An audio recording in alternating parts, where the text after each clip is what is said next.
Sound check number 1, presenter's laptop. Sound check number 2, clerk's laptop.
Sound check number 1, presenter's laptop. Sound check number 2, clerk's laptop.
Good to go.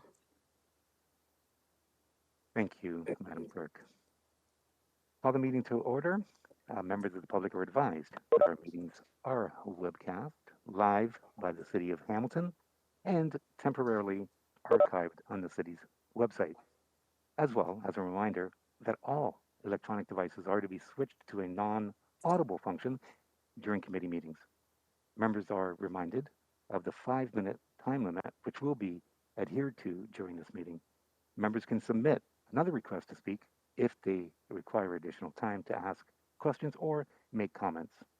Presently, there is quorum, with the exception of Councillor Whitehead, who is presently on a leave of absence.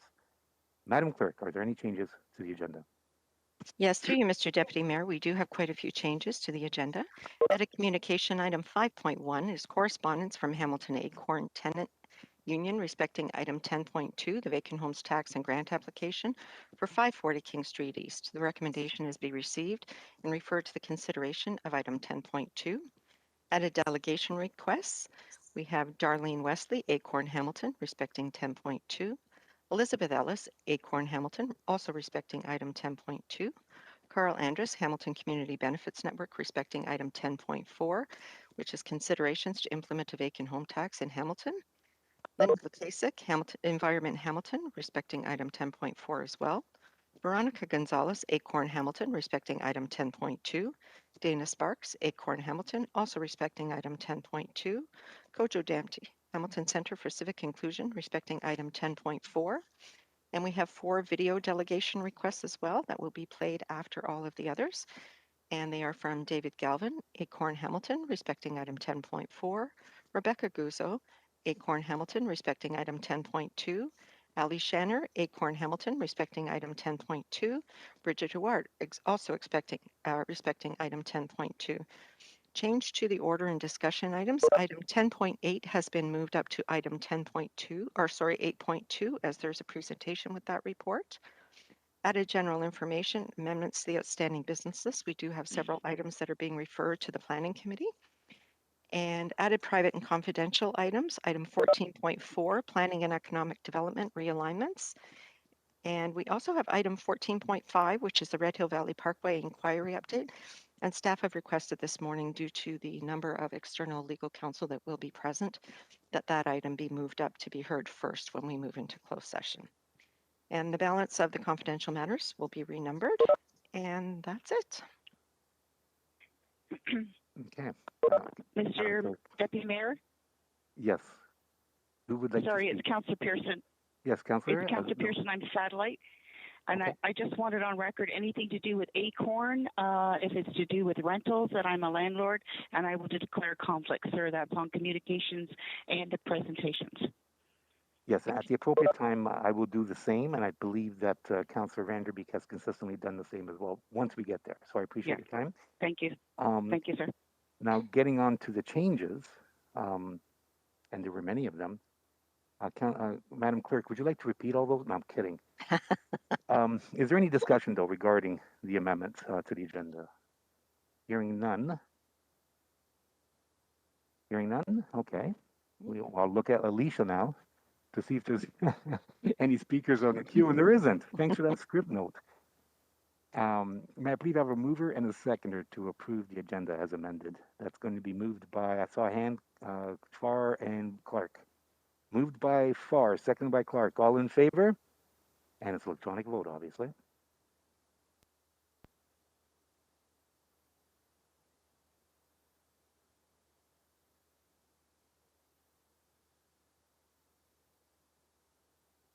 Councillor Collins, are you able to vote? So I see it. Okay, thank you. Councillor Ferguson, I don't believe is present yet, and Councillor Pauls. Okay, the vote is closed, Mr. Deputy Mayor, and Thank you, it Madam. carries 13-0. Thank you, Madam Clerk. You're welcome. We're now moving on to declarations of interest, and as it's already noted by Councillor Pearson, I'm going to now defer my comments. I'm going to move the chair to someone else. Okay, Mayor Eisenberger, through you, I'd like to declare an interest related to anything related to Acorn as a result of my wife and I being landlords. Now I'll take the chair back. Thank you, Mr. Mayor. And I believe that I saw a hand wave. I saw from Councillor Danko and Arlene Vanderbeek. So Councillor Danko is first. Councillor Danko, the floor is yours. Thank you, Mr. Jackie. Thank you, Mr. Deputy Mayor. I'm just going to declare a conflict on item 10.5, which is the School Board Property Subcommittee report. I do not have a pecuniary conflict, but just to avoid any perception of a conflict, I'll abstain from that vote, as my wife is currently the chair of the Hamilton Wentworth District School. Thank you. Thank you, Councillor J.P. Danko. Moving on now to Councillor Farr, I believe, raised his hand. Did Councillor Farr raise his hand? No, I believe Councillor Vanderbeek did. Councillor Vanderbeek, the floor is yours. Thank you, Mr. Chair. Yes, I too need to declare an interest in the items to do with vacant land tax, vacant home tax. I think they're items 5.1 in communications, 6.2, 3, 4, 5, 6, 7, 8, 9, and in delegations, and 10.4. Thank you. Thank you, Councillor Vanderbeek. Now Councillor Pearson, would you like to now, this is the appropriate time, would you like to declare your interest? Yes, sir, on all the same items as was declared by Councillor Vanderbeek and yourself. Thank you, Thank as you, I am a Councillor. landlord. Okay, thank you, Councillor. So now moving on, we need to abstain on any of those particular items as you've noted a interest to prevent a conflict. Thanks very much. Now, we're moving on to approval of the minutes of the previous meeting on June 16th, 2021. May I please have a mover and a seconder to approve the minutes of the June 16th meeting? And I see no hands whatsoever. So I'm going to go with Jackson and Johnson, all in favor. And it's electronic vote.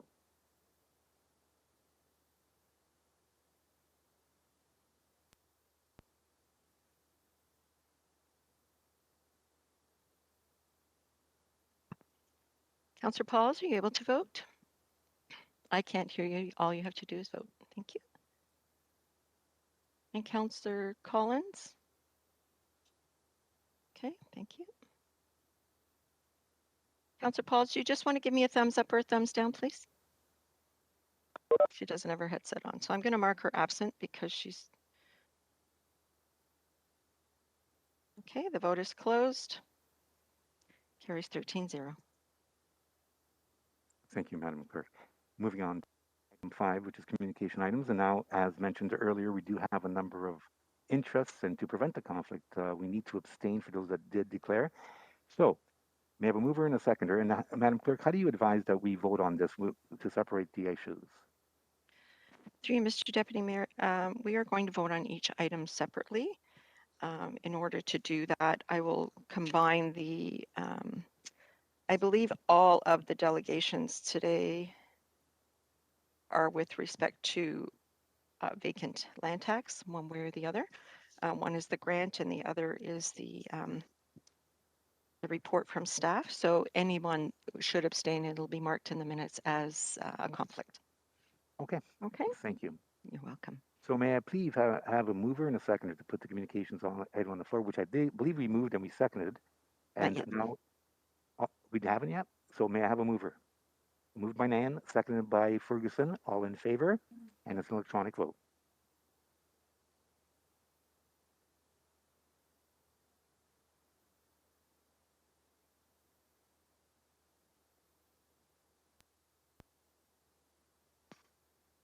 Yeah, Mr. Chair, I wasn't here for the roll call. If the clerk could turn me on, that'd be great. Well, there it is. Thank you. You're welcome. Stephanie, I'm having problems with the eScribe and WebEx. I couldn't get in this morning, so Okay, Councillor Pauls, we're right in the middle of a vote. So the best thing to do if you are having issues is either give us a thumbs up or a thumbs down or contact the administrative email for help. Okay, thank you. Stephanie, I'm sorry, what are we voting on? It's Councillor Pearson because it's coming up saying correspondence to make. 5.1. So do I abstain? Yes. So I abstain. Thank you. Yes, you're welcome. Got it. Vote is closed. Carries 11-0 with 3 abstentions. Thank you, Madam Clerk. May I please have a mover and a seconder to put the delegation requests on the floor? And I see a hand in Mayor Eisenberger and Jackson. All in favor? And it's electronic vote.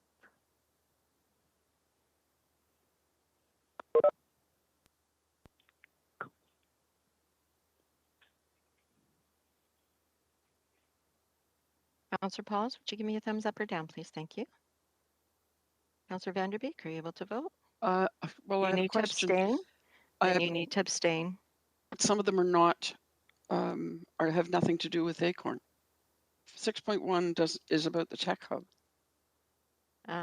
That is the only one.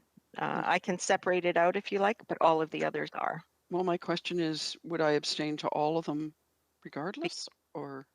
Because it's all in one vote, Yeah, all think except for 6.1 are related to you being a landlord. They're all related to the Hamilton tax grant and the staff report about the vacant home tax. So I'm either going to have to separate it out. Everybody else has voted in abstention. okay, I'll vote to abstain. Thank you. Thank you. Okay, thank you. Now we're moving on, and that vote carried, I presume, Madam Clerk? Carries 13-2. It carried 13-2. Okay, moving on to 7.1, which is the Business Improvement Area Advisory Committee minutes. May I please have a mover and a seconder?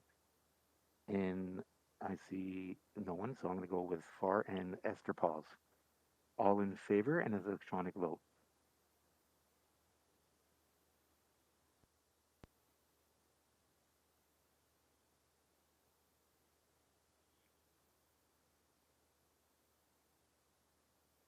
Councillor Pauls, may I have a thumbs up or thumbs down? I'm sure it's thumbs up. Okay, thank you.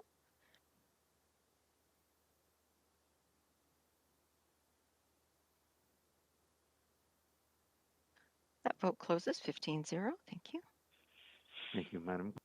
Now moving on to 7.2, which is related to the assessment in COVID-related financial impacts on local farmers markets. May I please have a mover and a seconder? Moved by Farr, seconded by Partridge, and Councillor Partridge would like to speak, or no? No. Moved by Farr, seconded by Partridge. All in favor? Through Mr. Deputy Mayor, there is a Yes. speaker, Alicia. Oh, I didn't Councillor see that. Jackson is a Oh, speaker. my apologies. That's okay. Oh, and we have Councillor Jackson from Ward 6. Welcome. Deputy Mayor Or- Marula, thank you so much. You're not deputy mayoring from the East Mountain, are you? No, that's all right. Okay. So can I ask, since I think Deputy Mayor Marula, this was, I was one of the ones several months ago that asked about financial impacts on local farmers markets across other municipalities. And I'm very grateful that Manager Julia Davis and Director Norm Schlehan did the homework. I just wondered publicly if they can share what they found. There was about a dozen or so that they checked into to see what other farmers markets were able to acquire or not acquire from the municipality, please. Through you, Deputy Mayor Marula. Sure. Who would like to answer that question? I can answer that, Mr. Deputy Mayor. Through the Deputy Mayor, it's Norm Schlehan, Director of Economic Development, through to the Councillor. Councillor Jackson, what this report did indicate, we actually went through and we contacted all of the farmers markets to ask them whether they incurred any new City of Hamilton costs as a result of COVID-19. And at the end of it, although there were other costs that were incurred due to COVID, the only market that actually did have an impact from a result of a City of Hamilton cost was the Waterdown farmers market as a result of their relocation. Okay, Director, I appreciate that. And it may have been that Deputy Mayor Marula, I may have not made my instructions completely clear, and I will apologize for that. I had thought, Norm, that also staff were going to explore other comparable municipalities to see if they had local farmers markets, like I've heard about the famous one in Kitchener-Waterloo and other locations, to see exactly the COVID-related costs and what they went through comparable to our own Hamilton farmers market on York Boulevard. Through you, Deputy Mayor Marula. Norm? The Deputy Mayor, to the Councillor, the direction that we did proceed on was looking at the local farmers markets, and I don't believe that was contained in the direction that we moved forward. So we can go back and double check that, but that we only looked at the local farmers markets, Councillor. Okay, I appreciate that, Norman. Again, Deputy Mayor Marula, I'll apologize if I didn't make it crystal clear a few months ago, because I know my intent was to look at comparator municipalities, as we often do, for planning matters, for social economic matters, whatever the case may be, recreational matters. We often do comparators, tax, incremental tax policies, whatever. So without belaboring staff and without possibly ad nauseum, Deputy Mayor Marula, with my council colleagues, feeling like, okay, Tom, another report on the Hamilton Farmers Market. I just want to land eventually where we've got to land to provide both in real terms and perceptually the most support we can for our Hamilton Farmers Market, primarily on York Boulevard, given all the contentious matters. With your concurrence, Deputy Mayor Marula, I would like to direct staff, see if they can quickly, maybe by August or September, come back with other municipalities in Ontario. Deputy Mayor Marula, either to you and or Director Schlehan, please. Through the Deputy Mayor back to the councillor, we can certainly take a look at that and bring back an information report for your consideration. Deputy Mayor Marula, with your support and my colleagues' support, I would be very grateful for that. Thank you very much. Thank you, Councillor Jackson. We now have Councillor Wilson. Thank you, Chair. And I think I just saw City Manager Smith, so I'm sure she or Norm can clarify for me. My understanding is that there is already outstanding direction with respect to the farmers market as it pertains to downtown. And we are awaiting that report in terms of what it was in the context of our downtown farmers market not being able to enjoy some of the federal COVID financial benefits. And there was direction given to compare what kind of measures and means were given to other farmers markets across Ontario and how they handle that, whether their governance model was different or not, and how it compares to ours. But if you don't mind, Deputy Mayor, if I could ask the City Manager to confirm that direction. Thank you. City Manager? Through you, Deputy Mayor, I was frantically making sure my memory was correct, and I did find it. There is an outstanding business item that staff was directed to review comparator municipalities such as Kitchener-Waterloo, London, Mississauga, and Cambridge with respect to rent relief for their farmers markets and market governance, and report back to GIC. And if I'm not mistaken, that may be coming in August.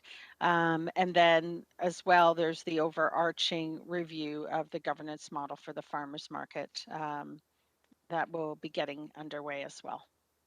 So no need for a new motion. We've got you covered, Councillor Jackson. Thank you. Thank you. Thank you, Councillor Wilson. So on this particular item, we had a mover in Farr, seconded by Jackson. All in favor, and it's an electronic vote. Through you, Mr. Deputy Mayor, my apologies. It was moved by Councillor Farr, seconded by Councillor Partridge. Oh, sorry. That's Sorry, okay. Thank you. My apologies.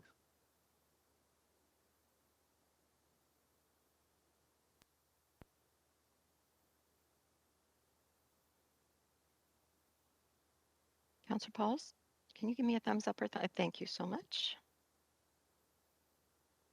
Councillor Danko, are you able to vote?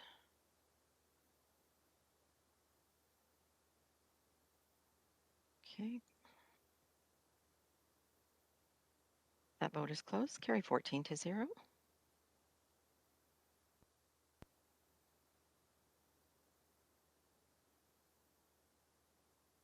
Okay, thank you. Moving on. We're now moving on to presentations. And Paul Johnson, the General Manager of the Healthy and Safe Communities Department, and Dr. Elizabeth Richardson, Medical Officer of Health, will provide the update regarding COVID-19. Welcome. Good morning, and through the Deputy Mayor, I'll make some brief remarks about where we are in terms of the reopening phases with the province of Ontario and some of its impact on municipal services. Elizabeth will have some short remarks as well on the vaccine front, and then we're obviously here for your questions as well. So solidly into step 2 of the province's reopening plan, and I think we're all getting fairly familiar with what is open and what has changed in that, including an awful lot of people heading to those personal care services.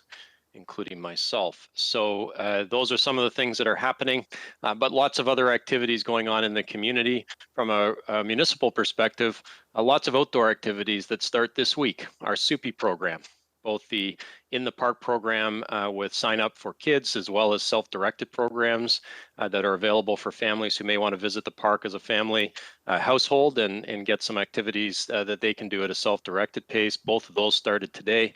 Our Camp Kadaka program started today. And of course, we are adding more wading pools to our openings in terms of our outdoor pool piece as well this week. So again, step 2 of the reopening is focused primarily around expanding some of those outdoor opportunities for Ontarians, and with just a few targeted pieces that are more indoor related. The one is around those personal care services, and then expanded capacities within some of the retail settings as well. We have lots of sports leagues that will start games and activities in the coming weeks. And that's really exciting news for all that participate. Obviously, lots of those programs are geared at young people, but there are lots of adult leagues that operate in the summer. And so for all ages, league play can begin.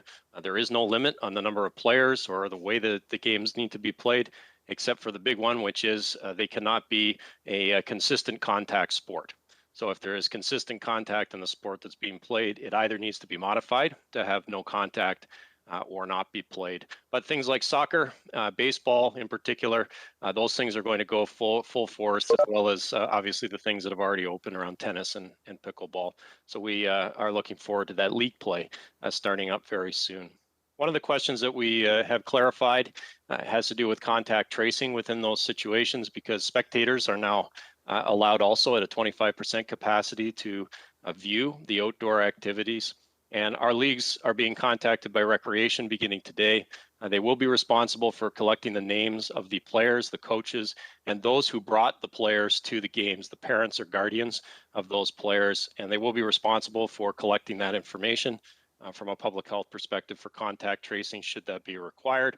And they'll be required to keep that data for 30 days. And that is all laid out in the provincial regulations.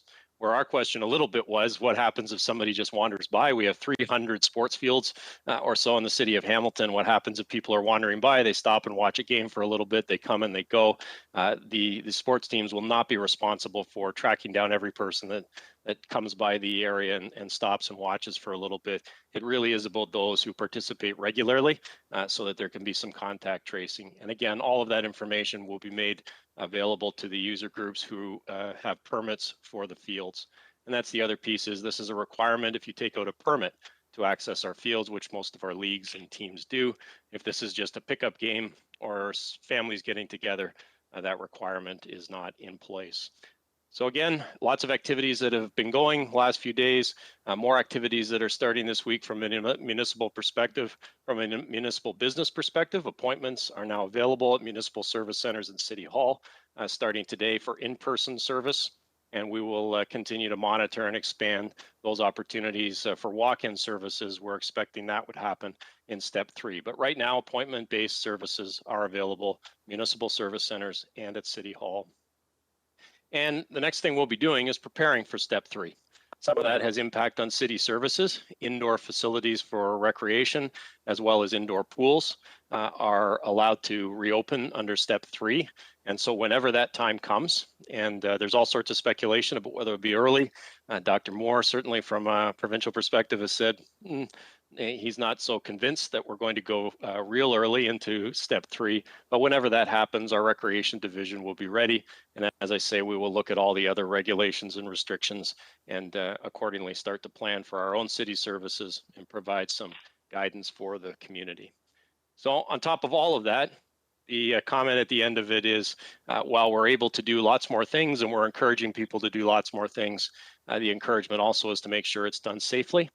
Still gathering in large groups unmasked and getting too close together is discouraged at this point. We're still rolling through our vaccine program that Dr. Richardson will talk about in just a second. And obviously, the more time you spend indoors, the more vigilant you need to be with the public health measures. And that's why there are very low limits on indoor gatherings. It's only up to 5 people at the moment, and very strict restrictions in terms of those personal care services, including the need to mask at all times when you're indoors receiving personal care services. So with that, I'll turn things over to Dr. Richardson, and then we can answer any of your questions. Thanks, Paul. Good morning, everybody. Just on the disease front, we of course have been experiencing very low levels of COVID-19 cases, which is great. Of particular note, we did, as of the 3rd, had 0 active outbreaks of COVID-19 for the first time in Hamilton since September 26, 2020. So a very good day on the weekend to reach that point. Of course, we do continue to be concerned about the Delta variant, but as we see our vaccination rates go up and people continuing to follow good measures, that is having a very good impact on our disease spread. And so very good to see it. On the vaccine front, we're at 73.8. So I'm going to call it 74% of our population over 18 that have been vaccinated at this time with at least 1 dose. So we're narrowing in on our 75% target, and our target is again to have 75% coverage with both doses by the end of August. On the 2-dose front, we're sitting at 38.3% who are vaccinated. We have a good supply of vaccine coming in. We are booked up for clinics this week, but have availability as of next week. So great time to book in. And we had a wonderful clinic on Canada Day. It was youth focused, but youth and their families both came out.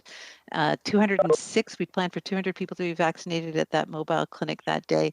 And 206 people were vaccinated, including 85 first doses. So very glad to see people coming out, getting their first dose. And we're trying to make that as easy as possible for people as we go forward. So that's it for me for today.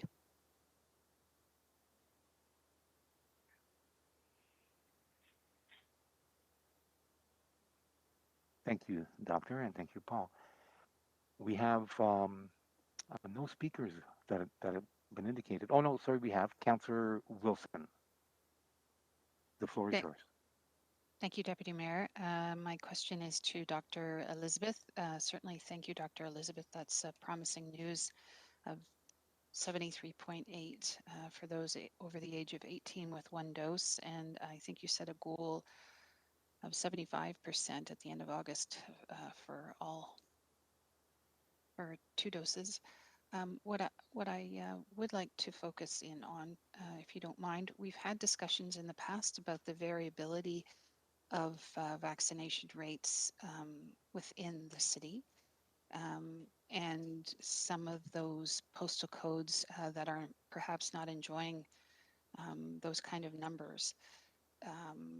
And we've surmised what might be the impediment to getting those vaccinations. So my question is twofold. If you could speak to that variability, and if in your opinion and there's anything outstanding that we should be aware of.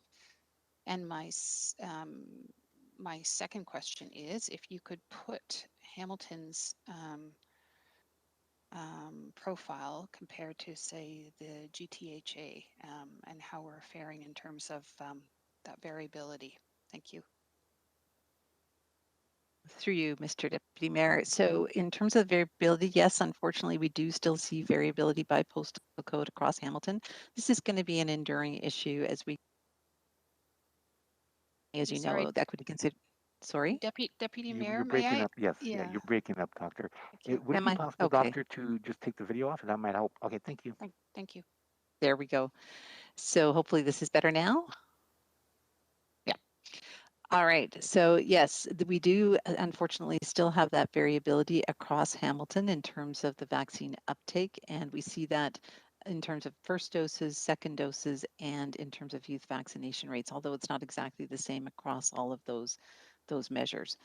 As we go forward, we're going to continue to see those equity issues. They are an enduring issue of this campaign. They're an enduring issue, of course, because they're rooted in the social determinants of health, and they're going to continue to be our focus, as equity has been throughout the vaccination campaign, to make vaccine as accessible to people as we can from both the standpoint of physical location, time, in terms of when people are able to access the vaccine, but most importantly in terms of information, outreach, the work that our Vaccine Ambassador program is doing, the work that our community partners are doing. Now we do have Refuge, for example, operating the center at Restoration House. We do have Des Toits de Desnay now operating the center at the Perkins Center. and we continue to run clinics as well at the Mountain Islamic Center. And as we go forward, we'll continue with that. Our homebound strategy has gone very well, as you heard, with our EMS partners having vaccinated about 1,600 people directly in their homes. And the ambassadors have been doing really good work reaching out. Anytime we're holding a mobile clinic, they are reaching out around those clinic locations to the apartment buildings in the area. They're talking with people about, where can people be found, where should they go to speak with people, and working with, of course, all of our partners to recruit people into those clinics. So just as an example, this week, today we're at the Perkins Center. That one is being operated by Detroit de Desnay. We're at the Mountain Islamic Center. And as well, we are doing this week our second doses at many sites, including Regel Homes, where we're there. We're also doing second doses, and we're delivering these ones directly at Restoration House this week. And we're also holding clinics as well at Bernie Morelli on Friday, Saturday, and Sunday. And those will indeed be walk-in clinics on Friday, Saturday, and Sunday. So this is an ongoing piece for us, and our goal is to get to that 75% rate across the city.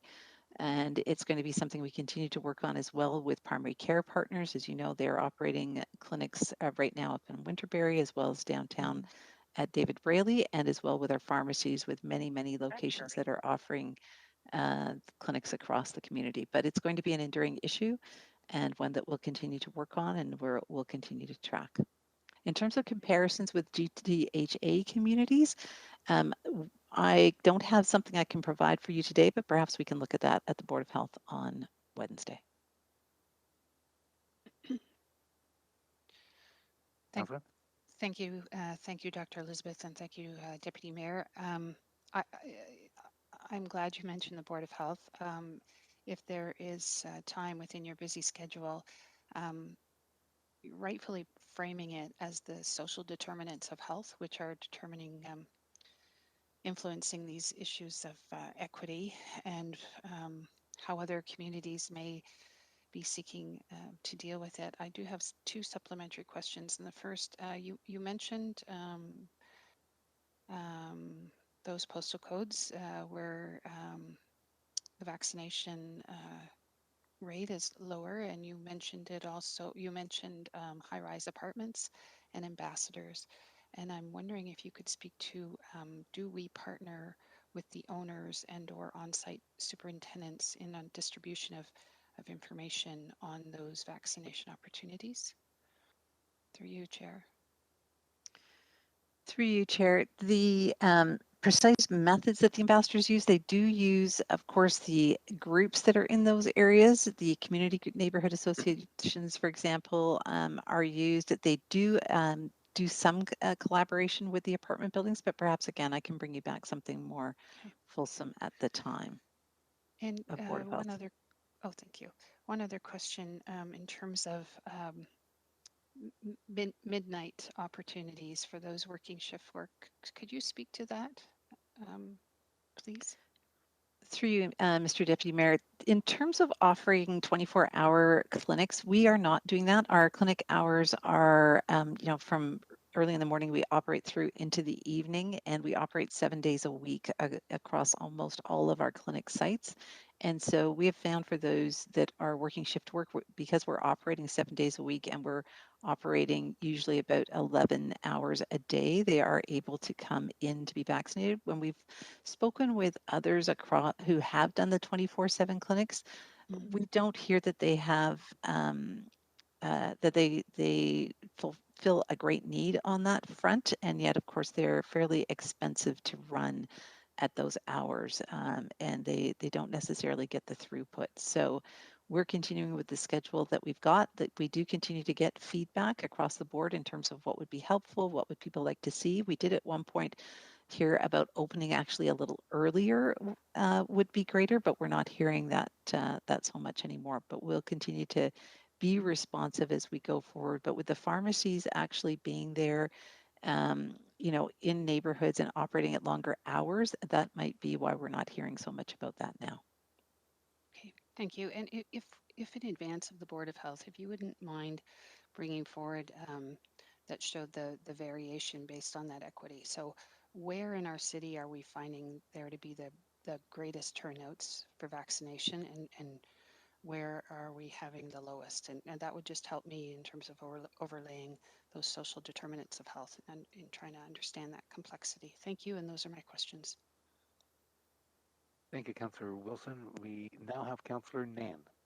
Thank you. Through you, Deputy Mayor. Thank you to General Manager Johnson and Dr. Richardson for the update. I have one question left. From what Councillor Wilson asked, covered most of my questions. The last question was around the Delta variant and whether or not we're seeing the same trends in terms of vulnerable populations that are more susceptible to the Delta variant, and whether that analysis is coming through as well. Through you, Mr. Deputy Mayor, in terms of the Delta variants, because the whole genome sequencing method that they're using now to do it is about 2 to 3 weeks delayed, and what we're really following more so is the overall positivity rate. We think overall in the province, we're sitting somewhere around 50% positivity for the variant. So that just gives you an overarching sort of look at it. It's very difficult to look at it in a timely way in terms of what's going on a location by location basis. I will just add for Councillor Wilson's sake, the MAP, the new BI tool that we implemented for vaccination data, just as we had implemented it for case data, is now up and running on the website. So there's actually a fully interactive map that you can look at and look at the rates of vaccination for first doses, as well as for both doses, as well as the actual COVID-19 incidence rate. So it's a great site to go to and look at how all of those pieces work together. But we will bring back that will be part of our presentation on Wednesday too. Thank you. And then a follow-up would be through you on the Morelli Center walk-in vaccination clinic, which is excellent news, especially given the 206 vaccines on July 1st on a holiday. I was biking around in the neighborhood and saw the lineup pretty much wrapping around the Morelli Center at height of vaccine times. Will that clinic information be made available publicly, and when? Through you, Mr. Deputy Mayor, I'm sorry, in terms of which information related to the clinic? You, sir, through you, Dr. Richardson, you had mentioned there is a Friday, Saturday, Sunday Morelli Center walk-in vaccine clinic coming up. Thank you. So through you, Mr. Deputy Mayor, yes, all of our clinics are listed on our webpage. And so all of them are listed, whether they are MassVax sites that continue to operate or our pop-up clinics, they are all listed on our website. Okay, thank you. I didn't see it as of yesterday, and I will have staff look at that and get the information out. Thank you. Thank you, Councillor Nan. I see no further speakers, so we're going to now move on. And is there a motion to receive the presentation? Moved by Jafar, seconded by Councillor Johnson. All in favor, and it's electronic vote.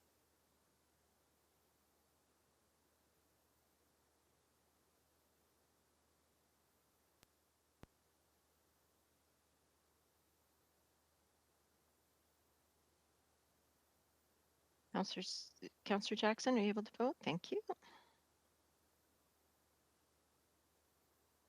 Vote is closed. That carries 14-0.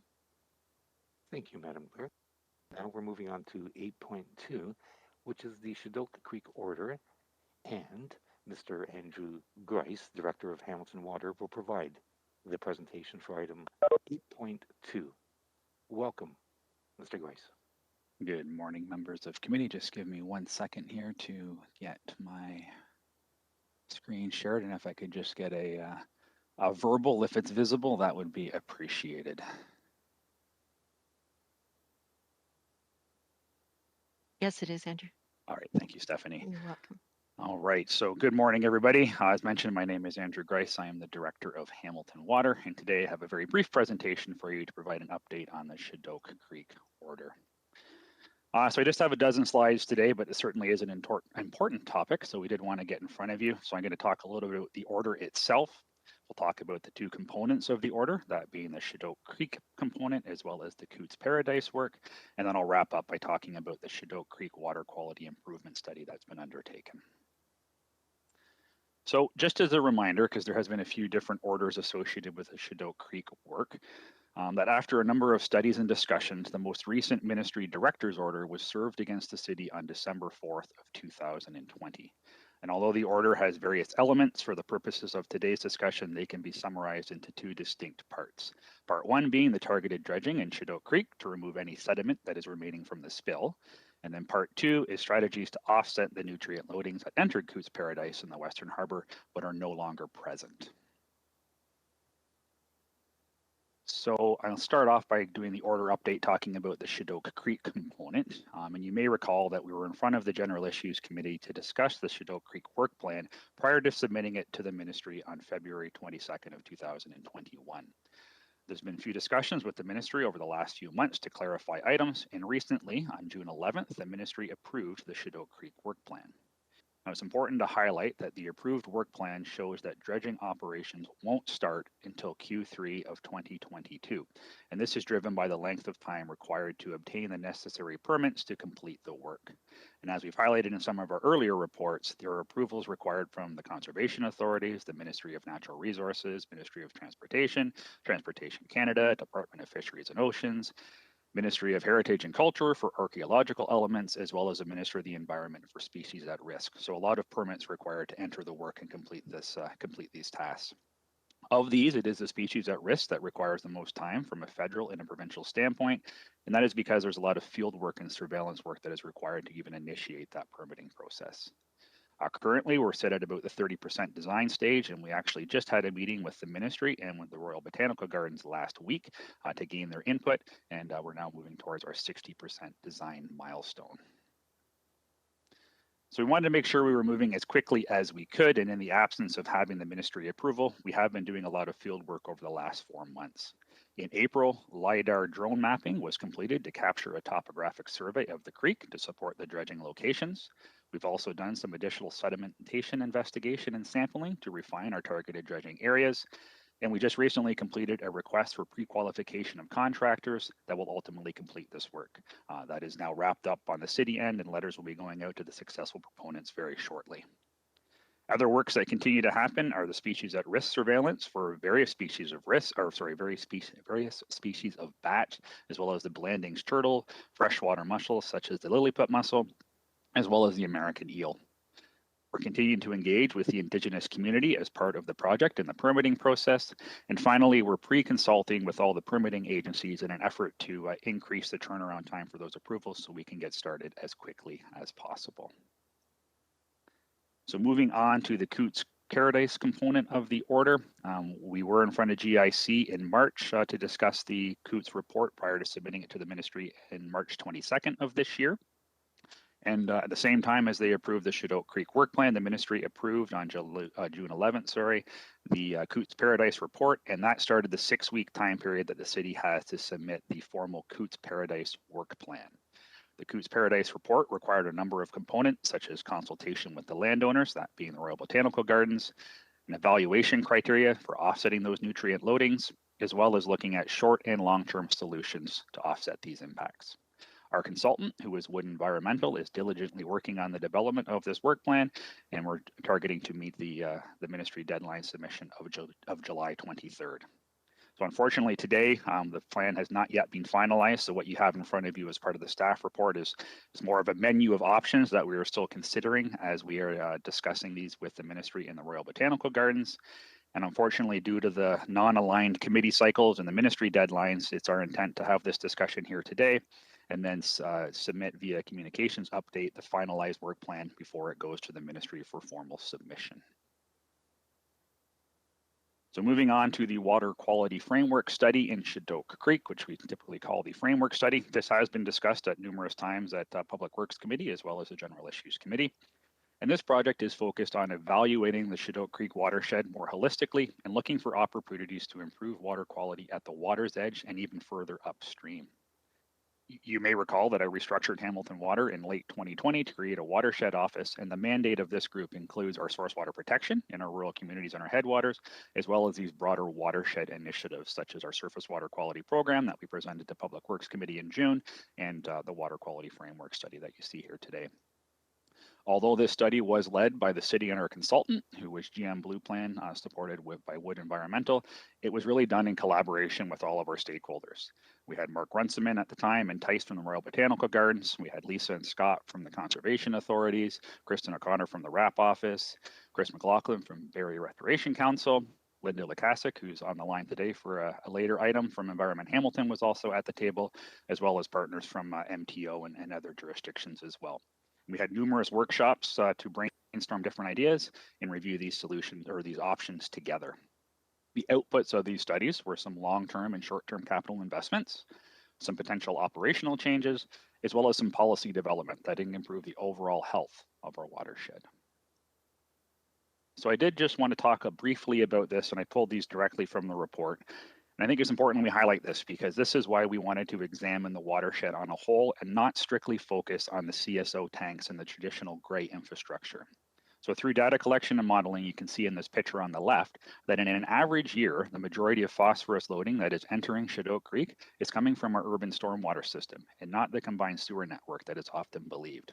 So certainly during large rain events, and the graph on the right or the pie chart on the right, the combined sewer system does contribute significant loadings to the natural environment, but the focus of this study was to capture both the CSO contributions as well as the more broad urban runoff that is a problem for us in Hamilton and anywhere in Ontario, really. So the outputs of this study, now that we were finalized, I have summarized some of them here. This is certainly not all of them. I've kind of broken them up into studies and capital initiatives, some operational plans, as well as some policy-driven components. And I know on the capital front, there is a lot of interest in taking some immediate action, but some of these larger scale initiatives do require further review and they're subject to a formal environmental assessment. So the framework study looked at combining like elements together and has recommended 3 environmental assessments be undertaken to guide this moving forward. On the operational front, the stakeholder group wanted to take a closer look at managing runoff from our golf courses, as well as exploring potential enhanced street sweeping and salt management practices at the city. For some of these operational initiatives, we may find that our current service level is adequate to achieve this desired outcome. For example, our transportation and operations team has done a lot of work on their salt management program under Edward's leadership. While there's other programs, such as our sewer lateral cross connection, and there may be some opportunities there to come up with ideas such as grants and incentives to help eliminate some of those partial cross connections that remain in our system. On the policy side, we need to start looking at LID governance models and best practices as we start to intensify our downtown and urban core. And it is important to point out that many of these ideas that are generated on the operational front are transferable across the entire city of Hamilton. They're not specific to the Shadok Creek watershed. And then the photograph that you see on the right, this is just a detail sheet for one of the particular initiatives, and you'll see these in the attached report for all of the ideas that were generated by this group.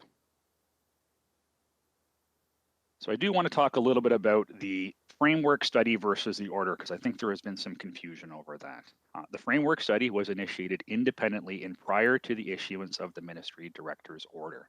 And as I mentioned a few slides ago, the framework study is evaluating solutions across the entire watershed to improve water quality, while the order is requiring offsetting in Cootes Paradise to rectify the impacts from the spill at Main King.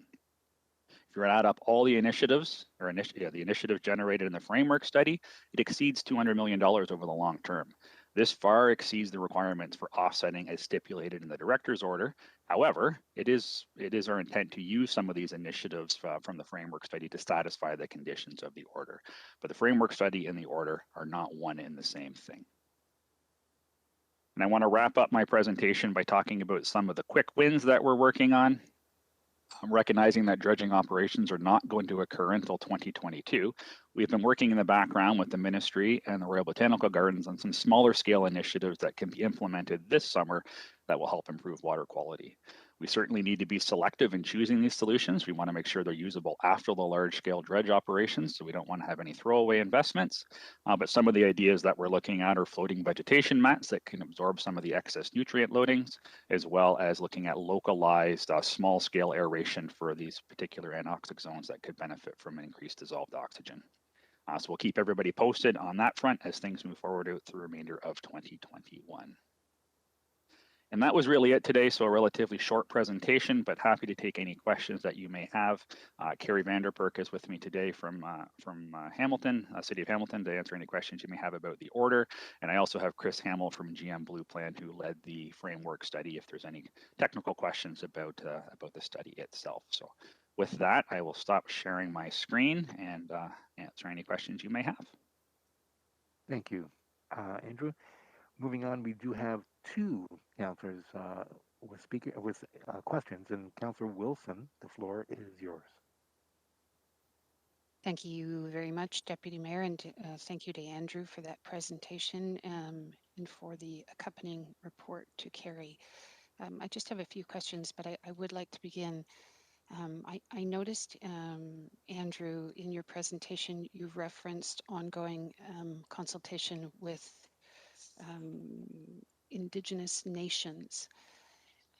But when I was reading Appendix A and the minutes from the external stakeholders workshop, 2 meetings, there was no Indigenous participant listed as participants. And if you could comment on that and how the city is therefore, if they haven't engaged to date, how you're intending to engage. Thank you.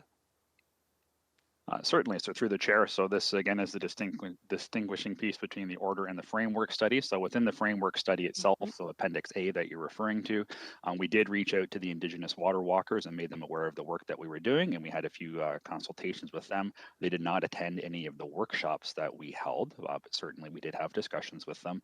On the order itself, we have been working with the Indigenous communities. It is part of the permitting process to move forward with any in-water works. So our consultant Wood is going through that process right now. We have had discussions, initial discussions with HDI on the overall project, as well as the starting of the permitting process. And I believe they are moving on now to the Mississaugas of the New Credit as their next consultation piece. And they will work their way through any of the Indigenous communities that require consultation as part of the permitting process. Okay, so could I just, through you, Deputy Mayor, just to summarize that, as part of the I understand there are the 2 vehicles here, the water quality report and then the activities with respect to fulfilling the order. The water walkers did not participate thus far. Did you say with respect to the larger water quality report? Did I hear that correctly, or have they? Through the chair, that is correct. We've had a few conversations with them, but they were not. They did not participate in the bigger workshops that we had with all of the external stakeholders present. But our project team has had a few one-on-one discussions with them to solicit their input, but they have not been overly participative in that project to date. Okay. I think that warrants perhaps another conversation about why. And an assessment of perhaps that is not, they don't, I can't speak for them, obviously, but why that table, that seat at that table is not being filled, and perhaps that it's the table that may or may not be the issue. If I could go just so again back to the distinction between the water quality report and the order, particularly as it pertains to Coutts Paradise. I think what you said in your presentation is that on Coutts Paradise, the focus is going to be on offsetting the impacts of nutrient loadings, and that the province will be assessing the success of those actions based on those loadings, but those loadings are just specific to the 24 billion liter spill. It's not the ongoing loadings. Can you just verify how they will be measuring success on that? And then I have a supplementary related to that. Thank you.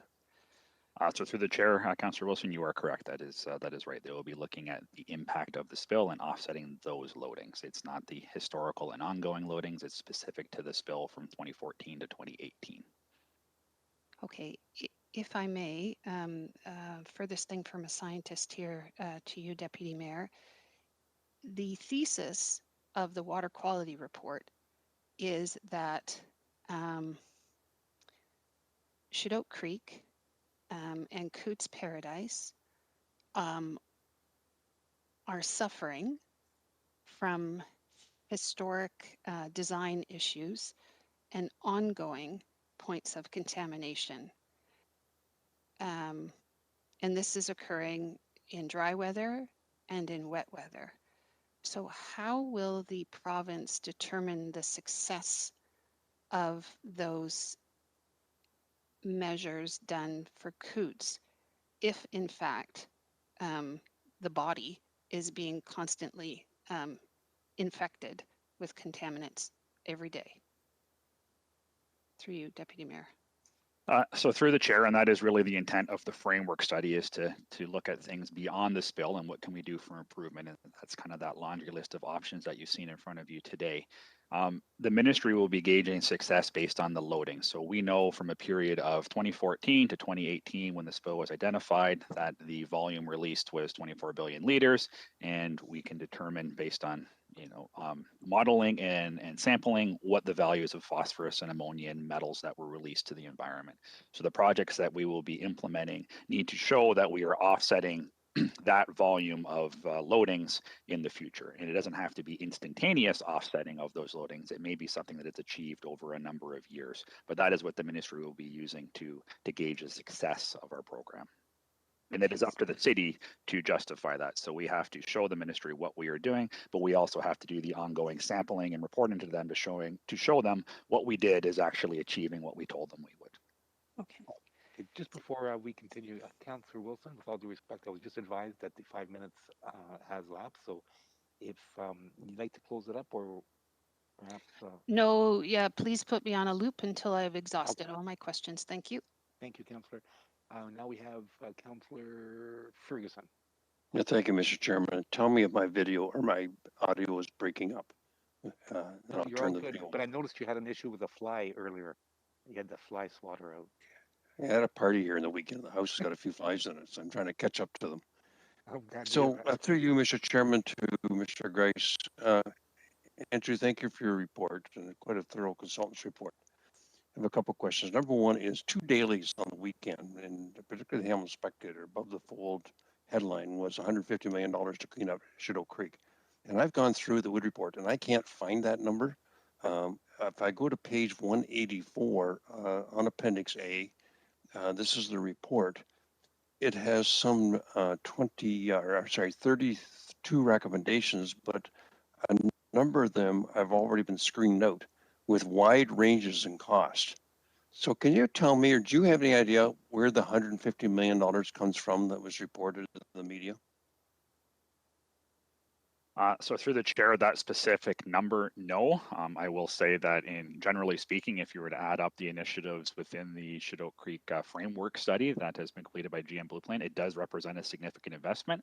But you are correct, Councillor. Some of these initiatives were screened out early on as they were not feasible, or the stakeholders did not think it was a practical solution. And keep in mind that these are all very high level assessments. So as we go through the environmental assessment process and come up with these solutions, the dollar value could change. But there are some of these investments are certainly very capital intensive, like the RBG master plan solution for in-water aeration treatment. That is an expensive capital and ongoing operational investment. So although I don't know where the exact 150 came from, they are not wrong that this framework study does represent a significant investment. But just to be very clear that this does go above and beyond the requirements of the order. This would be removing legacy problems that we have within our entire watershed, not specific to the spill itself. No, I understand that. I think the reporters made that clear too. It goes way beyond the cleanup from the spill from the CSO tank. But is it safe to say then, Andrew, that the $150 million estimated cost is not accurate? So I mean, I have Chris on the line. I can ask him if Chris has any insight as to where the 150 came from. I know if I look at through some of the sheets in the summary, I think I see an excess of $200 million of total investment. But like I said, these are high level numbers at this point. But and Chris, a number of do you have any them comment? screened out. Yes, hi there, Mr. Chair. It's Chris Hamill with GM Blue Plan. I would say the best reference to that number, Councillor Ferguson, would be in the report, in the executive summary. There's a table on page IV, so page 4 of the executive summary, and the plus 5 years is greater than $150 million. I would suggest that's probably the best reference point. But as Mr. Grice has highlighted, this is a big picture estimate on a very wide range of long-term solution. Yeah, if I take a look just at, I think it's number 11, it's got a range of 50 to $100 million. So, and that's just typical what you see through this whole report. Wide ranges. And I'm just worried that the media may be misleading the public because we don't know yet, is what I'm sensing. And if you take out all the screened out items already, you'll see that that number would come down significantly. So I just wanted to get that on the record, Mr. Chair. The second thing is number 6 and 7, Andrew, you talked about the RBG 25-year plan, which is the hydro regeneration. Is that what that is, that 6 and 7? The aeration is showing 5 to 10, once again, a big range. And the stream naturalization to eat the E. coli is 1 to 5 million. Am I looking at the right ones for the RBG recommendation? Sorry, Councillor, I'm just trying to find specifically where you were looking on the, on page 184 of Appendix A, item, it's called the Lower Creek. Okay, I gotcha. It's item 6 and 7. Yep. So through the chair, you were correct. Item 6 is the aeration system. That is what has been described in the Royal Botanical Gardens 25-year master plan. The discussions around the table that the aeration system alone would fairly well be supplemented from a wetland. So you may see kind of line items number 5 and 6 go forward as a preferred strategy in the future. But you were correct. Line item 6 refers to the RBG master plan. That is talking specifically about the capital investment. There obviously is ongoing operations, maintenance, and hydro costs associated with running a system like that. Okay, so it is safe to say then, to you, Mr. Chairman, to Andrew, that this is the your preferred solution now? You're aligned with the RBG on this? So through the chair, if we were to look at the prioritization matrix, we have lumped the Lower Shadok Creek EA as one of our as our top priority. So that could be the wetland, the aeration system, the stream naturalization, as well as physical removal, which we're already doing as part of the order. So yes, this is extremely high on the list from the city standpoint, but also more importantly the stakeholders that we had around the table as well. And this is something that now the city staff support, is it? Through the chair, certainly is subject to further evaluation through an environmental assessment process, but in terms of its functionality and its ability to improve the watershed, I have no reason to believe it will not work. Aeration systems have been around for a long time. Our entire wastewater plant, that's the heart of a wastewater plant at Woodward. So there's no reason to believe it would not function. The challenges in this particular environment are associated more with the landscape. So the depth of water within Shadok Creek itself is not very deep, especially in 2021. We all know lake levels are extremely low this year. Those types of things make that installation a little bit of a challenge, but there's no doubt in my mind that that could be a successful investment for the city. Okay, I appreciate those answers. Thank you, Andrew. Thank you, Andrew, and thank you, Councillor. We now have Councillor Clark. Good morning, Mr. Chairman. Can you hear me okay? Yep, thank you very much. One quick question. The Haudenosaunee recently had indicated to the JSB that they had not been consulted with regards to the Shadok Creek matter. So I just wanted to know whether or not our staff have reached out to them to have discussions. Thank you. That's my only question. Sure. So through the chair, there has been discussions with the Haudenosaunee HDI Institute as part of this process. They have actually been circulated all of the reports that we had completed, and not just the framework study and this new work. All of the historical information and reports that we have done as well were circulated to their office for comment and input. We have not heard back from them on any changes that they would like to see yet, but certainly we will continue those conversations with them and look for their input to help guide our program moving forward. Thank you, Mr. Grice. I appreciate that. Thank you, Councillor Clark. We now have Councillor Jackson for a first time, and then we have Councillor Wilson for a second time. Councillor Jackson, Thanks, welcome. The floor thanks, is Deputy yours. Mayor. Thank you, Deputy Mayor Marula. Senior Director Grice, thank you very much for the thorough update. Two quick questions, Senior Director Grice, both on the framework and maybe more importantly on the order. Is the Ministry of Environment, Conservation and Parks, are they satisfied with everything you, the department, the consultant, and the city and council are doing to comply? Are they satisfied up to now? I don't want to hear any surprises after this wonderful update from you and all the restoration rehab going on. The last thing I want to hear is however, from a however comment from the ministry. Through you, Deputy Mayor Marula, please. Through the chair, I would say yes, the ministry is satisfied with what they're doing. So they have not approved our Coots Paradise work plan. That's to be submitted coming up here shortly, but everything we've done on the Shadok front, they are very supportive of. They have approved our plan, and I would say they're really a true partner at this. So I know they have a responsibility to hold our feet to the fire as the regulator, but they are very active at the table. We have regular meetings with them to get their input. So what we are submitting to them has had a preliminary review by them, and their input is incorporated. So they have really stepped up to the table and been great partners. The new manager, the district manager there under Stephen Burt, he certainly values partnerships and collaboration, and we're very grateful to have his support as we move through this.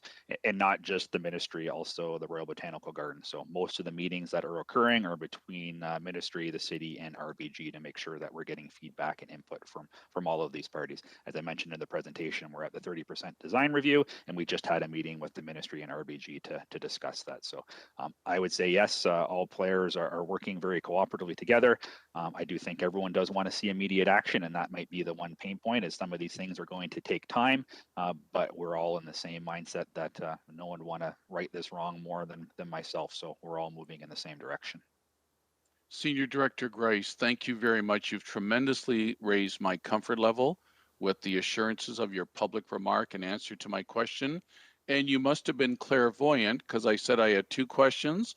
You covered off the anticipatory RBG question from Councillor Jackson as to have they been at the table and fully supportive or at least working concurrently alongside of us. You captured that in your comprehensive answer to me. Deputy Mayor Marula, I'm very grateful. Thank you very much. Thank you, Councillor Jackson. And there are no further first-time speakers. Moving on to second-time speaker, Councillor Wilson. Thank you, Deputy Mayor. The remainder of my questions pertain to money, Andrew, and budgeting. So I don't know also if there's someone on the line from finance. Last month at a GIC meeting, we received an update from Mr. Zagaric on the city's multi-year outlook and its capital financing plan. And it highlighted something which I'm trying to, which I would think would be an incredible gap. The report that you submitted, particularly Appendix A, the water quality report, acknowledges that Shadok and Coots are overwhelmingly compromised. 90%, I think the report said, and I think you mentioned it in your presentation, from stormwater runoff. And that is ongoing. Yet, Mr. Zagaric, he gave us a wastewater storm reserve forecast report last month publicly, and it clearly shows our reserve forecast for water, wastewater, and storm going precipitously down from a high of 90,000 to just above 40. But more troubling is the reserve as it pertains to storm, which is the smallest of those three, and it shrinks even more during that time. So how is this council and how is this community going to act on a clear ongoing contamination of its urban waterway when we have no money set aside to do so? What is going to be the financing plan to right this wrong? That's my Andrew? question. So sorry through the chair, I wasn't sure if that if Brian wanted to start the Brian, conversation sorry. off there, and I can jump in if there's anything that I think I need to add. Brian, is that over Whoever to you? would I like see. to answer the question. Okay. Let's put it that way. Okay, sorry. Yeah, so through the Deputy Mayor, thanks for the thanks for the question, Councillor Wilson. So I think as Andrew and GM Blue Plan outlined in their report, the budget and the program budget, whether it's the operating and the capital type requests that are in there, I think we have to be, get some better estimates and figure out how that is going to be cash flowed out into the future, and then determine how that affects our rates and our reserves moving forward. So I think the initial information that we would have presented back, that Mike presented back to GIC on the multi-year outlook, is based on assumptions that we have at that time.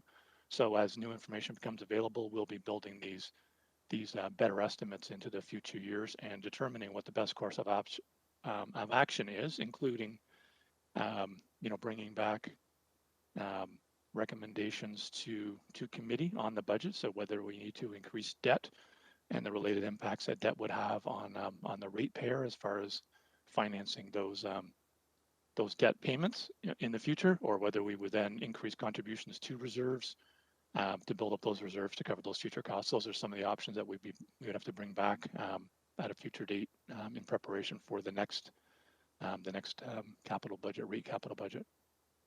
If I could just, before Andrew speaks, I appreciate that, Mr. McMullen. However, the last time we spoke about the state of this water, Mr.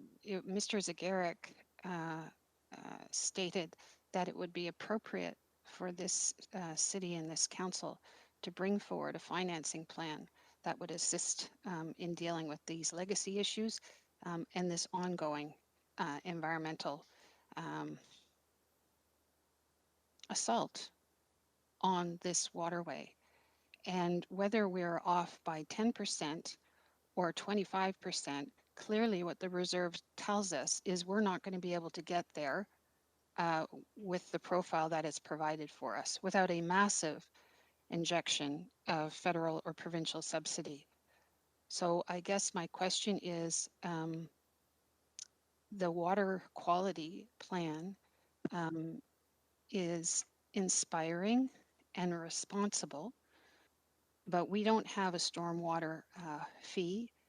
And if we know that 90% of the contaminant loadings that are going into this water are from stormwater, would it not be prudent for this council to request staff to report back on how we're going to financially plan, manage, and respond to, I think, a responsibility that is ours for this generation and for the next? Would you be able to do that? Through you, Deputy Mayor.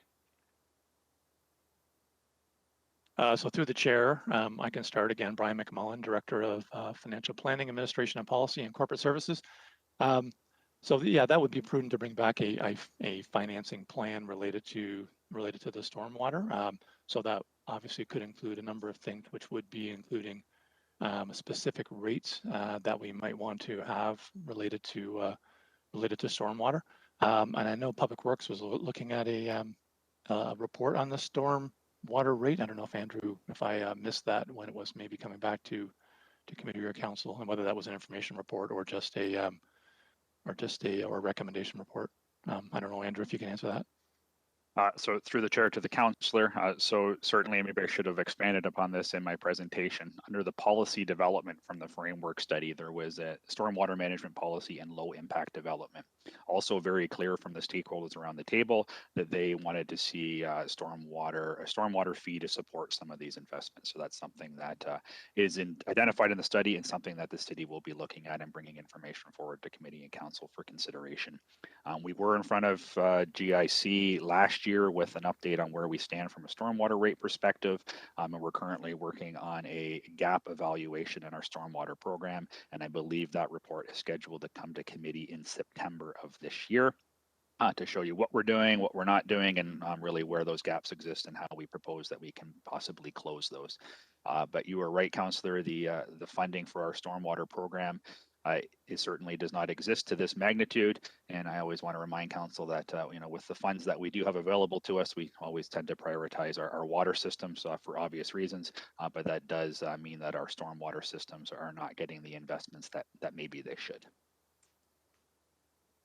Thank you. So just again, clearly into the public record, and I will continue to say that for all of those people who rightfully expressed outrage and concern with the 24 billion liters of sewage, they should be outraged and concerned and keep their eye on this file, because there are contaminants that are compromising our ecosystem and our water and our environment for this generation and next.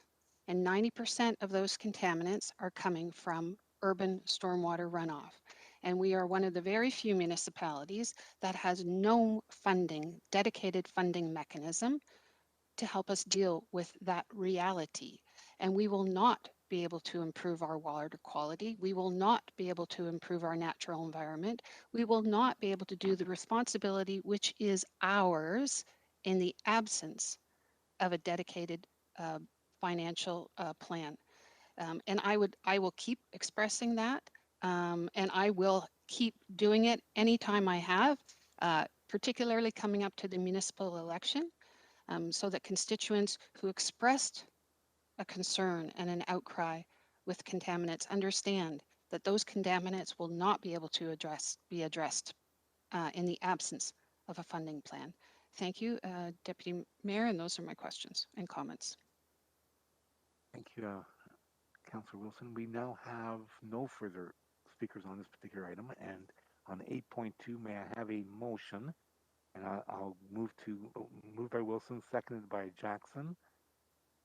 On 8.2, is all in favor? And it's electronic vote. Through you, Mr. Deputy Mayor, can we take the first vote, please, on the presentation? Oh, Thank my you. apologies. That's okay. So a motion to receive the presentation, moved by Wilson, seconded by Jackson. All in favor? Carried. After the electronic vote.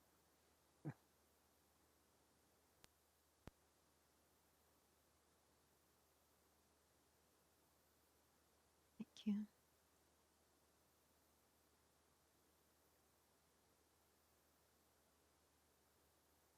Councillors Jackson, I got your thumbs. Thank you.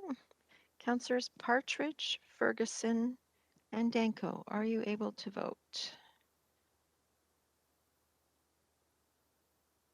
Councillor Danko, thank you. And I don't see, oh, Councillor Ferguson, thank you. And Councillor Partridge, are you still going to mark absent? Okay.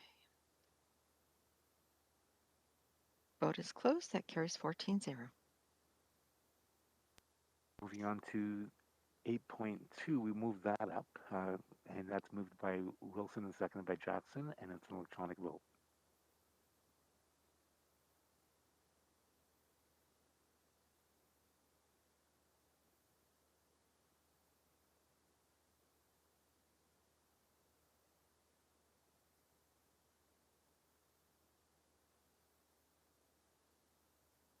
Thank you, Councillor Jackson.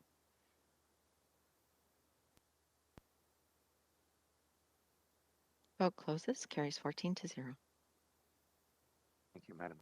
We're moving on to 8.3, and Jeanette Smith, City Manager, will provide the presentation for item 8.3. Welcome, City Manager, Jeanette Smith. Good morning, members of council. I'll just share my screen. I had some technical difficulties this morning, so I'm crossing my fingers.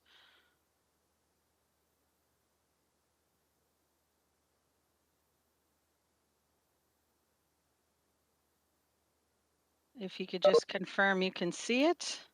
It's all good. Oh, thank heavens. That's the most stressful part of the whole presentation. Good morning, Mr. Mayor, members of council, and the viewing public.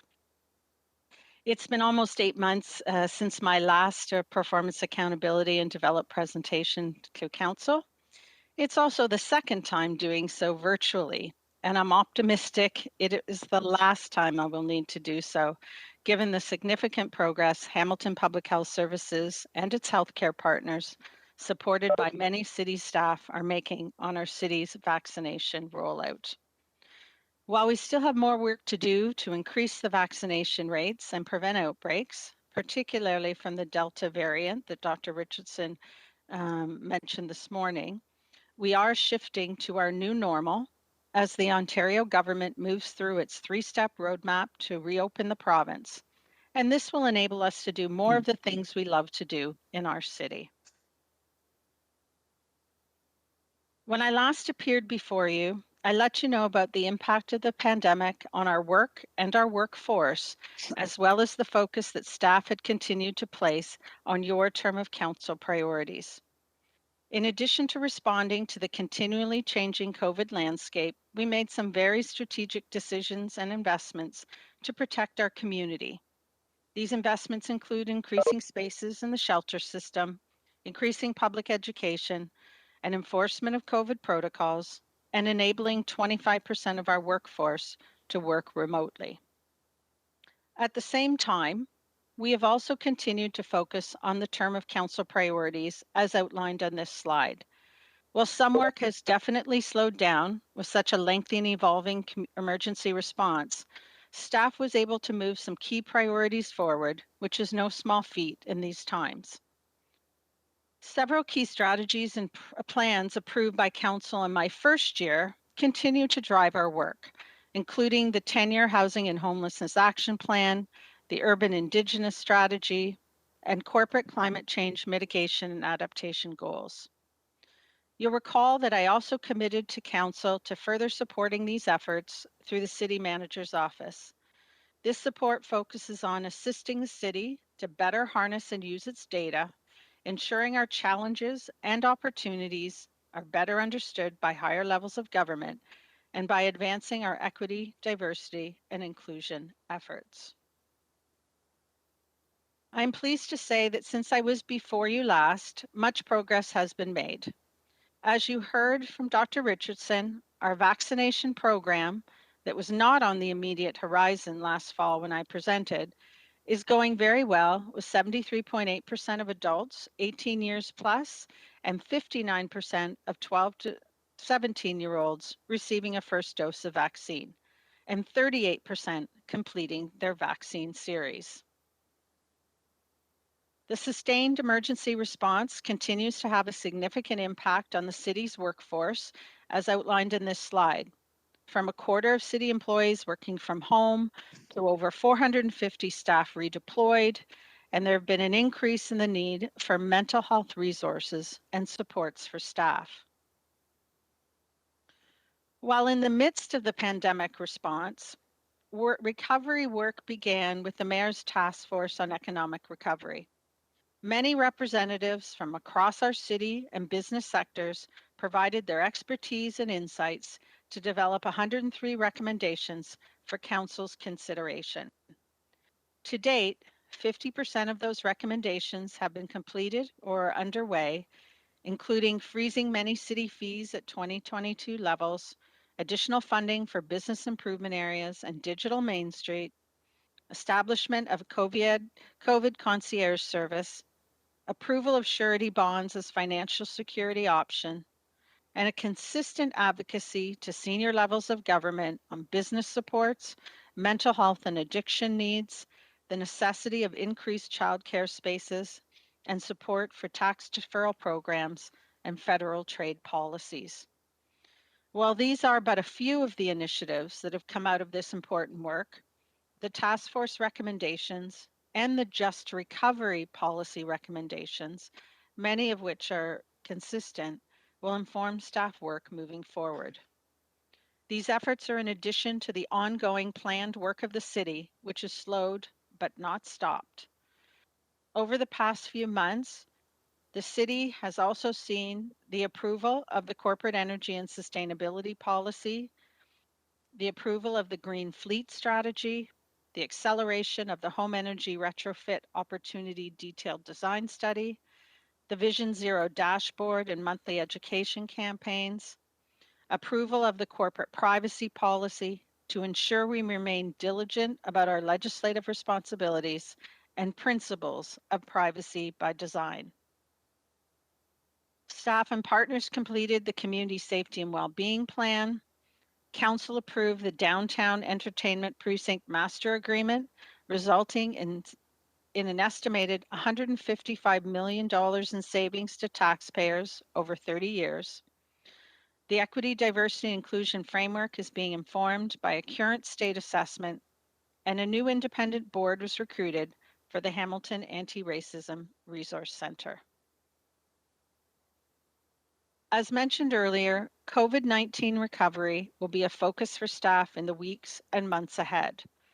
A recovery framework will need to include a number of aspects, including staged reopening of facilities and return to in-person services, continuing to advance digital service delivery options, economic and social recovery, especially for those populations and sectors who have been disproportionately impacted by the pandemic, workplace transition and the future of work, and recovery for our workforce to address staff health and well-being due to fatigue in a number of program and support areas. The senior leadership team and I will be in front of you starting in early fall with presentations and reports related to various aspects of recovery for Council's consideration and input. Highlights of the term of Council priority work that will be advanced, which will also support pandemic recovery, include completing the Community Energy and Emissions Plan, execution of the Rapid Housing Initiative, presenting the results and recommendations of the HSR Re-envision project, as well as the draft MOU with the province, and advancing the GRIDS 2 growth-related integrated development strategy to ensure conformity with the provincial growth plan. While we made much progress, both in battling the pandemic and in advancing your priorities, there is more work to be done. As I committed to you in my previous performance presentation, I want to ensure that the Office of the City Manager and the divisions it houses are there to support the overall strategic goals of Council and the related work of the various departments. As identified in the fall, the primary areas of focus of this strategic support include proactive communications, advancement of a corporate culture and technology to better support data-informed decision-making, ensuring the city has the infrastructure in place to regularly, proactively, and strategically engage with senior levels of government, and ensuring that the city is positioned to effectively incorporate EDI principles into every area of our work.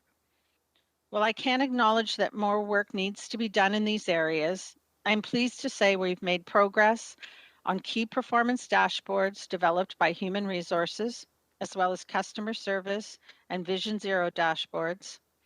I will be announcing our new Director of Government and Community Relations this week within existing approved resource levels, and staff are on track to deliver the city's proposed Equity, Diversity, Inclusion Framework and recommendations from the Hate Prevention and Mitigation Engagement to Council, as well as operationalize the HARC board.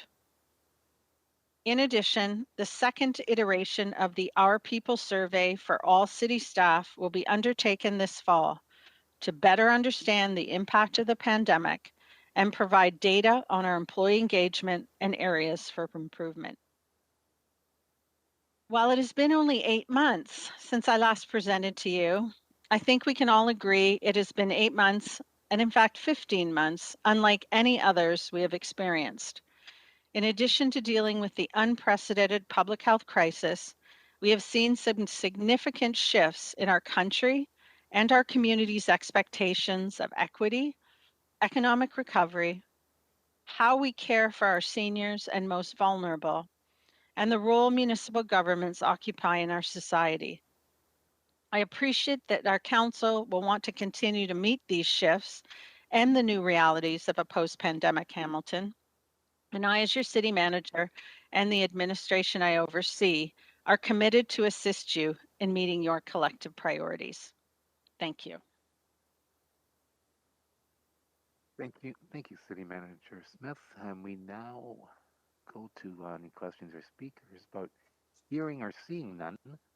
I'll take a motion to receive the presentation, and it's moved by Jackson and seconded by Ferguson. All in favor, and it's an electronic vote. Thank you, City Manager Smith. Thank you.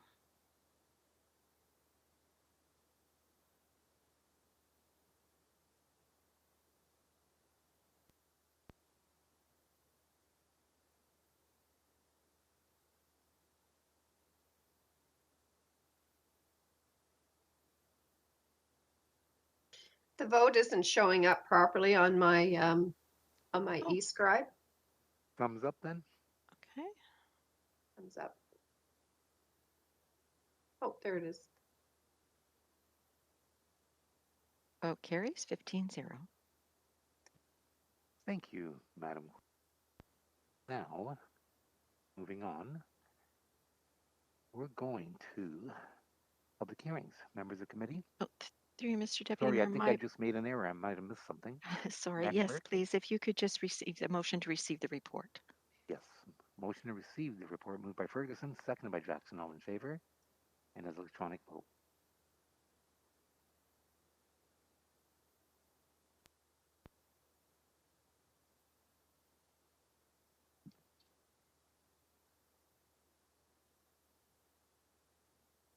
Now, moving on to public hearings and delegations. Councillor Ferguson, are you able to vote? Oh, my apologies. I seem to be Thank you early very on much. this one. That carries, Mr. Deputy Mayor, 15-0. Thank you, Madam Clerk. Members of committee, we will take the public hearings and delegations now, and we have Darlene Wesley of Acorn. I think I might have to leave the chair, though, Madam Clerk. Do I not, technically? Through you, Mr. Deputy Mayor, as long as you don't participate in the conversation or in the vote, you should be okay. If you would prefer to turn the chair over, that might be better for perception as well. I think so, too. So, Mr. Mayor, sorry, buddy, but would you like to take on this role? You bet. Okay, thank you. Appreciate it. So I believe we are calling on Darlene applications Wesley? at this point. Yes, through you, Mr. Mayor, it would be Darlene Wesley from Acorn Hamilton. Okay, so you're going to have to guide me through that. I think Pavin branches for next meeting. So Darlene is up, and then we have Elizabeth Ellis, Carl Andrus, Linda Lukasik, Veronica Gonzalez, Dinah Sparks, Gojo Dempty, and then there are a few added ones. Am I correct? That's correct, Mr. Mayor. The balance of 6.9 are videos, so you can call on the names and then we'll play the video from this end. Very good. Okay, item 6.2 then is Darlene Wesley. Darlene? Good morning, City Councilors, Mayor, and City staff. My name is Darlene Wesley, and I'm a member of Acorn's East End Hamilton chapter and a tenant in Ward 4. Acorn is a community excuse me, and tenant organization with a membership of low and moderate income individuals and families that fights for social and financial justice. We have 3 chapters in Hamilton: Downtown, Mountain, and East Hamilton. Our first chapter in Hamilton started in 2017. I am delegating today in support of a city implementing a vacant homes tax and against 10.2 tax increment grant for renovations at 540 King Street East.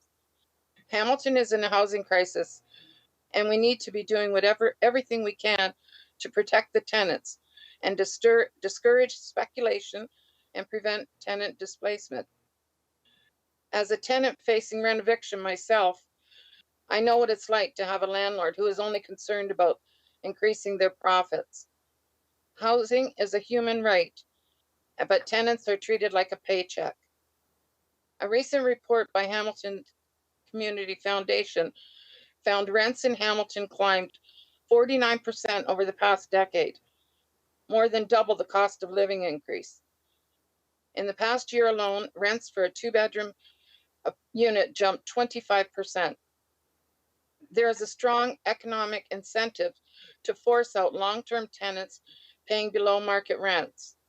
It's common for landlords to keep the units vacant waiting for their value to go up or to drag out the renovations.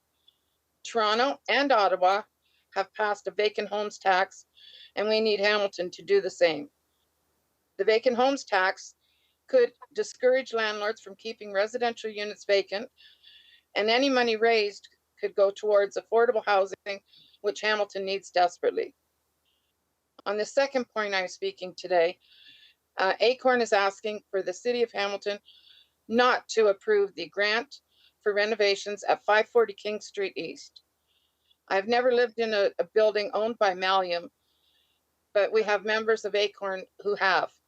Acorn members have spoken to tenants and family members of tenants who have been rent-evicted by Malium. I listened to the podcast in 2019 podcast on the weekend where the co-owner of Malium, Tyler Pearson, is interviewed. He talks about how supportive the City of Hamilton is and what Malium is doing in Hamilton. But everything he said didn't sound as good for Hamilton to me. Development shouldn't be at the expense of low-income tenants. We need the city to put community first. In a housing crisis, it doesn't make sense to give a grant to a company that's making the crisis worse. Renoviction is has huge social financial impacts on Hamilton and tenants and Hamilton. Displacement of low-income and vulnerable tenants is one. It destroys existing stock of the market affordable housing. It drives up the rents in the neighborhood. Housing instability for tenants increases demands for social housing, incentivizes landlords to deliberately let their buildings fall into disrepair, increasing pressures on social and health services, and increases the homelessness. The grant that is up for discussion today is more money than the City of Hamilton has spent for the Tenant Defense Fund, which has a total of $50,000.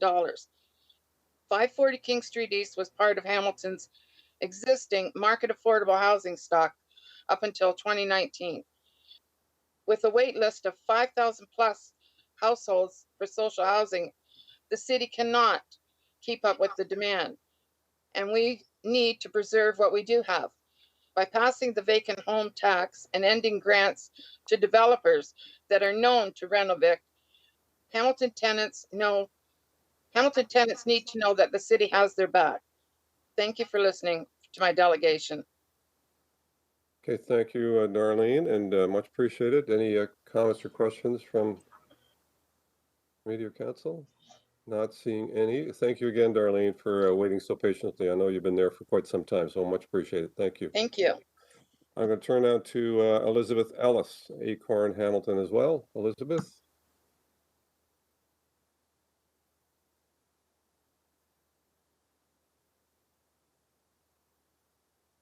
Madam Clerk, do we have Elizabeth on the line, or do we have a... Through you, Mr. Mayor, yes, I do see Elizabeth. I believe she's trying to get on now. Elizabeth, are you able to turn your video on? There she is. Good morning. Elizabeth, you were okay. Yeah. Okay, leave it there, Elizabeth. We can see you. That's great, almost. More importantly, we need to be able to hear you, so go ahead. Want to test your audio?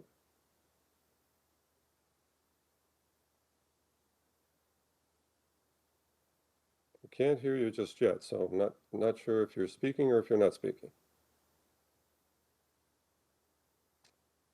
So we're having a little bit of an audio problem here, so we can't quite hear you yet. You want to check your mute button or icon? Elizabeth, can we get you to not keep moving your camera? Your camera is okay. You'll just need to hold it still, or there you go. Your camera's okay. We just cannot hear you.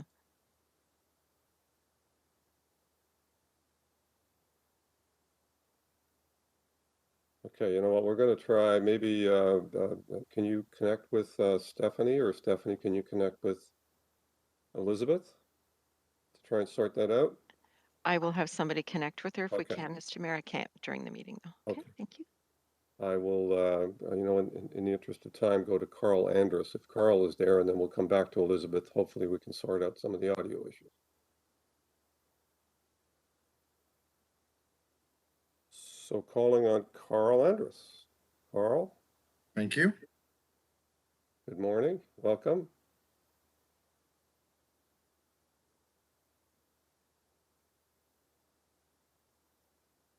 Just give me a moment, thank you. So today I came to talk about the vacant home tax. Before I do, I hope not a single councillor in good consciousness will vote in favor of PED 21140. Honestly, 170K to the very people who are driving the affordable housing crisis. The Hamilton Tax Increment Grant for 540 King Street East in Ward 3 is subsidizing the type of predatory gentrification that is making the city increasingly unaffordable. Just don't do it. They evicted everyone living there at affordable rents and now threw some paint and some drywall up and want you to pay twice. Once in the tax credit, the other in the added social costs in homelessness and housing. Just don't. Now, through the chair, to my delegation. I want to talk about the vacant home tax and why the staff proposal does not come close to what is needed. I come here as a tenant who's been rent-evicted myself. I was displaced from my home of 5 years at 26 West Avenue South, which now sits empty. Beside it, 38 West Avenue South, also empty for many years. Between the two buildings and another empty one on West Avenue South, a very short street near the downtown Canadian Tire, there are nearly 50 units of what was once deep, affordable market housing. 50 families lived on this short stub of a street, all now empty. The proposal before you would not even tax these properties. Why? They have building or demolition permits, some years old. So old, they no longer show up on the city's portal. A vacant home tax should be used to push property owners to get their units on the market, not squat on them for years with a building permit. 38 West Avenue South was once a building full of families living there for years. It's now empty. It has a permit going back to May 22nd, 2018. If you do not find ways to push these properties back onto the market with the tools at your disposal, there is very little incentive for the owners to rush them onto the market. So why are there so few properties on the city's radar? You'll need to walk the streets to see how many empty potential homes exist. How can Stats Canada show 10K plus empty properties, but the city's own count only shows a few hundred? Properties itself, with or without a permit, are gaining massive returns right now. A vacant home tax is the least you can do. More so, the one before you lacks the teeth to really address affordability. Please, as the city becomes more and more unaffordable for some, I implore you to use the tools you have before you to put more units back in the market. Stop incentivizing gentrification and landlords keeping properties empty. Tax them, permit or not, and force them back onto the market. Thank you. Thank you very much, Carl. Any questions of Carl? Carl, if you could take your yeah, I'm just working on it now. Yep.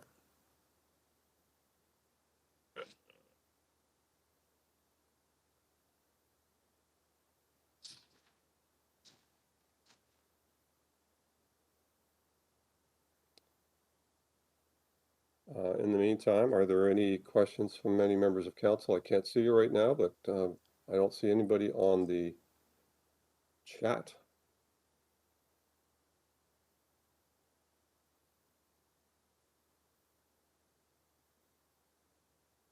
Sharing worked really well. Unsharing is a little bit more challenging. There we go.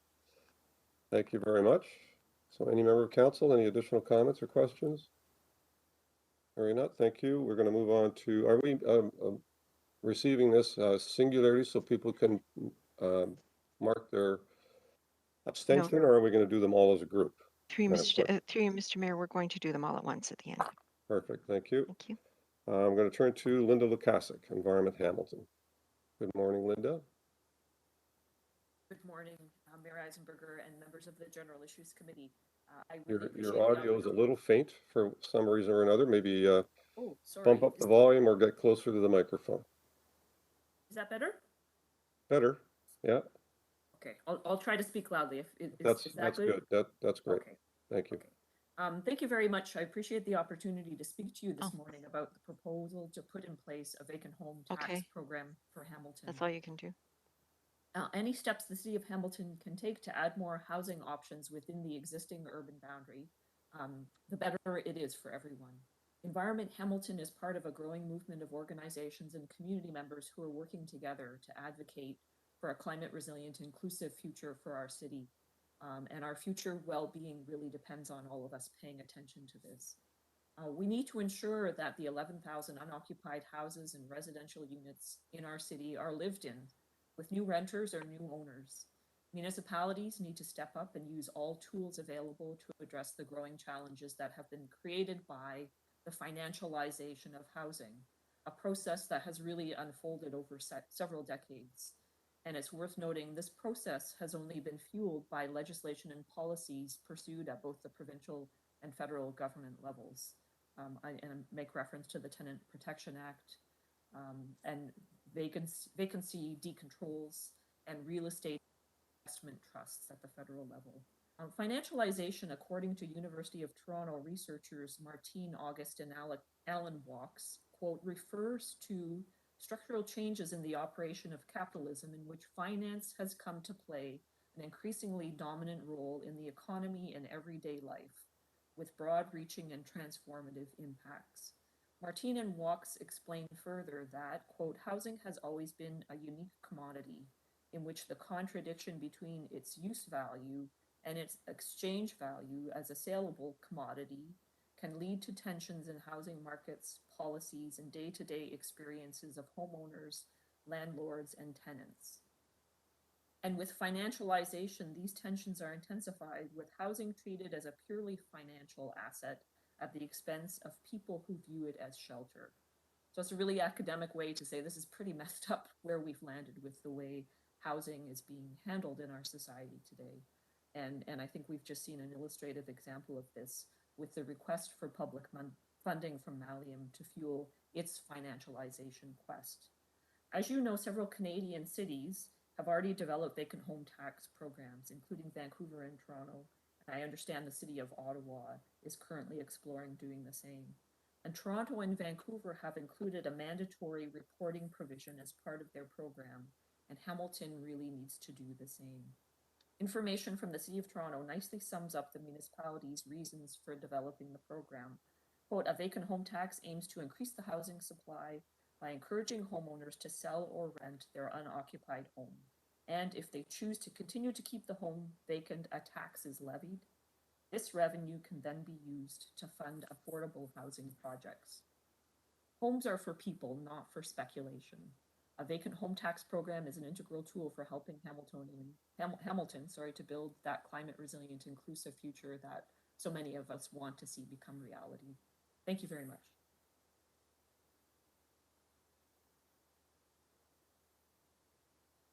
Thank you, Ms. Lukasik. And any questions of Linda Lukasik from members of council?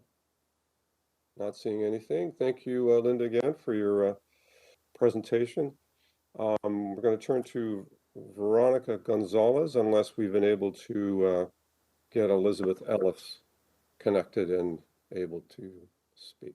Through you, Mr. Mayor, our office has tried to contact her by voicemail by telephone and has received a voicemail. We're also trying by email. Okay, I appreciate that. So I see her on the screen still. Yep. Do we have any audio at this point? Can you hear me? I can, yes. We're back. You're on. Yes. Thank you for sticking with it. Go ahead. Thank you. Hello, councillors and city staff members. My name is Elizabeth Ellis, and I'm a member of Hamilton Acorn.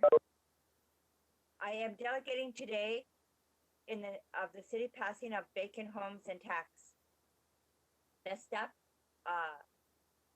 recommendation to approve a grant to Malium, to not approve for it, for the renovations at 540 King Street East. I just want to make this clear, to not approve. This is my third time delegating to the council members as former tenant of Malium. I delegated in 2019 and again in 2019 on changes of the city grant to ensure city money to go not to tenant displacements. I declared in October of 2019 against Mellium a grant for 301 and 303 Burton Street East. Uniformly, the city grant proves doesn't go far enough to ensure money isn't going to predatory developers. There is no investigations if tenants are displaced prior to the application of the company and has been renovated at other buildings. Acorn has shared the council and staff before this company and bought buildings and offered buyouts and given N13s to tenants. They did it at my building between the fall of 2018 and February 2019 at 160 Sherman Street North. All 8 tenants were displaced. Some of my tenants got a lot of stress due to this. One of my neighbors, Bruce, he had passed away due to the stress and bullying of the Mellium company. I was fortunate to find a place in 2 days prior to being out on the street. Others became homeless, others had to go to shelters. Mellium has 7 properties. They are displacing at 1083 Main Street East, 571 King Street East, 41 and 43 Albert Street, 290 Kenilworth North, and 540 King Street East. This is 7 properties, and there's others that we don't know about. Over the 2 years, I've lost my home in Sherman to this day about Mellium red evicting out of the units. Acorn and others are coming together to stop this developing people to throw out on the streets and force out tenants. We need to vacant home tax to discourage landlords from keeping units empty. Mellium is not a profit business. This is looking out for the best interests of our city, and to say on the website that they are private equity firm. The pods investors to buy buildings and huge other returns from investors. In a housing crisis, we make sense. It does not make sense to give money to private equity firms. This would be doing these renovations anyway. So they're already doing the renovations. And the tenants, we have spoken for years about the renovations in Mellium owning buildings. Doesn't seem right to give them a grant. Acorn is asking city councilors to reject the application of Mellium. Mellium has bought 540 King Street East in 2018 with tenants already in the building. We have noticed that they gave the tenants in November 2018, including themselves as new landlords.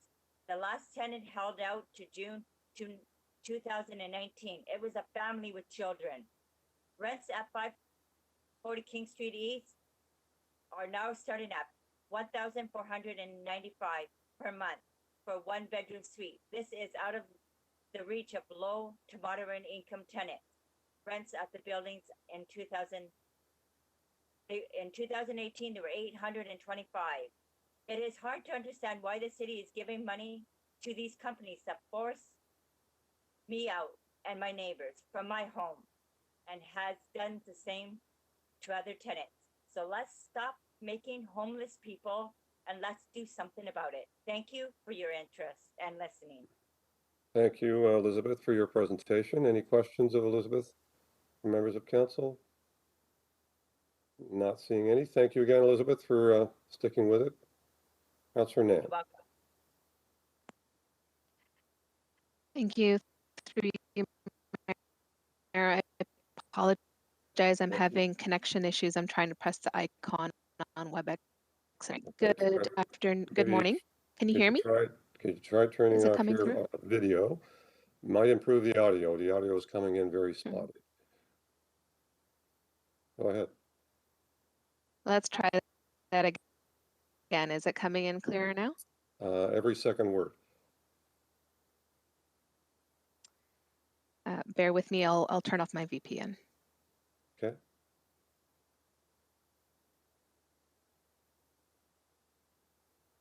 Okay, how's that? Much better. Okay, there we go. I apologize. I tried to, as you can tell, connectivity issues indicate through the icon on WebEx. Through you, good afternoon, or I guess we're still in good morning to Liz. Thanks so much for coming in and delegating on this issue again.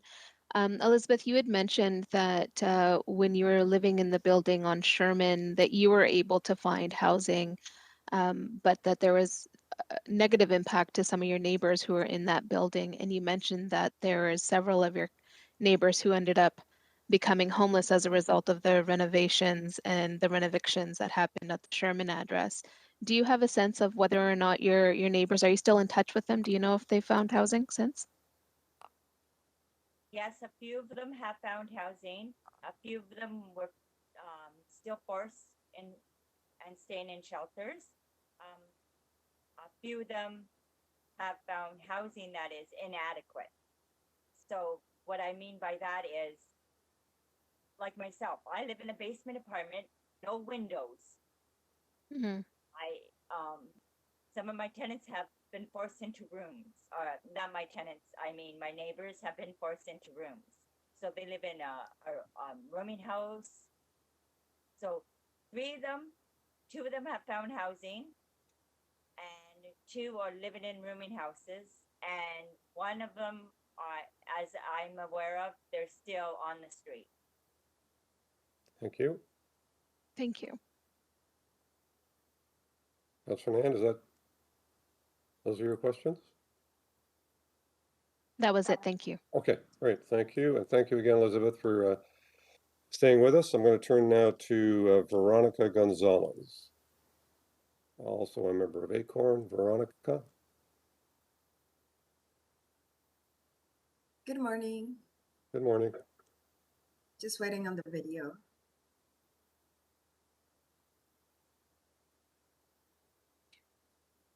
There we go. Can you hear me good, everyone? Yeah. We can hear you. Sounds good. Loud and clear. Great. Thank you. Hello, Mayor and City Councilors and everyone who's listening. My name is Veronica. I'm a chair of ACORN's Mountain Chapter and a tenant in Ward 8. I'm delegating today in support of the City of Hamilton passing vacant homes tax, and ACORN is asking councilors to not approve the grant application for 540 King Street East by Mallium. First, we have this notorious company, Mallium, leaving people on the streets. This is the reality of this company and many others. Their businesses has further put Hamilton into a homeless crisis and has left properties vacant. These apartment units are people's homes. They might not be mansions, but it's their home. Mallium and this application will be creating unnecessary stresses, making people ill and taking advantage of their vulnerable situation, a situation that Mallium creates when a grant is given to them. ACORN met with Mallium in January 2020 after they emailed us and CC all of council and the press to say they're doing nothing illegal and wanted to discuss with ACORN their affordable housing initiative of $100,000. In the meeting, we proposed that it would be better if they focus their efforts on adopting an anti-displacement policy for their company. They did not agree.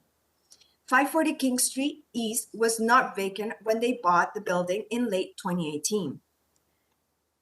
I'm now going to read a statement that was given to us by Jackson Gates on behalf of the late Tracy Gates, his mother, a former tenant at 540 King Street East, who was eventually renovated by Mallium in 2019. And I quote from Jackson Gates. For just about 2 years, my mother was a tenant at the said address. My mom was classified as a low-income individual who was receiving social assistance from ODSP support program. The apartment what she was in was affordable for her. She was happy living there. She had everything there that she could have needed. Her rent and hydro bills was always paid on time. She had a good working relationship with her previous landlords. My mother was a sick woman who was always receiving treatment and home health care services for her many medical issues, as well as her addictions. Unfortunately, Maliam came into the picture. My mom did not want to leave. She was stable. She stayed for as long as she could. Unfortunately, she was one of the very last tenants that eventually moved out. I remember her calling me upset, asking for my help, which I provided, as not only am I her son, but I was also her executor, power of attorney, and next of kin. I also took care of her for years and up until she died. Eventually, Maliam won and paid her first and last month's rent for a new place to live and minimal moving expenses. I told my mother to keep moving expenses. I told my mother to keep the moving expenses aspects of the check as I moved her myself. Sorry, I'm just trying to understand this. Like I always did.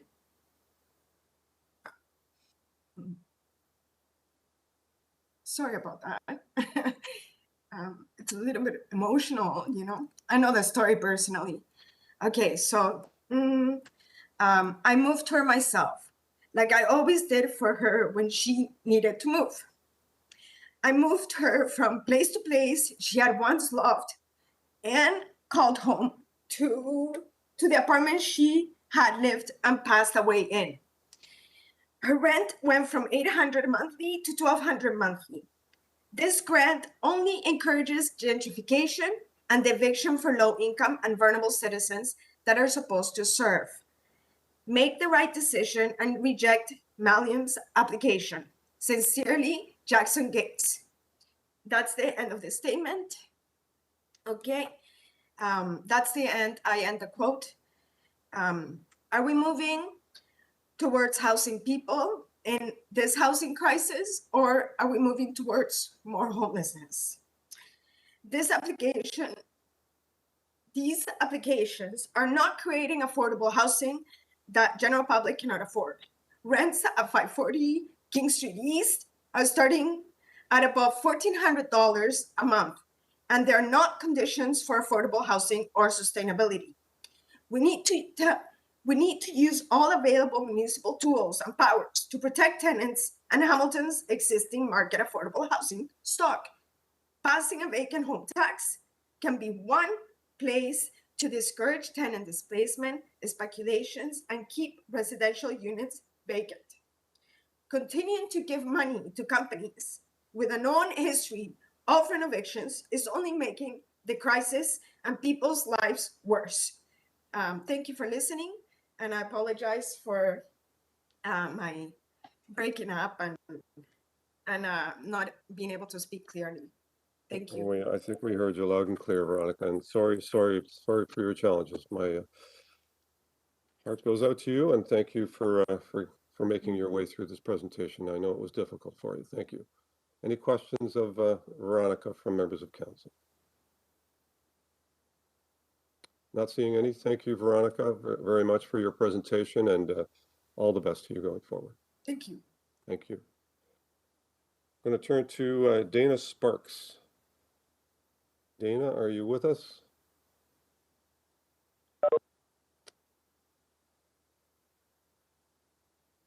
There you are.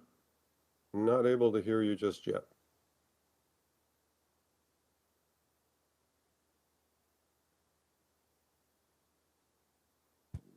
How about now?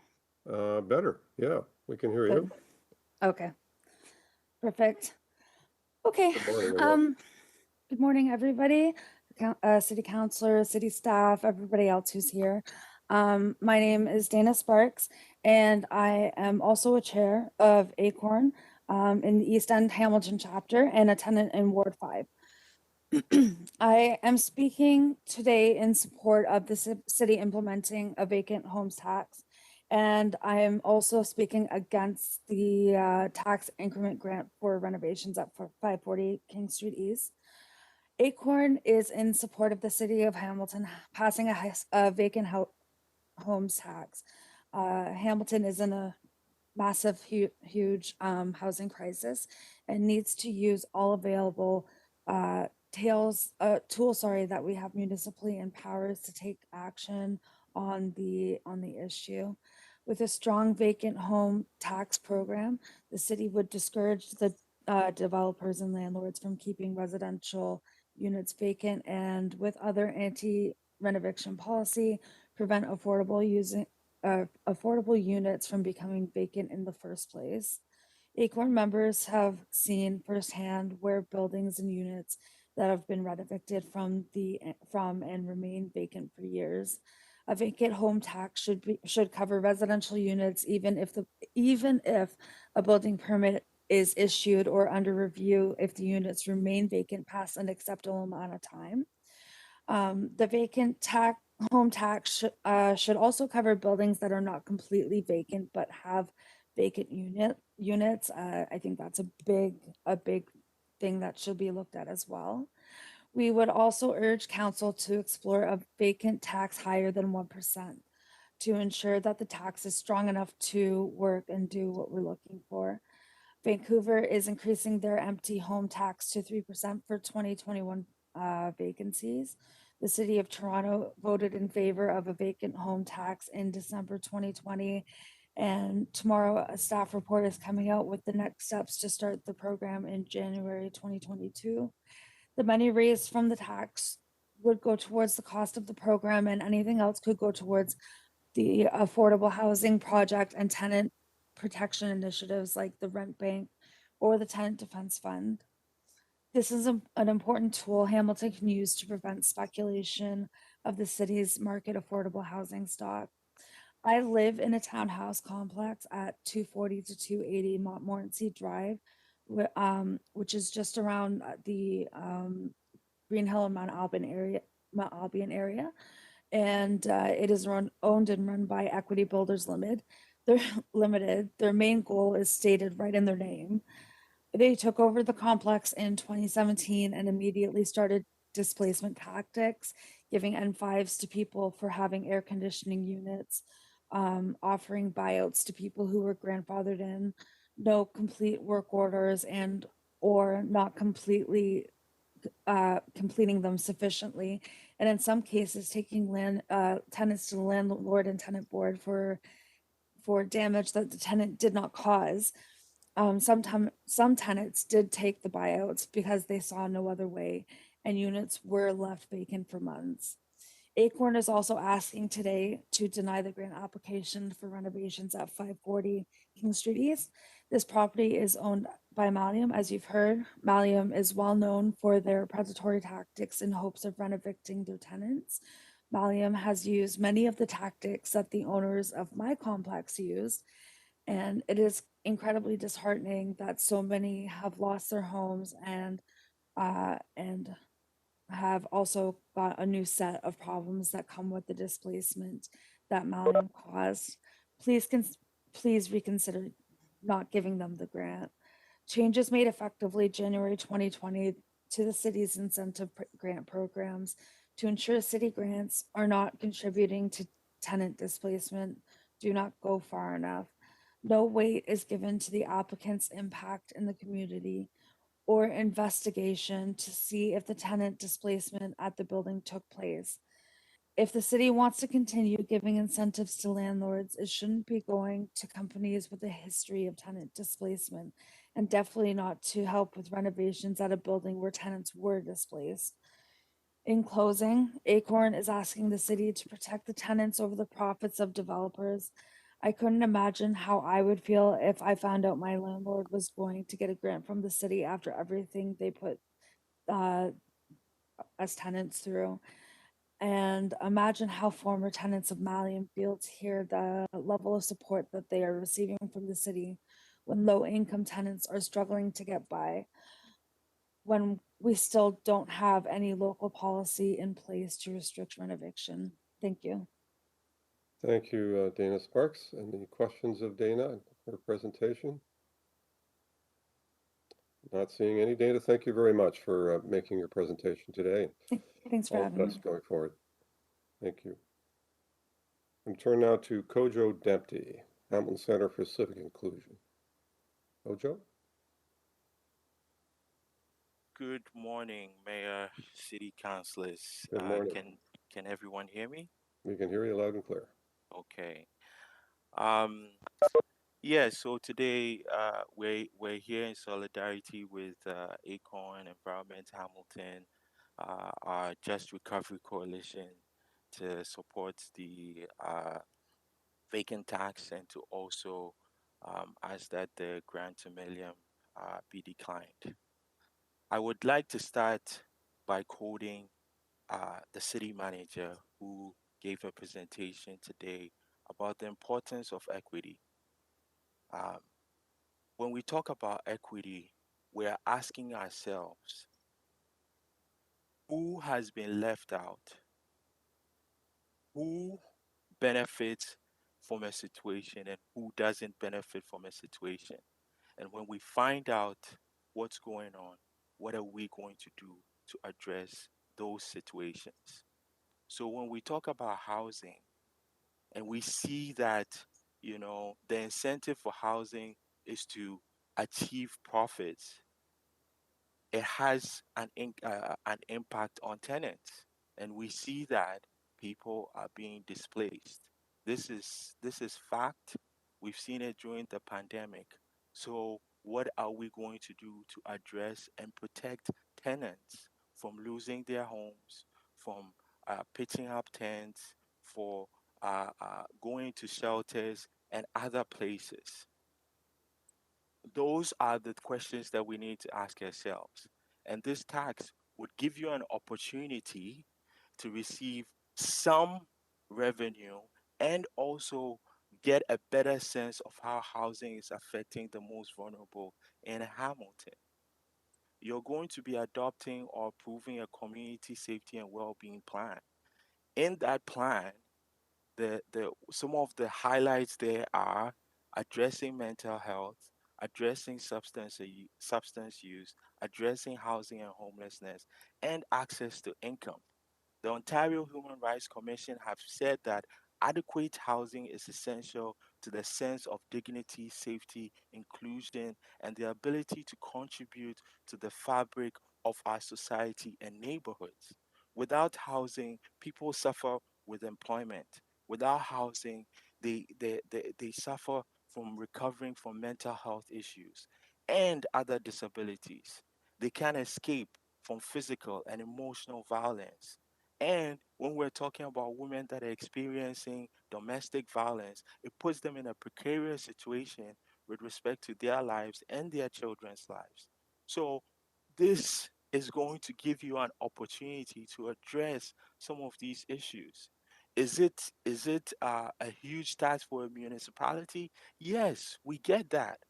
But then we have to come up with innovative, creative ways of using the tools that are available to you to serve and protect tenants that have been historically left behind when we're talking about housing, when people are looking for profits over people.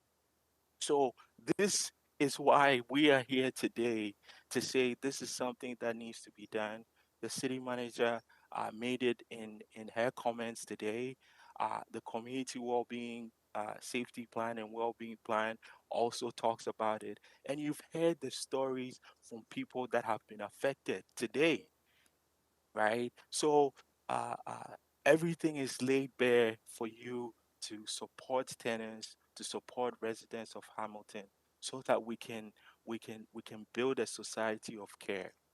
Thank you very much. Thank you, Kojo, for your presentation. Any questions or comments for Mr. Dempsey?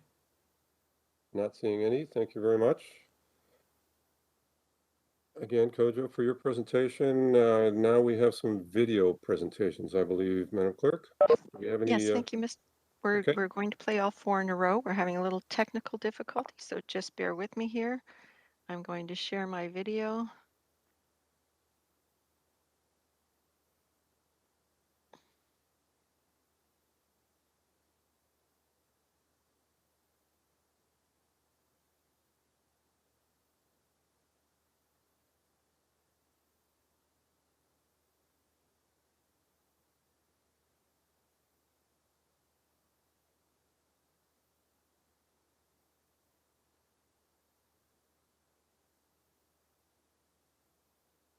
I'm going to state the obvious here, but we're not hearing any audio on this one. Okay, no, so I'm hearing it on my end. Bear with me, Mr. Mayor. Okay.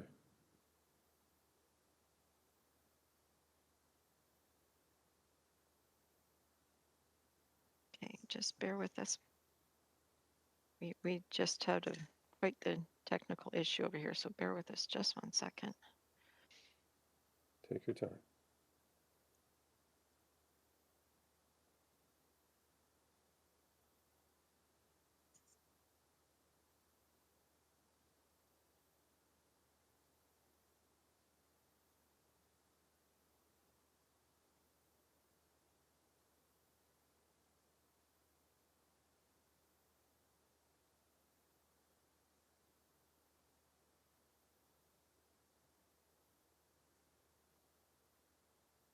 Our apologies, we are working on this. Okay, no problem.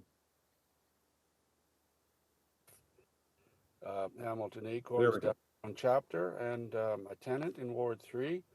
I'm delegating today in favor of a vacant home tax, and excuse me if my eyes are darting around. I'm trying to check my notes. Hamilton, along with most of the rest of Canada, is in the midst of a housing crisis. Tenants are being displaced through renovictions and other tactics. In addition, some landlords are keeping units vacant in multi-residential buildings for reasons best known to themselves, but I suppose due to the increasing commodification of housing and the unprecedented rise in housing prices. But according to the City of Hamilton, between 2010 and 2021, 721 properties have been on the vacant building program. Imagine that in many more multi-residential buildings, there are vacant units as well that are not being recorded. In the case of the building that I live in, there are many vacant units. I'm not going to name the building or the landlord because it's not my intention here to single out any particular individual or company.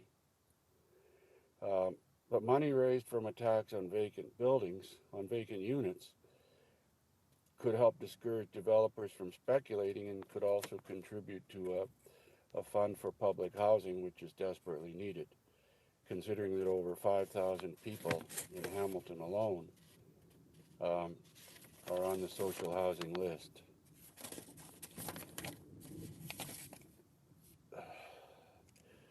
You know, we face it, benefits like OW, ODSP, and OAS are nowhere near adequate to provide an individual with decent housing in this city, or probably anywhere else in Canada for that matter. So social housing is an imperative at this time. As I said, to reiterate, the money from the vacant unit tax could go towards providing additional housing. I urge the city to implement a tax of 1% or preferably even more on vacant rental units, and thank you for hearing me out. All right, that was David Galvin, and now we're going to hear from Rebecca Guzzo.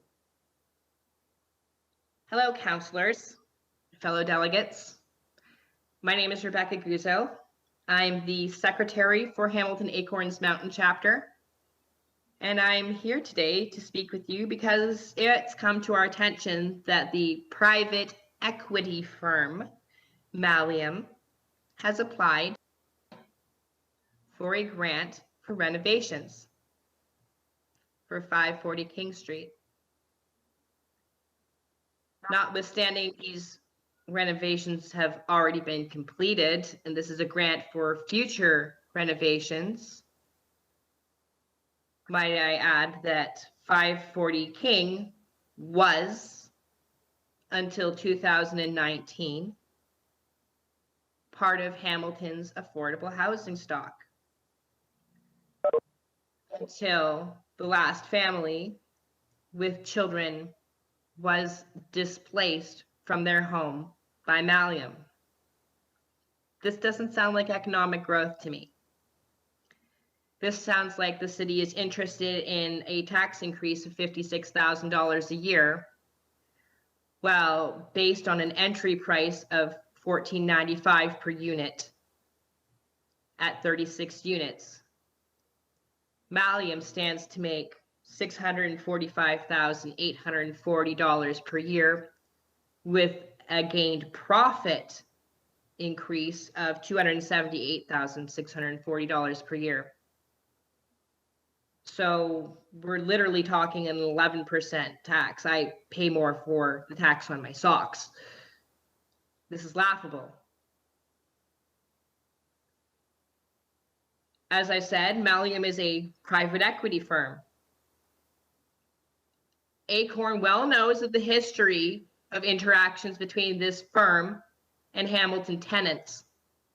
It is well known that this firm does rent-evict in order to make money off of the pain, suffering, and misery of people who live in Hamilton.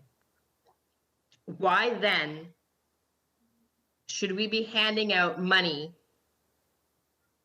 to predatory landlords? I'm proud to live in Hamilton. The people here are great.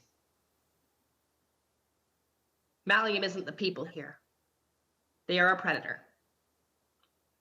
I'm not going to make any apologies for saying that the sneaky and underhanded tactics need to stop.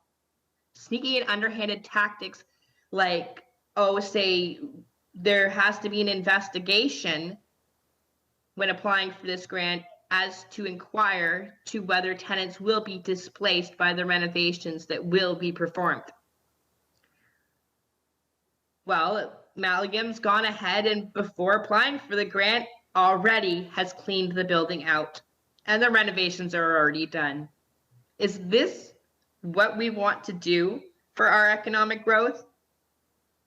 The average Canadian per 2019 census makes about $54,000 per year. That puts affordability at about $1,400 a month. Which means with the prices that Mallium is charging for these units, they are not affordable for the average Canadian, let alone the low-income Canadian, let alone the minimum wage Canadian, let alone the Hamiltonian. The average person who lives in Hamilton does not make $60,000 a year, because that's what you'd have to make to put these apartments within the 30% part of your income. Who makes $60,000 a year in Hamilton and wants to rent an apartment at 540 King Street? The answer is no one. So we'll be addressing the vacant home tax next, because these buildings are vacant. Because nobody, based on speculation in Hamilton, is going to be able to afford to live there. This does not contribute to our economic growth and development, and it needs to be stopped. Thank you for your time and attention, and have a wonderful day. Okay, and next up is Ali Shanner, also with Acorn. Same issue.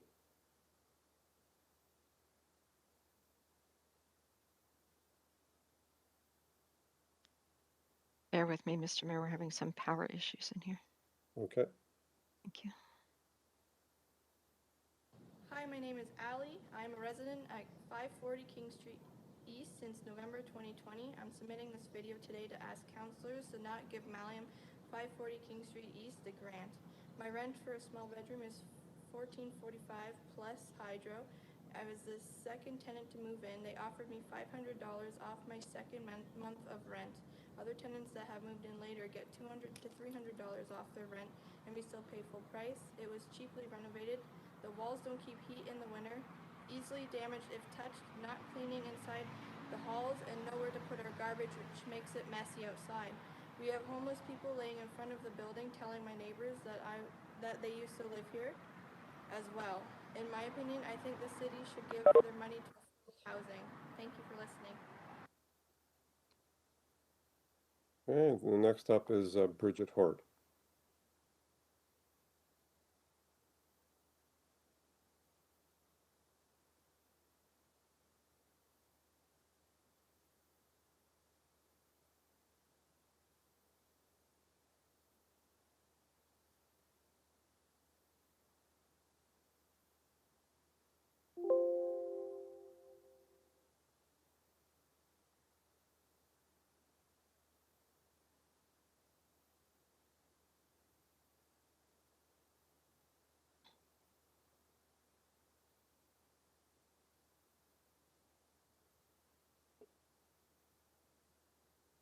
Hello, City Councilors and City staff. My name is Bridget Heward, and I'm delegating today in support of the city passing a vacant homes tax. I think this is really important, and especially in light of this past year and the predatory landlord practices. I don't think there's much time to waste. I'd also like to ask you to not approve the tax grant for 540 King Street East. I'm a member of Acorn's downtown chapter, and I am a tenant of Ward 3. So in 2015, my husband and I were living at 38 West Avenue South. Sorry, we moved there that year. And in 2017, Blackbird Properties replaced Red Brick. And so we knew right away that there was something a little bit off about them, as they were not refilling units vacant by students once they started to leave in the spring. There was garbage left everywhere, no collection of anything left behind by previous tenants, and also issues with the heat that they brought in someone in April to fix. Told us it was fixed, but by October 30th, they were not turning on the heat, and it was starting to get cold, and that's when they handed everybody eviction notices, claiming that they had some work to do on the building to get it up to code. So everybody got evicted. They tried to argue with people about not paying them for 3 months rent, even though that law had come into effect that year, I believe. And so there was a little bit of manipulation going on there.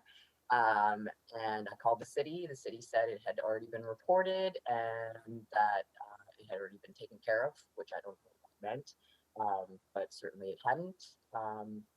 And so just to finalize my point, the building has been boarded up and left empty ever since. So there were no efforts made to actually renovate it. They've just left it sitting empty. I've driven by a few times just to check in to see what's going on with it, and it has not changed.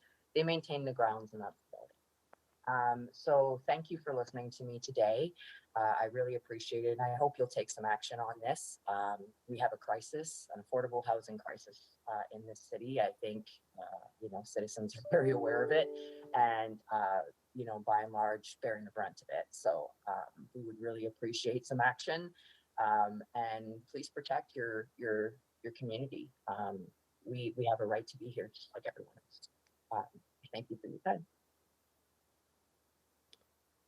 Okay, Madam Clerk, are those all of the delegates? Yes, through you, Mr. Mayor, those are all of today's delegates. Great, thank you. I'm going to turn the chair back over to Councilor Marula to deal with consent items coming up. So item 7172. Councilor Marula, Deputy Mayor Marula.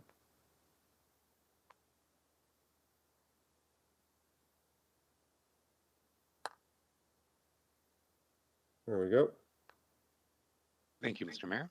And we are now moving to consent items. Oh, sorry, Madam Clerk, I heard the Mayor mention consent items. Yes, through you, Mr. Deputy Mayor, we have already addressed the consent items. We would now be going, the delegations were heard under item 9. I think the mayor was looking at his list when they were delegation requests where they were numbered 6. We would now be moving on to discussion items.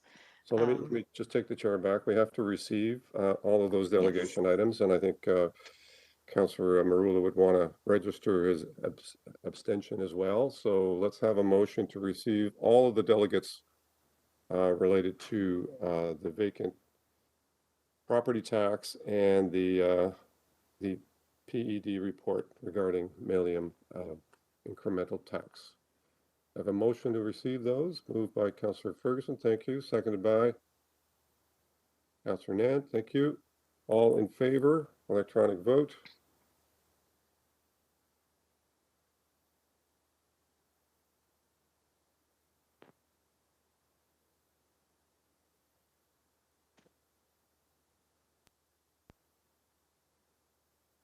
Thank you, Councillor Jansen. Councillor Farr, are you able to vote?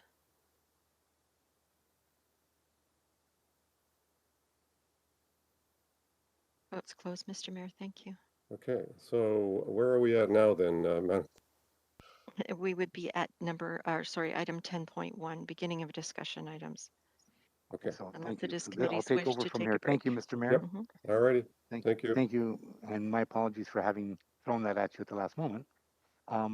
So moving on to discussion items at 10.1. See, I can't, no, this I shouldn't be, okay, this I don't. So moved by Jackson, seconded by Collins, all in favor, and it's electronic vote.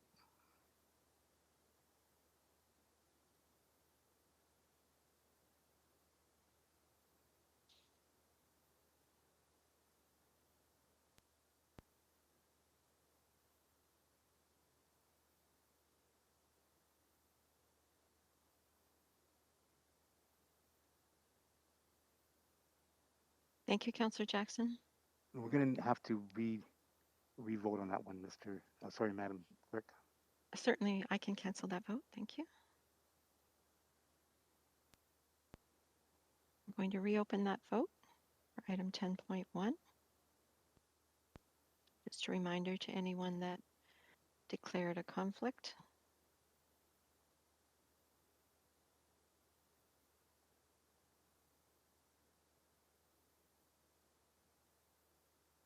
Councillor Clark, are you able to vote? And Councillor Farr, Councillor Jackson, I'm going to take your thumbs up again, and Councillor Nan. Oh, got yours. Councillor Clark, I've got your thumbs up. Thank you so much. Vote is closed, 12-0. And moving on to, moving on to 10.2, the Hamilton Tax Increment Grant, now moved by Johnson, seconded by Nan. All in favor, and it's an electronic vote. We need to see if there's any speakers. Oh, we And do I have see speakers. My several of apologies. them waving. Yes, Yep, my that's okay. apologies. We have Councillors Nan and Jackson, please. Okay, so we have Councillor Nan. The floor is yours. Thank you. Through you, Deputy Mayor. We'll see. Can you hear me okay? I just want to make sure my connection is stable now. All good, all good. Thank you, Councillor. Excellent. Thank you. Through you, Chair. A few questions on this file, definitely in light of the delegations that we've just received as a committee. So if I could, through you, if whichever staff You lead okay, it honey? would be. The questions I have, and then some comments, and also I want to explore the potential of different direction here as well. So in our tax incremental grant program in 2019, we moved some amendments to that program to ideally get to the heart of what these delegations have aired to us, which is to prevent the municipality from being seen as a loophole to end up providing incentivization and funds that then enable private equity firms or corporations or housing, those who are looking to make profit off of housing, from displacing our residents who call their neighborhoods home. So I just wanted to see if staff could please give a run through in terms of those programmatic changes and why those programmatic changes did not result in what we were aiming to achieve as a council as it relates to this grant application that's before us. Through the deputy mayor to the councillor. I'm accompanied on this call today with Judy Lamb. Judy was around at the time when that report came forward. So Judy, if you wouldn't mind, could you please speak to the issues with respect to the rent eviction policy at the time? Judy, are you present? Yes, I am. Can you hear me? Oh, welcome. Yes, yes, we can. Great. Welcome. Yes, there was a report that went to council as a result of the motion to make changes. The changes took an effect January 1st, 2020. So the nature of this tax grant for 540 was applied for before our policy took place. Since that time, so if you want me to summarize a little bit of what the report said, was that a lot of the recommendations, we recognize that tenants needed to be educated as to their rights and to understand how to address the concerns that they had. So as a result of a collaboration between economic development, with housing services and legal services. We engaged them to find the best way of making sure that the tenants understood their rights. There was, so the one thing is to advise applicants as of January 1st, 2020, that if there was any tenants in the building at the time of their application, that they must disclose them to us. When they disclose them, then we provide a package of information that tells them the average rents that are in the city at this point. So they're aware of, if they're offered a buyout, that they would know what is the current rents, so that they would be aware of that.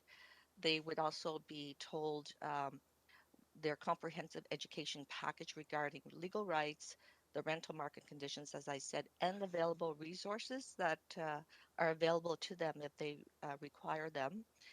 And also that if there was above guideline rent increase made, we were to receive quarterly reports now through housing to identify those landlords and the addresses that were asking for above guideline, and then they would not be permitted to apply for our programs. So since that took place in January, we've had only 2 applications where there were tenants in place while they applied to us. And so those tenants were all provided with educational packages. So I Thank you. guess in terms of addressing whether it's working or not, it was not in place at the time of the 540 King application. Thank you. I appreciate that. And through you, are staff aware of the rent change that has occurred at this location? It's been delegated today and documented at other points that rents were in the $500 range for the units that have been renovated by Malium that began their works, I understand, in early 2020 in their renovations. And now the rents are at $14.95. So if I could, through you, is there anyone from economic development who can comment on awareness of those rent rate changes? In 2019, when they applied for the tax grant program. They also applied for the commercial corridor, which we have not processed as yet because we're still needing more information. I believe when we asked what the rents were, because we have to look at the pro formas in evaluating whether they meet loan requirements. And I think at that point, I recall that the range was maybe more in the 895, 800 range, and did go up to about, depending on the size of the units, it did go up as high as 1500. Yeah, thank you. So through you, Deputy Mayor, I understand the initial goal of these incremental tax grants was to literally take buildings that were otherwise derelict or vacant or sitting unanimated and employ a mechanism of incentive grants to spur some activity in otherwise areas that had sat dormant since the economic depression of the 90s. And it did begin doing that work in a pretty robust way. And we've seen some of that, the benefits of that throughout the lower city. But the challenges that occur now is the way in which this policy is being manipulated, or how tenants, or sorry, not tenants, the property owners are finding loopholes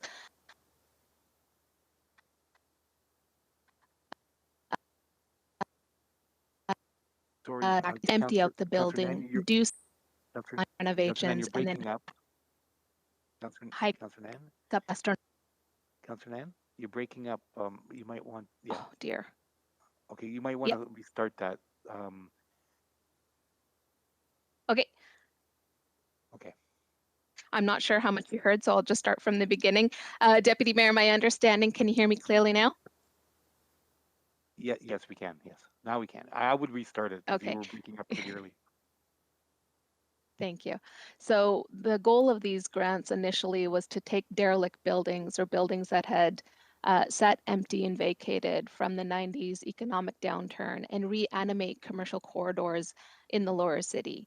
And since then, what we've seen happen is property developers practicing aggressive buyout tactics, displacing tenants, emptying out buildings, and doing renovations and then hiking up rents astronomically to get hundreds of thousands of dollars from the city in forms of grants. And to see this come forward, especially in terms of a company whose practices have led our residents to become houseless, to rely on the shelter system, or end up in inadequate housing, I think is an absolute flaw in this policy. On principle, I simply can't approve this grant, nor the practice to continue our city being used in this way during an affordable housing crisis by those kind of private equity firms.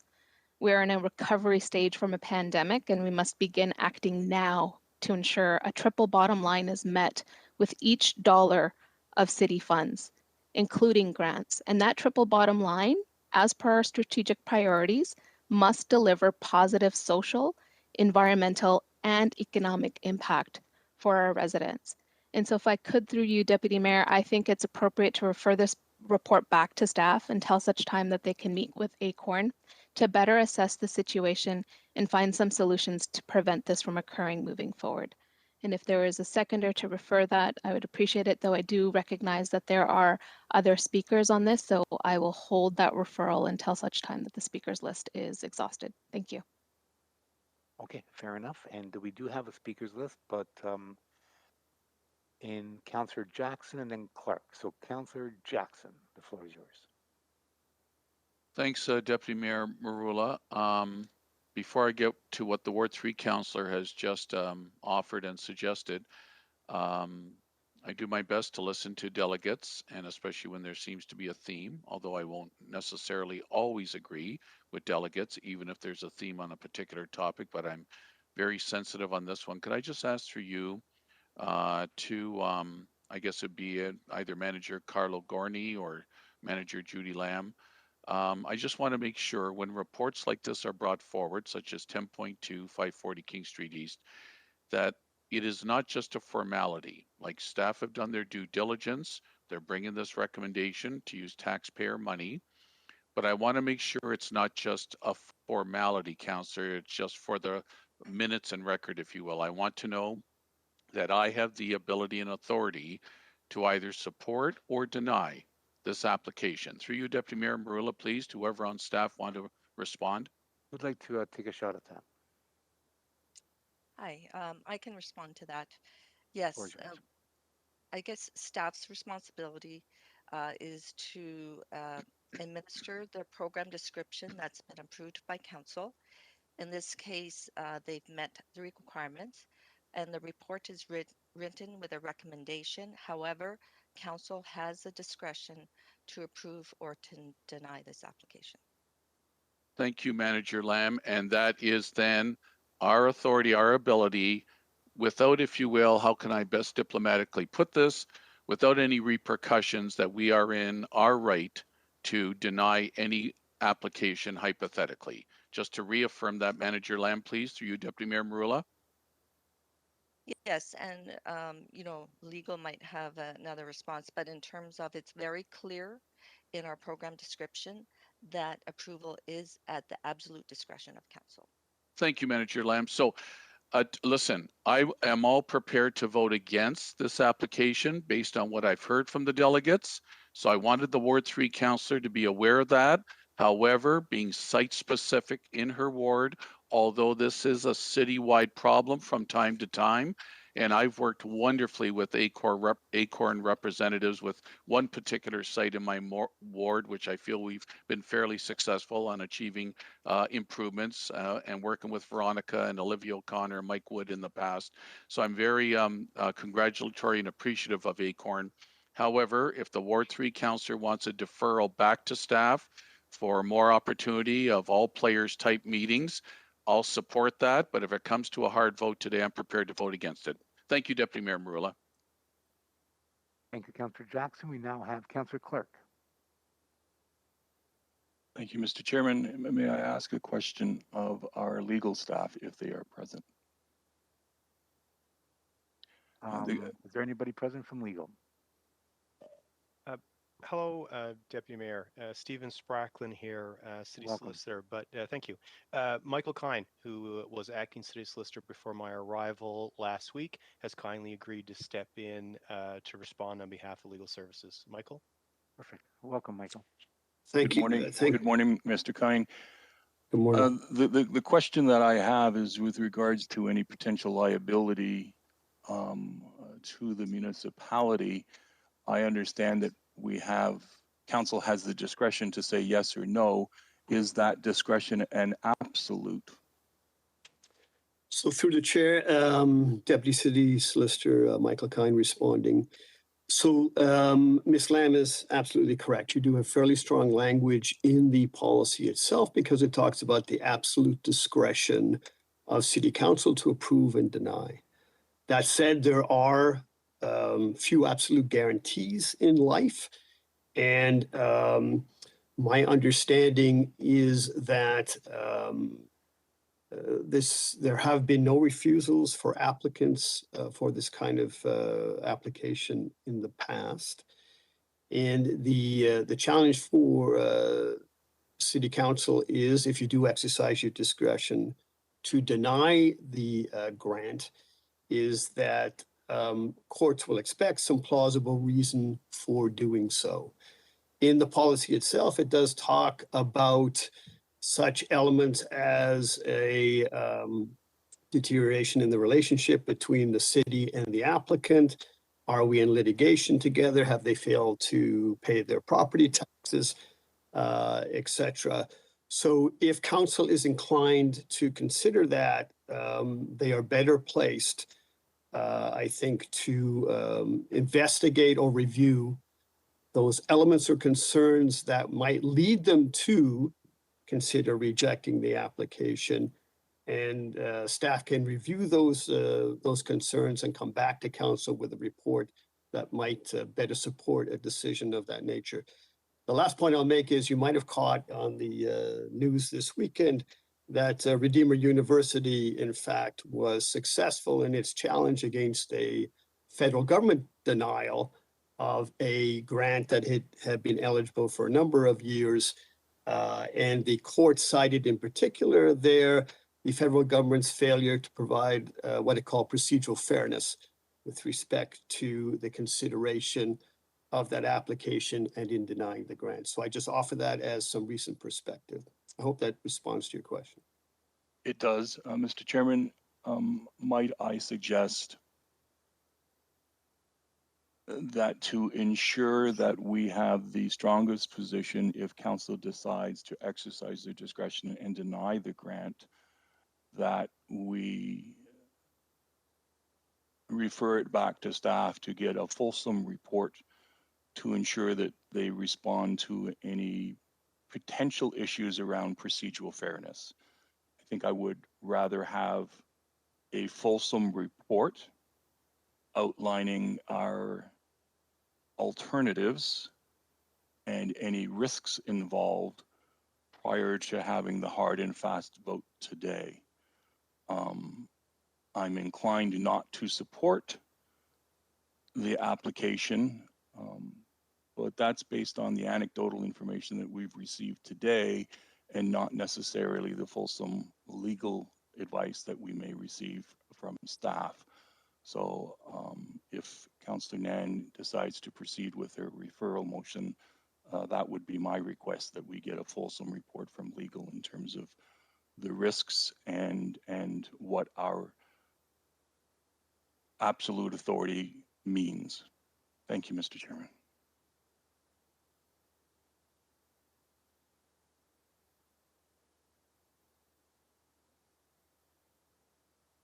Well, thank you, Councillor Clark. And now we have Councillor Ferguson.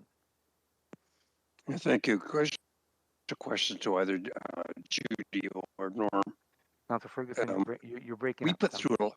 Councillor Ferguson, you're breaking up. Okay, I'll fix that. Take your video. Thank you. Okay, so we put through a lot of these in recent time. There's 2 today, and one just before this one passed fine. What's different about this one that's drawn this attention to it? Yeah, any feel for that?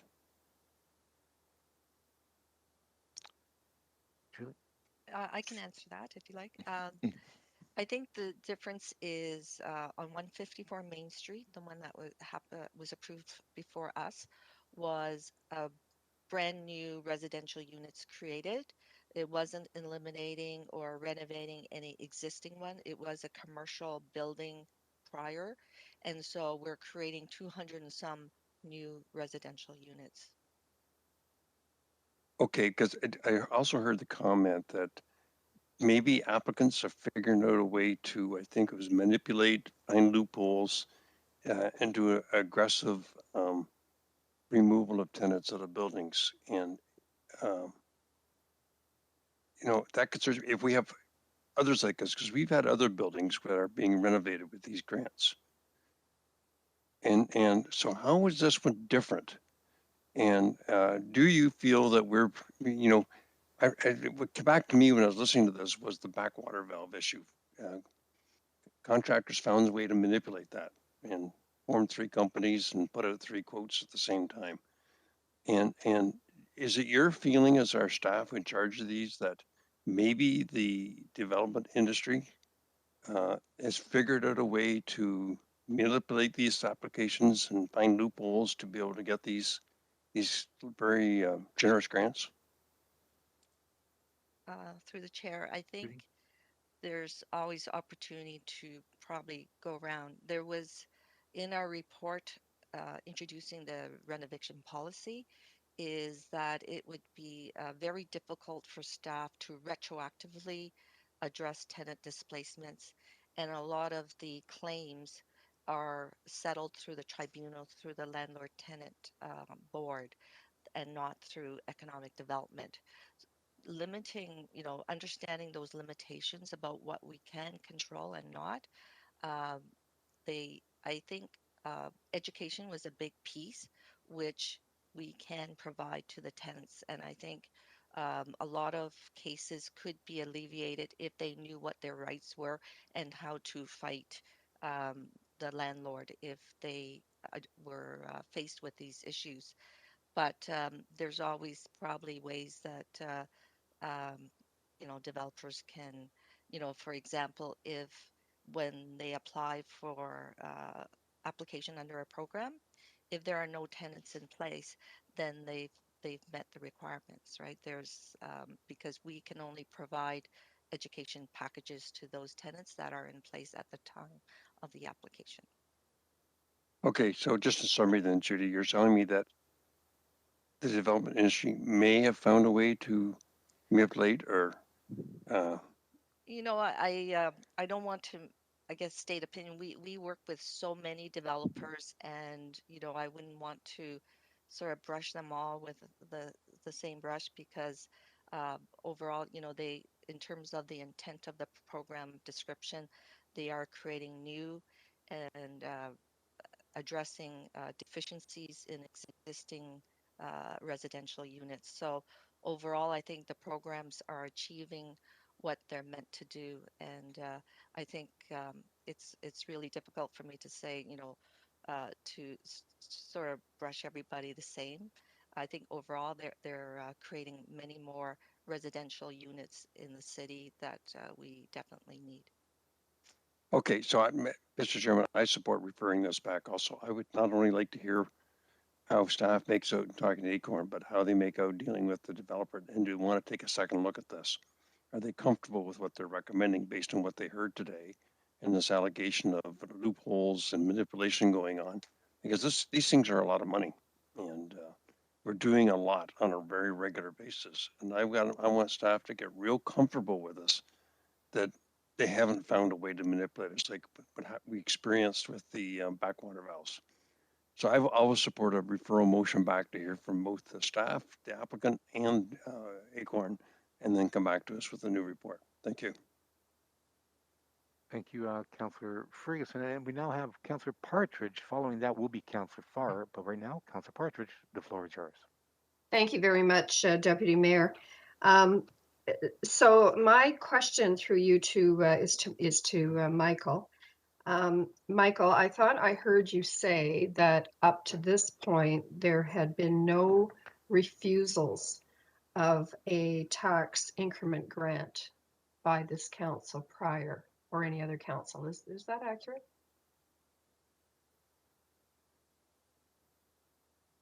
I can't hear you, Michael.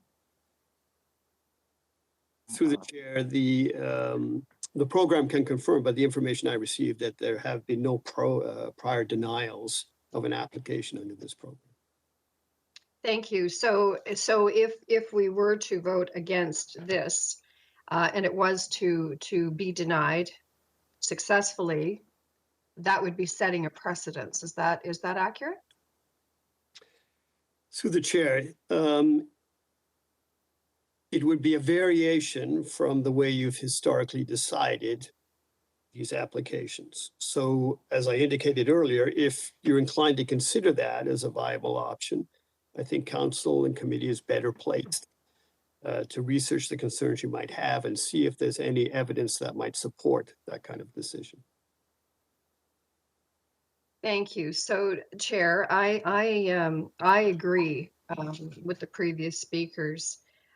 I think we need to definitely, I'll support referring this back to staff for all the reasons. But, you know, at the bottom line is, especially having COVID upon us, and our city does have a rental housing problem, an affordable rental housing problem. You know, are these tax incentive incremental grants? I mean, are they even what we should still be doing? We have billions, you know, we're hitting the building values of over $1 billion every year. In fact, I think we're already at that, and we're halfway through the year. So, you know, is it time to dig even a little deeper? And to really look at, you know, do we still need to do these tax incentives for our downtown? So I'll definitely support referring it back. But I think, you know, I think these grants are maybe past their best before date, and we need to rethink how we're using taxpayer money. Thank you. Thank you, Councillor Partridge. We now have Councillor Farr. You're up. Thank you, Chair Marula. Happy to support a deferral through you to Judy.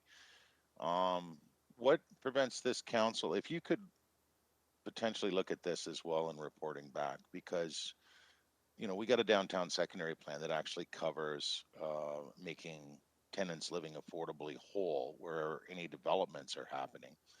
And I can't see the downside of further amending. This applicant actually got in before we did the last amendment for 2020, and where, as you rightly noted, we provide a whole lot of notification and education to tenants. But what prevents us, you know, based on what we see with the current parameters, to contemplate like a new stipulation in any grants coming forward in the future to prevent this, or at least address it further? And particularly in a way that says, hey, you know, if you want to be eligible, you need to make tenants whole through you. Who would like to take a shot at that answer?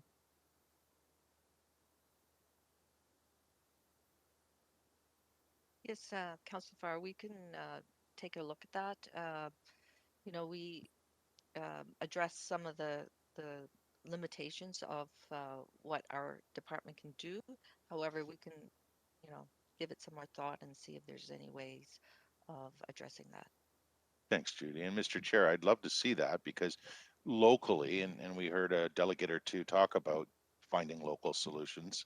And certainly we tried this term, and that's why, as was referenced, we have made some amendments, more focused on education. But if there are other things we can do to you know, strengthen policy, kind of, you know, it's a carrot to get these grants. So if there are added stipulations that both protect the tenants that are currently living there, we should do that. And we've proven locally we can do that with the policy that's already been adopted by a previous council with the downtown secondary plan. Those are my thoughts, but happy to support a deferral, and appreciate very much, as always, the delegates with their firsthand stories. Thank you, Councillor Farr. We have no further speakers on this particular item. So we did have a notice of motion. Councillor Nan brought forward earlier on in the discussion. I believe Councillor Wilson will be seconding that. And it's a deferral motion. Is that correct, Councillor Nan? Through you, Deputy Mayor. So I just put some language in the chat and I'll read it out for the public record. Just Okay. appreciating the comments that my colleagues have made and trying to integrate it all into the direction to staff. So referring the report back to staff to meet with ACORN and the applicant, as well as provide legal analysis and policy revisions to address any potential loopholes of this program resulting in the displacement of tenants and report back to GIC. I hope I've done a good enough job of integrating everybody's concerns. If anybody has any amendments, happy to hear them. Seeing no concerns or hearing no concerns, that's fine. And the vote is in, Madam Clerk. Yes, sorry, and that's moved by Councillor Nan. Obviously, was moved it seconded by Nan, Councillor Wilson? Wilson, that's correct. Thank you so much.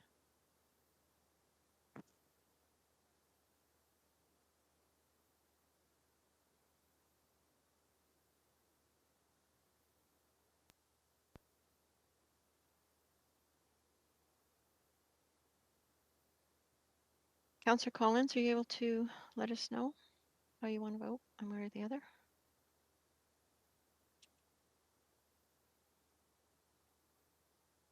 Okay, I'm going to close the vote. Councillor Collins, can you hear me? I can support it. Thank you. Okay, that vote closes 12-0. And Mr. Deputy Mayor, did you want to take a break now as well? That's exactly where I was headed, I believe, and thanks for reminding me. Yes, how long would you like to take, Madam Clerk? What would you suggest? 30 minutes. Okay, And I break believe, at 1 o'clock. I believe everyone would agree with that. So we'll take a half an hour break. Do we need to vote formally on that, Madam Clerk? Oh, you sure do. Okay, so moved by Farr, seconded by Ferguson for a 30-minute break. All in favor?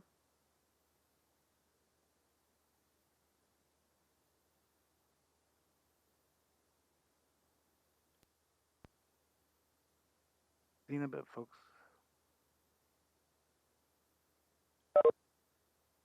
So, Mr. Chairman, 1 o'clock then? Okay. Yes. Thank you.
Okay.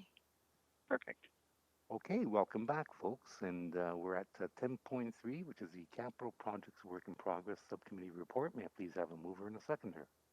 Moved by Danko, seconded by Nan. All in favor? And it's electronic vote.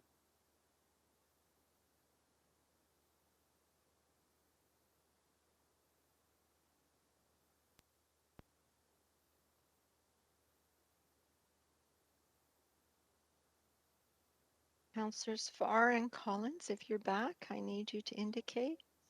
Okay, good. Councillor Collins. Councillor Ferguson, are you able to vote? Thumbs up. And Councillor Partridge, I don't see back yet. Okay, so that vote is closing and it carries 13-0. Clerk, and now we're moving on to 10.4, and reminder to all those that did declare an interest to prevent a conflict that this is related to the vacant home tax issue. Any discussion? Hearing none. Yep. Councillor Mover. Nan. Oh, Councillor Nan, that's what I was waiting. I didn't see a sign. Councillor Nan. My apologies, I was waving and hitting the mic. Thank you through you, Deputy Mayor. First off, thanks to staff for preparing this report and getting it back to committee. I know that previously when we discussed the issue of vacant homes tax, many of my colleagues expressed an interest in better understanding where the city stands as it relates to our current municipal bylaw enforcement, vacant lands registry, and what the potentiality is of implementing such a tax in the city here in Hamilton. So if I could, through you, just a few questions on the report itself. Is there staff who can speak to table 3 that is in the report? I don't have the reference to the page number, but it lists the number of vacant properties broken down by ward. And I wondered if whether through Director Leendertz, we might be able to get further clarity about how many of those are residential properties. Monica, I believe. Monica? Monica, thank you. No problem. Through the Deputy Mayor, just to introduce myself, I'm Monica Ciriello. I'm the new Director of Licensing and Bylaw Services. I'm taking over for Ken, who has just retired. So Councillor, to get to your question, those that deal with residential properties, there are 221, which are residential. And we've broken that down further. 183 of those are single family dwellings, 11 are duplexes, and 27 are multis. Thank you. Just taking quick notes as you're speaking, and my apologies, Director Ciriello, for not catching that. In terms of the ward by ward breakdown, I know that my colleagues had wanted a breakdown as it relates to their wards. Is there a sense of table 3 broken down for residential properties by ward, or is that information available?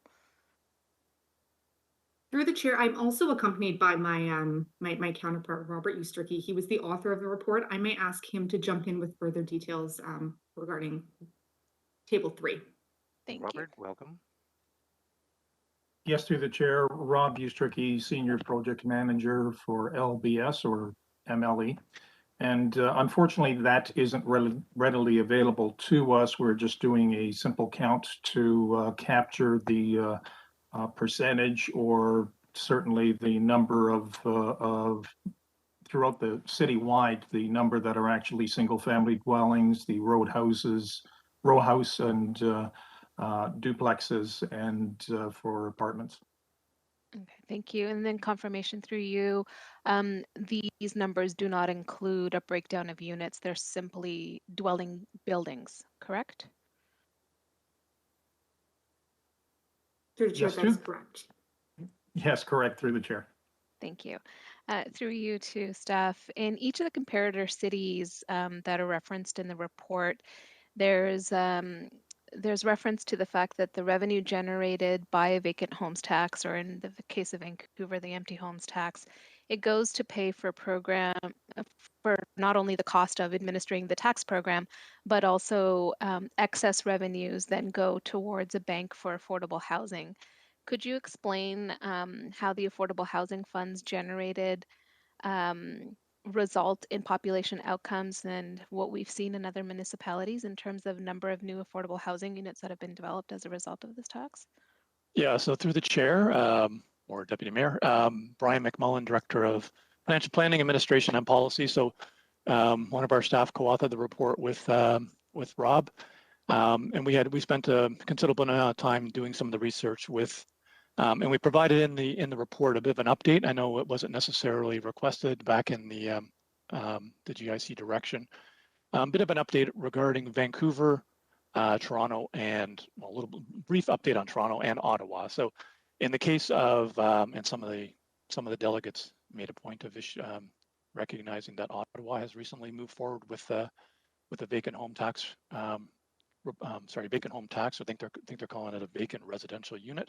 They're moving forward with that. Vancouver is the only other one that we could find in Canada that has done that already.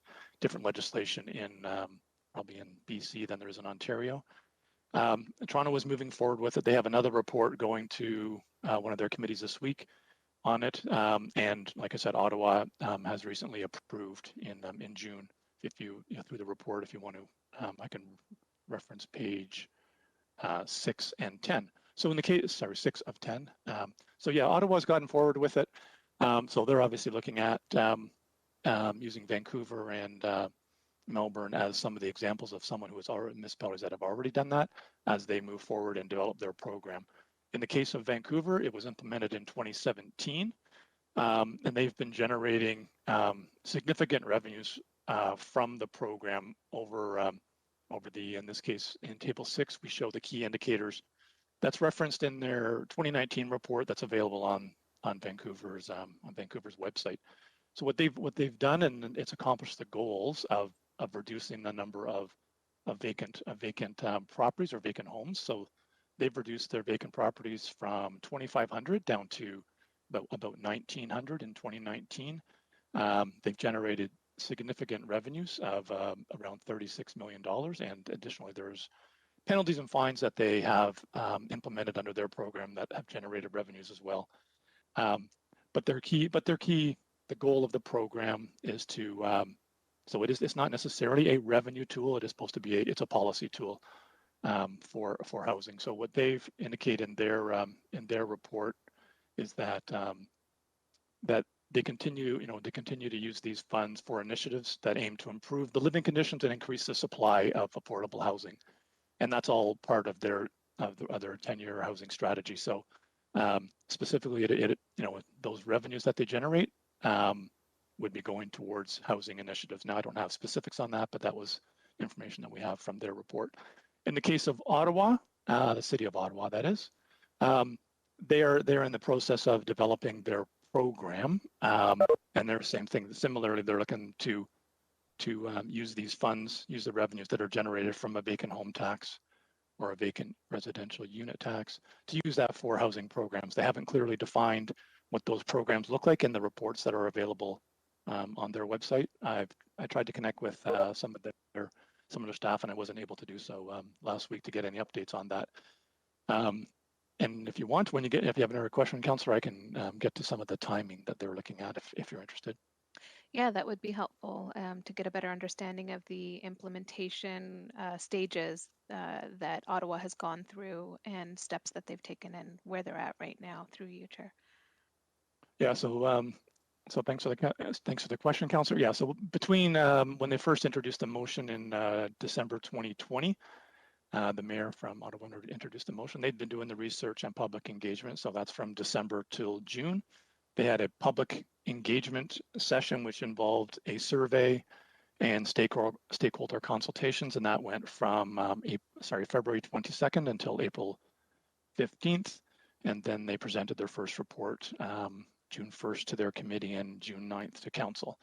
And what they're doing now, and over the next 8 months, beginning in July, they're developing the program. They're hiring 3 temporary staff, and they're going to do a complete policy and implementation plan with the required bylaws, and they would report back to their committee and council in April 2022 as part of the 2022 tax policy report.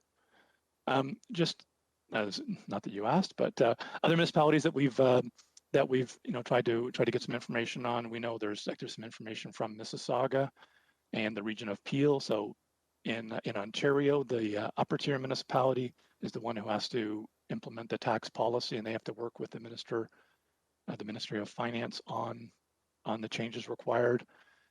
So I know they're in the process of doing that as well. They're reporting back to their committee and council in December, they've suggested. And we've also heard that some other neighboring municipalities are doing similar reporting. Excellent, thank you. Through you, Chair. The report refers to administering this program in Hamilton would cost approximately somewhere between $1 million to $1.3 million a year. And based on your estimation, right? So somewhere between the numbers that MLE has in terms of those properties that are registered as vacant residential units versus the 11,000 plus that was referenced by StatsCan, there's a number somewhere in there that is the actual number of vacant residential units in the city of Hamilton. So when you put forward the approximation in the summary report, could you clarify how did you come to that number, and based on that, what do you think is the primary limitation for us to kind of move forward with getting a more accurate sense of what it will take for the city of Hamilton to pursue something like this, and then what the potential impact of it would be in terms of number of units that we could fulfill, and then also in terms of number of potential revenue generation. It's in the summary, but if you could, Brian, I would appreciate it. Thank you. Yeah. So yes. So through the deputy mayor. So some of the challenges that both Toronto, Ottawa, and I assume Vancouver have challenges with is actually coming up with a number of vacant residential units, right? So as suggested at the last meeting and as reported in this report, we were hoping to use and what information we have available through the vacant building registry. As Monica and Rob highlighted, there's some limitations to that process that we currently have right now to identifying vacant residential units. And similarly, Ottawa and Toronto had that issue, and so we did, and they did also. They pulled information from Census Canada regarding the last census, Census 2016, regarding the number of unoccupied private dwellings. Now, the numbers are, in Vancouver, 25,000, 66,000 in Toronto, and Ottawa there was 22,000. So a fair, significant number of unoccupied private dwellings in Hamilton. Our information says there's 11,350 unoccupied private dwellings. Now, private dwellings have a different definition than what we have in the Assessment Act regarding vacant residential units, and residential units are defined as basically houses and condominium units, houses which have up to six self-contained units. So yeah, the difference then going between the 221 vacant building, residential vacant buildings on the vacant building registry, that is a number at a point in time, and the census, the numbers can be quite different. In the case of Ottawa, what they're estimating is that they're saying that there's they would say about 0.5% of their 307,000, I think it was, residential units would be considered vacant, but they won't know that until they actually do the mandatory declaration. So similarly in Hamilton, that's what we used. We used 0.5% of our 176,500 residential units, and we came up with, I guess that's 883 vacant units. And then when we have a range, in the case, I think one of the delegates mentioned too, the different tax rates that are used across the municipalities between Vancouver and Toronto and Ottawa. So if we use the 1% tax rate, that's when we would potentially generate $3.3 million. And if we use 2%, we would generate 6.7. Now that's recognizing as well that our average residential property assessed value is $381,000. In Ottawa, it's $415,000. And obviously those are just averages. We wouldn't know that until, same thing, we wouldn't know those numbers until we actually had the declarations completed. Thank you. As far as covering, so you mentioned the operating costs of the program. Right. So similarly, just using Ottawa's rough estimates. So they have more like I said, they have 307,000 residential properties. We have 176,500 residential properties. So administering a program, because you're asking everybody to submit mandatory declarations, we estimated it to be on the low end of the about $1 million. But similarly, we would think we'd be in that ballpark. Excellent. So it sounds like through the report through you, Chair, that the potential of administering the program and the recovery from the program would be not only cost neutral, but that there could be the potential of significant funds ranging somewhere in these estimates of $2.3 million to $5.4 million on an annual basis that could go towards advancing our housing strategy as a city. Yes, that's correct. Okay. And if we were, and I am appreciative of my time through you, Chair. So if this committee and council were prepared to, at the very least, get a clear sense from staff about what the next steps could look like for us here, what would you recommend be the next steps, and what would the rough timeline be for getting us to a place of clarity around a detailed implementation plan for this committee to consider? Right. So through the next, so through the mayor or deputy mayor, the next steps, could include public engagement, right? So certainly Toronto, Vancouver, and Ottawa, City of Ottawa, did some public engagement, and in the case of Ottawa, they did a survey and a number of stakeholder sessions. That was over a 2-month period that we could do that. There is approval by the province, so even though there's there are regulations that have been approved, we still require approval from the Ministry of Finance or the minister directly. And we understand that a request is not necessarily binding, but we would confirm details of that before we sent off any letter to the minister asking for approval for designating us to impose this tax on vacant residential units. And then we would report back on the implementation plan, what would include the guiding principles and the framework, and with other things that have been considered, right? So there's lots of, if you recall from previous reports, the eligibility criteria, the definition of a vacant home or a vacant unit would have to be agreed upon by council. So ideally, if council moved forward with this, we could begin you could direct us to start the public engagement process if that's desired, and then come back with an implementation plan for prior to the 2022 tax policy report, which typically is in April of 2022. Excellent, thank you. So it sounds like a detailed consultation and implementation plan could be brought back for GIC to consider. Yes, sorry, I forgot. Of course, we would have to have a staff working team that would have to get together to discuss the implications on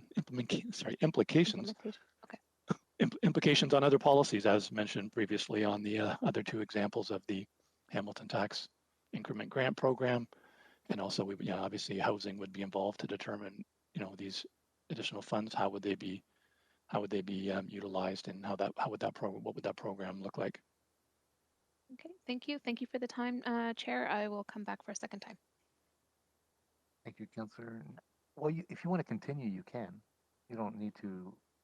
Do you want to bring forward a motion? I did, but I wanted to, so where I was headed in the line of questioning, I just wanted clarification from staff about the ability to report back with a detailed consultation and implementation plan to establish a Hamilton vacant homes and residential units tax program for GIC, for GIC's consideration. And Councillor Jackson did want to speak, but I thought you wanted to continue on with your debate. But if Councillor Jackson, did you want to speak to That's this it for item? now. Thank you. Councillor Jackson? Yes, Deputy Mayor Marula. Yes. Are you carrying on with your speakers list, please? Yes, Councillor Jackson, the floor is yours. Thank you. And I appreciate the strong advocacy of the Ward 3 councillor on this particular subject.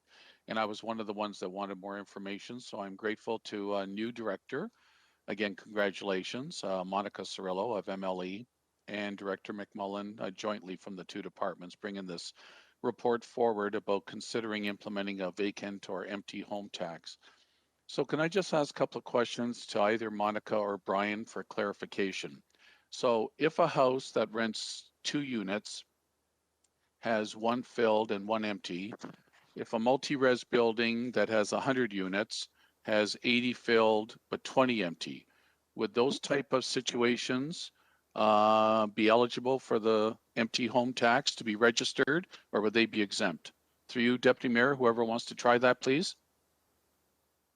So through the chair, Brian McMullen, I'll start with that one. So yeah, the definition that has been set up through the ministry relates to vacant residential homes with 6 units or less. So I guess that's single family dwelling units, duplexes, triplexes, whatever, a 4-plex, 5-plex, 6-plex possibly. So that's what will qualify if we implemented this program. Okay, so this has nothing beyond a 6-unit dwelling, Director McMullen. Is that what I heard? Through the chair, correct. Okay, all right. Thank you for clarifying that. For some reason, I thought that this included greater intense multi-residentials. So let me specifically ask, if that 6-unit house has 6 abilities to rent rooms and 3 of them are currently rented and 3 are vacant, would that particular property have to be registered, or would they somehow be exempt? Deputy Mayor, through you. So through the Deputy Mayor, yeah, so it'll all depend on the definition that we decide on, some of those characteristics and the policy type things that we want to decide about those vacancies, right? So in the case of Vancouver and Toronto, they talk about 6 months vacant in the previous calendar year, and in the case of Vancouver, it's not continuous or not consecutive. They're just asking the property owner if they were vacant for 6 of the months in the previous calendar year. So it depends on what we want to do, and we would look to the frameworks that some of the other municipalities have then developed, and the consultation that we would have with the public and stakeholders. Okay, Director McMullen, forgive me, to use a favorite word of mine that Councillor Clark enjoys. I don't mean to be pedantic, but I'll try one more time. Does the entire 6-unit home have to be empty to be eligible for the empty house tax registry or not? Through you, Deputy Mayor Merulla. Through the Deputy Mayor, I would say not. Oh, so a portion of it, if it's empty, would be registered. Okay, because then I was looking at page 6 of your report, and I was trying to understand that one paragraph of saying if some of the units were occupied, then it wouldn't qualify, but you're saying it would qualify. Fair enough. I just was trying to get clarity on that particular item. Deputy Mayor Merulla, through you.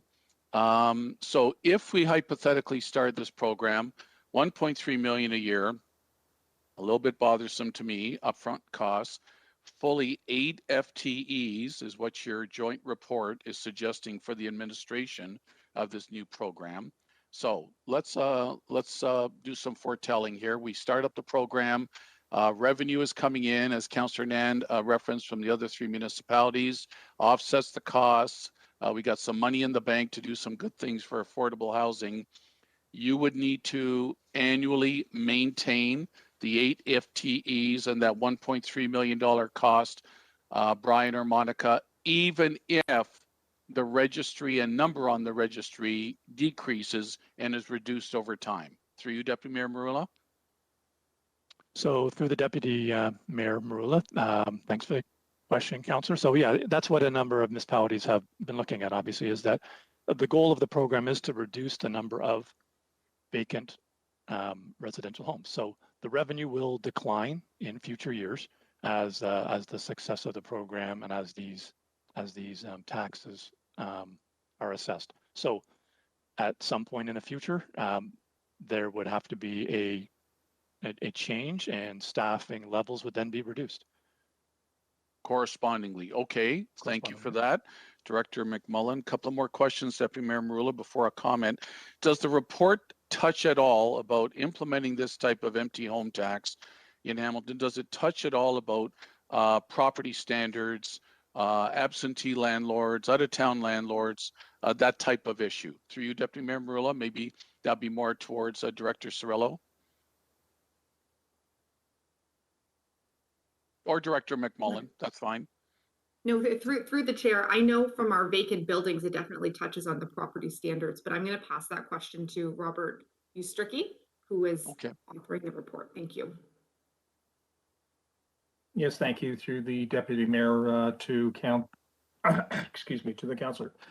It has to, the property standards would apply in terms of the vacant building registry. The registry doesn't necessarily focus on all rental properties. It focuses on derelict or inhabitable or mostly buildings or units that are out of service.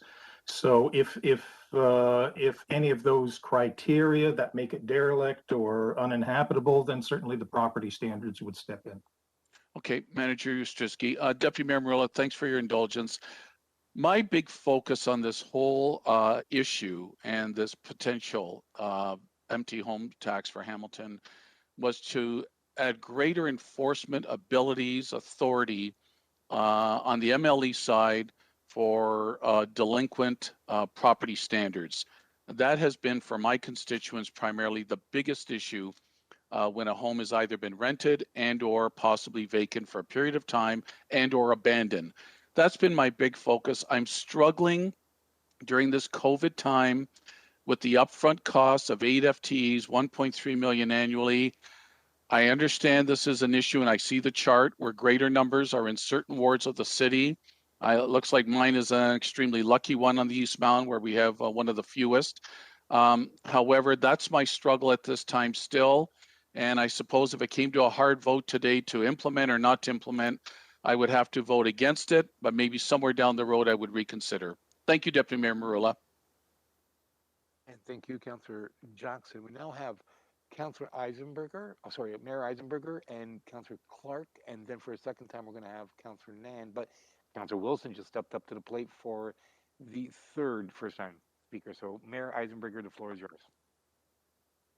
Thank you very much. And you know, I'm generally supportive of the idea to get more units into use. So that, you know, that really is the bottom line here, is the ability for us to get vacant properties into residential use and back into homes. And I would, as we're working through this process, and I'll be very supportive of drafting a bylaw, drafting the principles that it's based on before we go out to consultation, because I don't want to go out with an empty consultation. You know, folks, what would you like to do? I think it needs some focus and direction, and I would hope that this council could provide some focus and direction on this.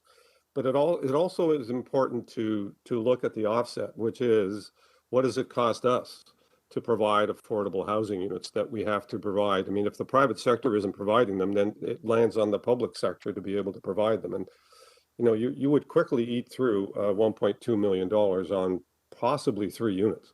So if you got 3 units back into operations in our community, in my mind, that's a break even for our community in terms of putting them back into good use. But there are other offsets, and I think I think the offsets are that there is a revenue stream, that it has to be a declining one based on the numbers that hopefully will decline.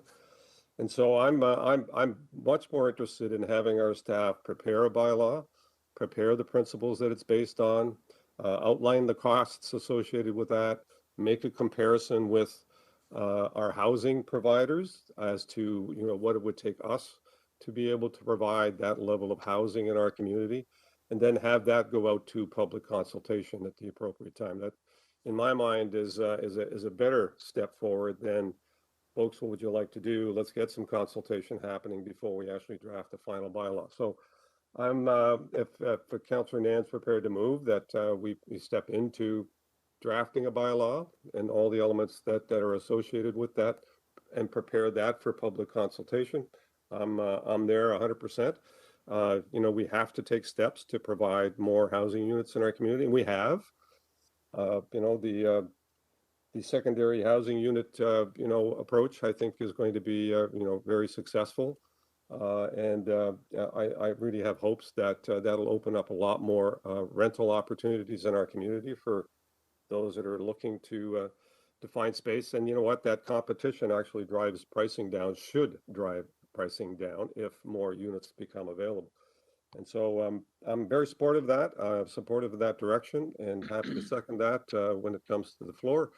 I would much, again, prefer, though, that we don't just go out for public consultation and then draft a bylaw. I think we ought to draft one, prepare the context and the details around that and the costing, and then have that go out for public consultation. So I'm happy to second that if that's the direction we're going. Thank you, Mayor Eisenberger. Next up is Councillor Clerk.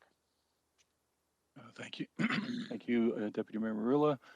To be succinct, I fully agree with the mayor on all the points that he has just made. Thank you. And I would support such a motion today. Thank you. Thank you, Councillor Clark. And now it's Councillor Wilson. No, thank you. I'm very pleased to hear that the mayor is going to second, because I was more than happy to do so. And I have no problem personally. I'll look to Councillor Nan, however, as the mover, but to put something together to bring focus for consultation.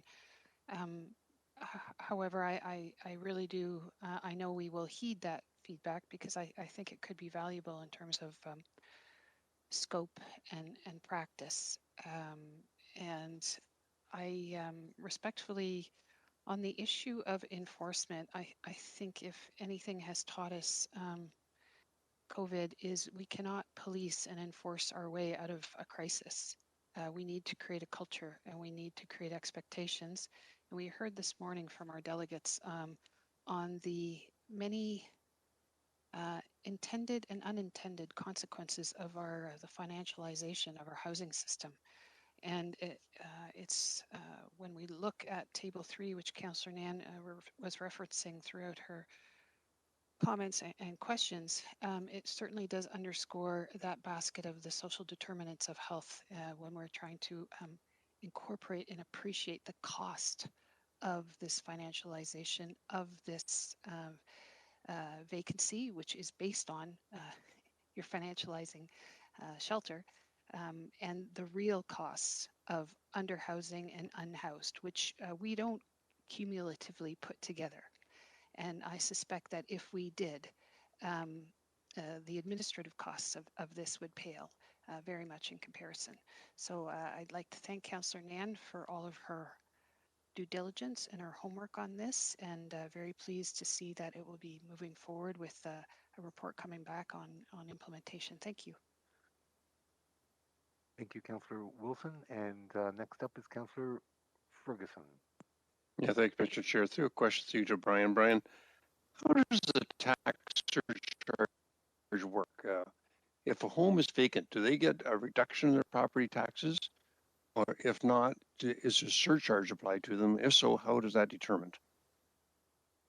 So sorry, Councillor. So sorry, if there's currently, if there's a vacant home right now, how are the taxes assessed right now? So well, that's okay. I'll make it a part A and part B. What happens in that situation where a home is vacant? Councillor Is there a tax reduction to them? Councillor Ferguson, you may want to take the video off again. You're breaking up. Okay, thank you. So through the chair, yeah, no, it's my understanding that when a vacant home when a home is vacant or a property is vacant, there is not a reduction. There previously was, not for residential homes, but there was legislation that allowed us to have reduced rates for industrial and commercial property. So that was changed in 2017, and the city implemented or put that back in place so that we didn't have a reduced tax rate for commercial and industrial properties. So part B then, Brian, how would the tax surcharge work then? Through the deputy mayor, so we'd be looking at some of the programs that have been implemented in Vancouver and Toronto and Ottawa. So it would be a mandatory declaration. So you would ask the information after the year finished. So after the 2022 year, you would ask, send out a survey and do everything online where possible, and have people mandatory declare that they were vacant or not vacant during certain times of the year, and then we would have that tax. Then we would assess that tax. And how much is that tax, that surcharge? So through the deputy mayor, that'll be for a decision up for council. So in the case of Vancouver, they've done a 1% tax rate, and then they went to a 1.25%, and there were suggestions that they would go to a 3% tax rate for 2021. City of Ottawa and the City of Toronto are considering a 1% tax rate. So in our case, that would be on an average residential home, the $3,800 would be the rough amount that we would collect on a residential home. So it's a surcharge of 1% then of the property value, not of the current taxes. Of the property value. Wow. And what about the case of some people in our country can't stand the winters and are retired and go south for 2 or 3 or 4 months in the wintertime, and their house up here sits empty? Is that considered a vacant home? So through the deputy mayor, so all of those what are referred to as exemptions would have to form part of the bylaw, the framework, the policy. So we'd have to look at those and determine what is where the exemptions are. And in Ottawa and Vancouver and Ottawa, do they surcharge homes that are vacant because of snowbirds? It's my understanding that they do not charge them. Okay, that's all my questions. Thank you. Thank you, Councillor Ferguson. We now have Councillor Partridge. Yes, thank you, Deputy Mayor. I really appreciate this this discussion, and I agree with the mayor and with Councillor Nan. We definitely need to put a bylaw together as a draft and before we go out for consultation. But my question is, and I've read through the report a few times, so apologize if I missed this, but is this just going to, if it's passed, apply to the urban area, or will it also apply to the rural settlement areas and the rural areas? So through the deputy mayor, Brian McMullen again. No, there's no distinguishing between the type of area. It's all based on assessment. So if the property is deemed to be in the residential property tax class, then it would be assessed once the mandatory declarations are in place.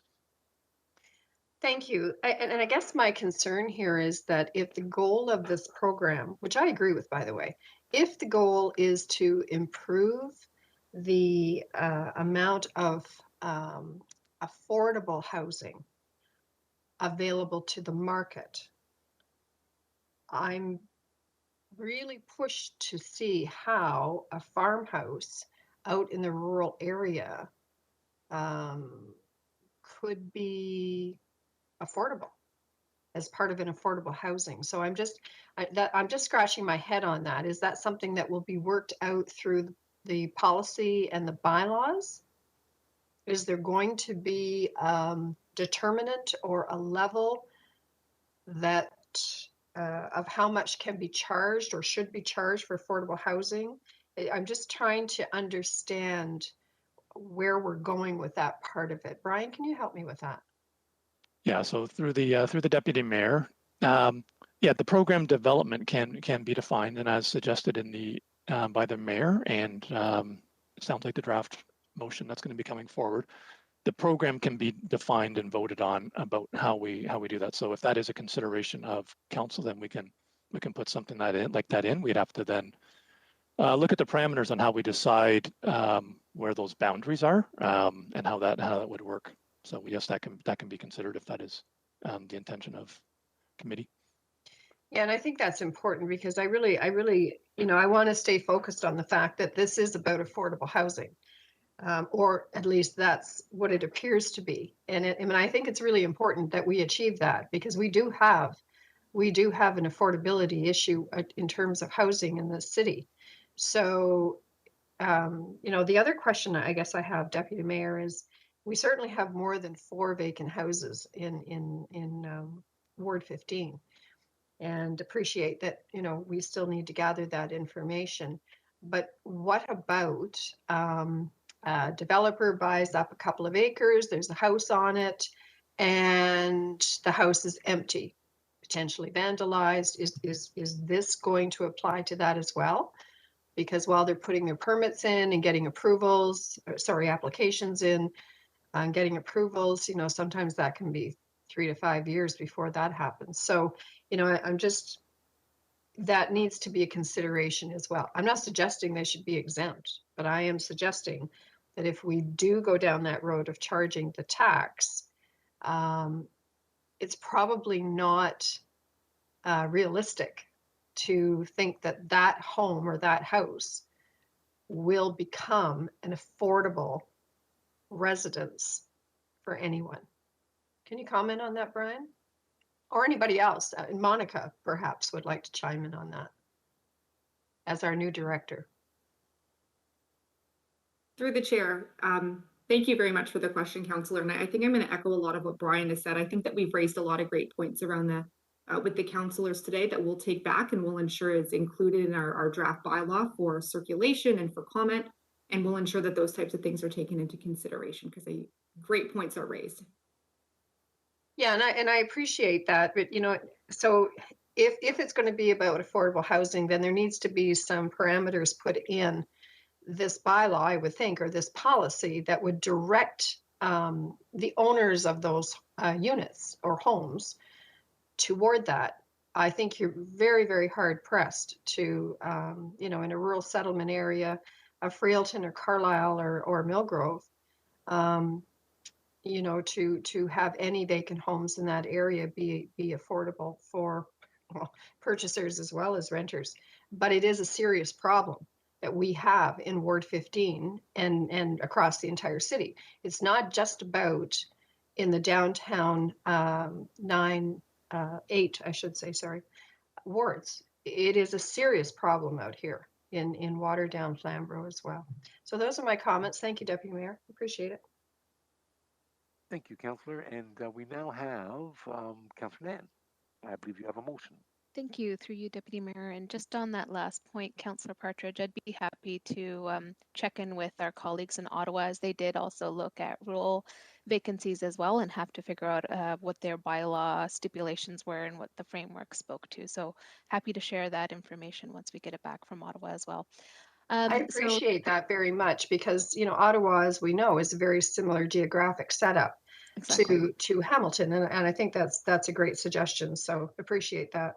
Great, thank you. So through you, Deputy Mayor, and then I believe it's seconded by... Councillor Jackson? No, I thought it was either the Mayor or Councillor Wilson. Oh, Wilson, that's it. It was Wilson. Thank you. So that staff report back with the draft bylaw, guidelines, and framework for a vacant homes and residential units tax program to GIC for consideration before public consultation. Okay, so all in favor, and it's electronic. Oh, we have Councillor Ferguson who would like to speak. Sorry, before we go to a vote, my apologies. Councillor Ferguson, the floor is yours. Councillor Ferguson?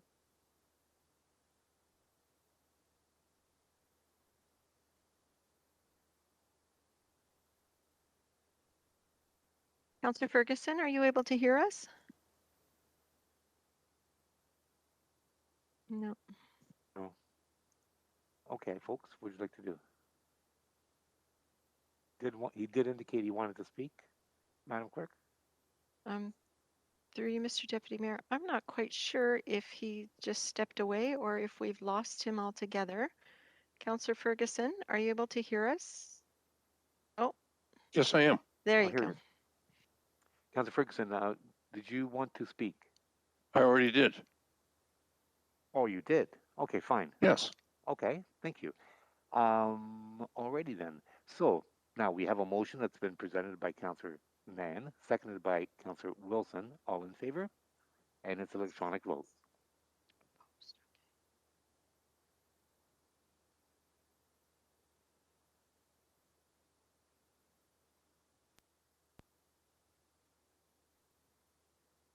Councillor Vanderbeek, are you able to vote?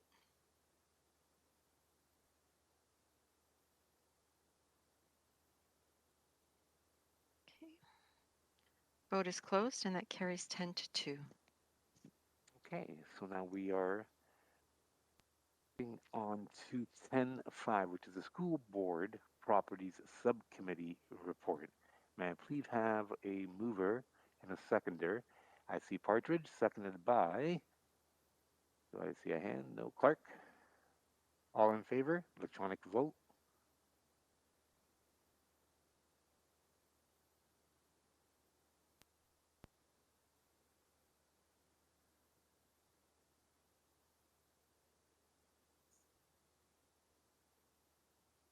Okay, now we're moving on. Oh, Councillor Partridge, are you able to vote? Sorry, Mr. Deputy Mayor. Oh, no, I jumped ahead.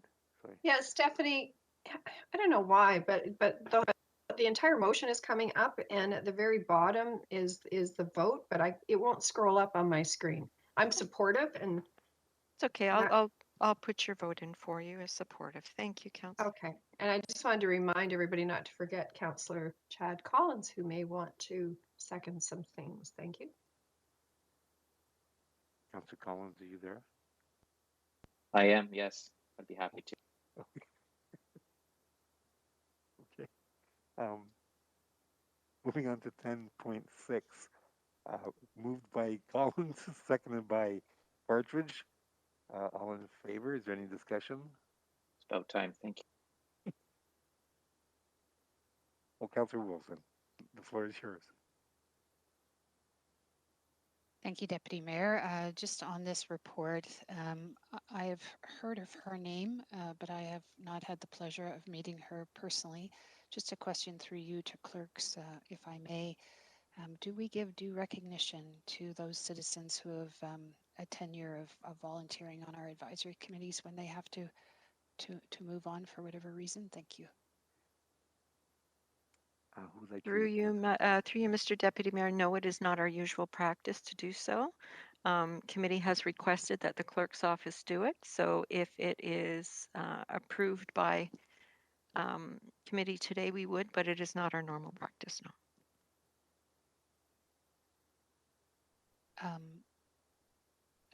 I'm not sure if there is someone on council who is more familiar with the individual than I am. I see Mayor Eisenberger's hand up, so I would look to him, but I think if there's a service there, it should be commemorated. Thank you. So thank you. And Mary Sinclair has been a fixture at City Hall, for many, many years, especially through the Disabilities Committee, and attended many of our council meetings and GIC meetings, all with the same passion for improving the lives of those with disabilities in our community. So I from my office, I will be assured to recognize Mary's participation over, I think 20 years, maybe even more. But I'll certainly be in a position to recognize that through a certificate or some sort of a thank you that we will do from our office, which we typically would do for people that have served on previous committees from this office. So in tandem with clerks, I'd be happy to do that. And again, Mary has been a fantastic advocate and with lived experience that has been well involved in the issues of disabilities in our community. So we'll be more than happy to acknowledge her long-standing service in our community. Thank you very much, Mr. Mayor. Thank you, Mr. Mayor, and thank you, Councillor Wilson. Moving on to the vote itself, it's been moved and seconded. All in favor? Oh, sorry, we have Councillor Jackson. Councillor Jackson would like to speak. Councillor Jackson, the floor is yours. Welcome. Thanks, Deputy Mayor Murillo. That's 4 times today you've welcomed me. I appreciate it. I just want to echo Mayor Eisenberger's wonderful remarks, and thank you, Councillor Wilson, for the prompt. Mary Sinclair was an invaluable member of the Seniors Advisory Committee as well. A lot of what you see today is through her impetus and her constant advocacy on behalf of seniors and those with disabilities. The ramping across our city in corners of all the intersections I mean, today it's just so obvious and commonplace that nobody would even think. Back in the 90s, many of our main intersections weren't even ramped, but she, along with, God rest her soul, former Councillor Geraldine Copps, led the way for ramping in our community. Mary was instrumental about 6, 7, 8 years ago, whispering in my ear, I'm sure I wasn't alone, but whispering in my ear that Hamilton should be one of the first cities to adopt an age-friendly plan for seniors. And so tremendous commendation to her. Her attendance was just absolutely perfect at all the seniors advisory committees, and her experience and her investment in Hamilton was second to none. And so along with the mayor, I salute all the volunteer, underline, volunteer participation and involvement by one of our wonderful citizens of our city, Mary Sinclair. Thank you, Deputy Mayor Marula. Thank you, Councillor Jackson. Well said. And moving on to 10.6, it's been moved and seconded. All in favor? Oh, sorry, we have Councillor Farr now. Who would like to speak? Councillor Farr, the floor is yours. Actually, Mr. Chairman, much of what the last two speakers have said, I wanted to echo. You just welcomed Councillor Jackson again, and he hit on a number of the points. There's in Ward 2 where Mary lives. When I first started, she was our go-to in the Ward 2 office on creating those intersection ramps. We invested a lot of the area rating capital reserve early on some of those locations that Mary helped us identify. And then we went on to engage further on that one. Urban Braille, and just generally in our core, the lumps and bumps that she encountered throughout the day. She was never she never shied away from focusing on things that needed to be looked at with respect to accessibility in her neighborhood. And certainly, as Councillor Jackson has mentioned, certainly with the work that she's committed herself to, she has considerably upped our game across the board. And in fact, I would suggest that just even on those ramps now, it's more of a mandate of council. It's built into our work plans, whereas years ago it was people like Mary and others who tried to convince council, that we needed to invest in certain areas. So much appreciated. She's something else, that's for sure. And she managed to easily work around some of her own challenges with respect to vision and her chair, and always be there, and has been an inspiration to so many others. So congratulations to Mary on that great work. Thank you. Okay, no further speakers? Going once, twice? Okay, now we'll bring this one to a vote. 10.6, and that was moved and seconded.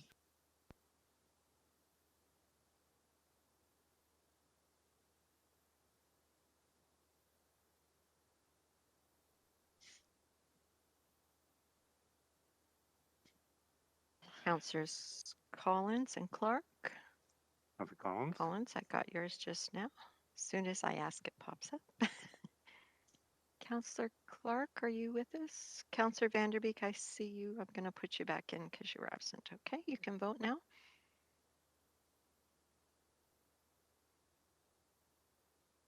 Okay. Votes closed, 14-0. Thank you, Madam Clerk. We're moving on to 10.7 now. May I have a mover and a seconder? We'll have a mover in Councillor Johnson, seconded by Councillor Ferguson.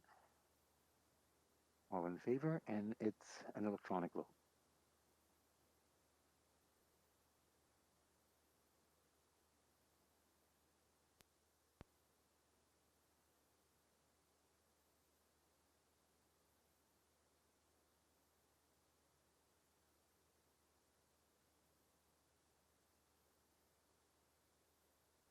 Councillor Collins, just to confirm, you put 10.6 approved. That was, or you just put 10.6. That was approval, right?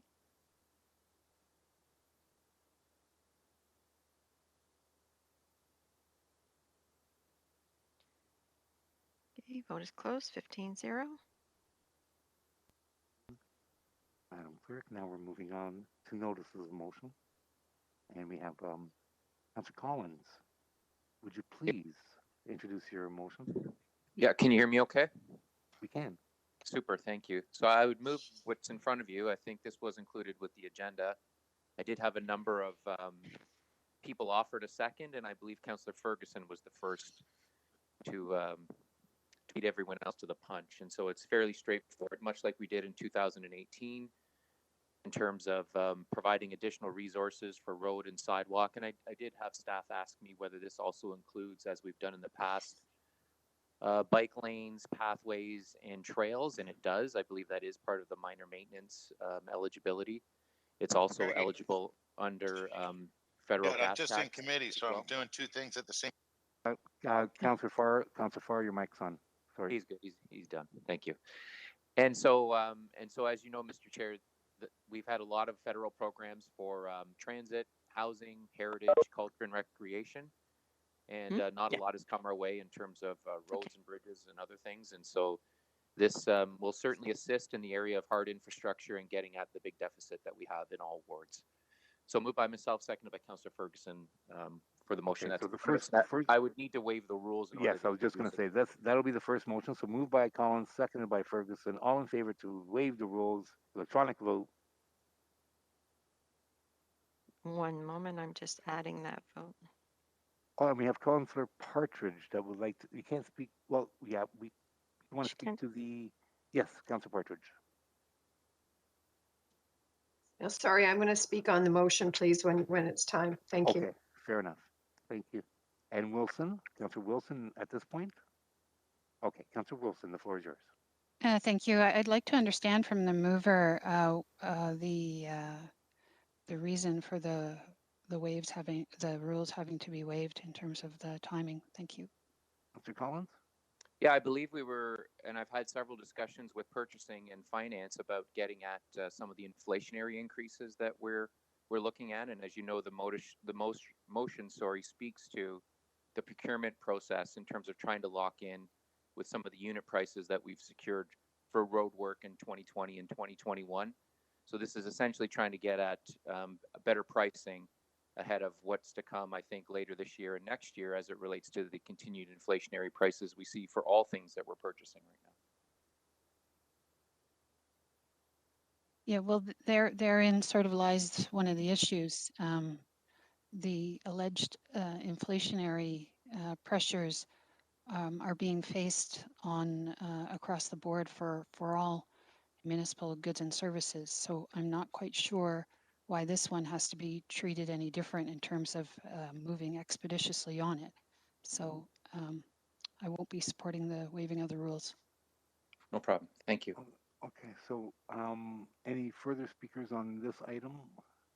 Okay, see none? Okay, so on the waiving of the rules, moved by Collins, seconded by Ferguson.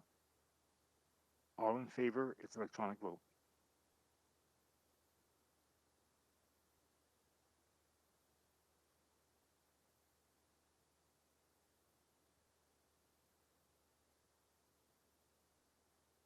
And that vote closes 13-2.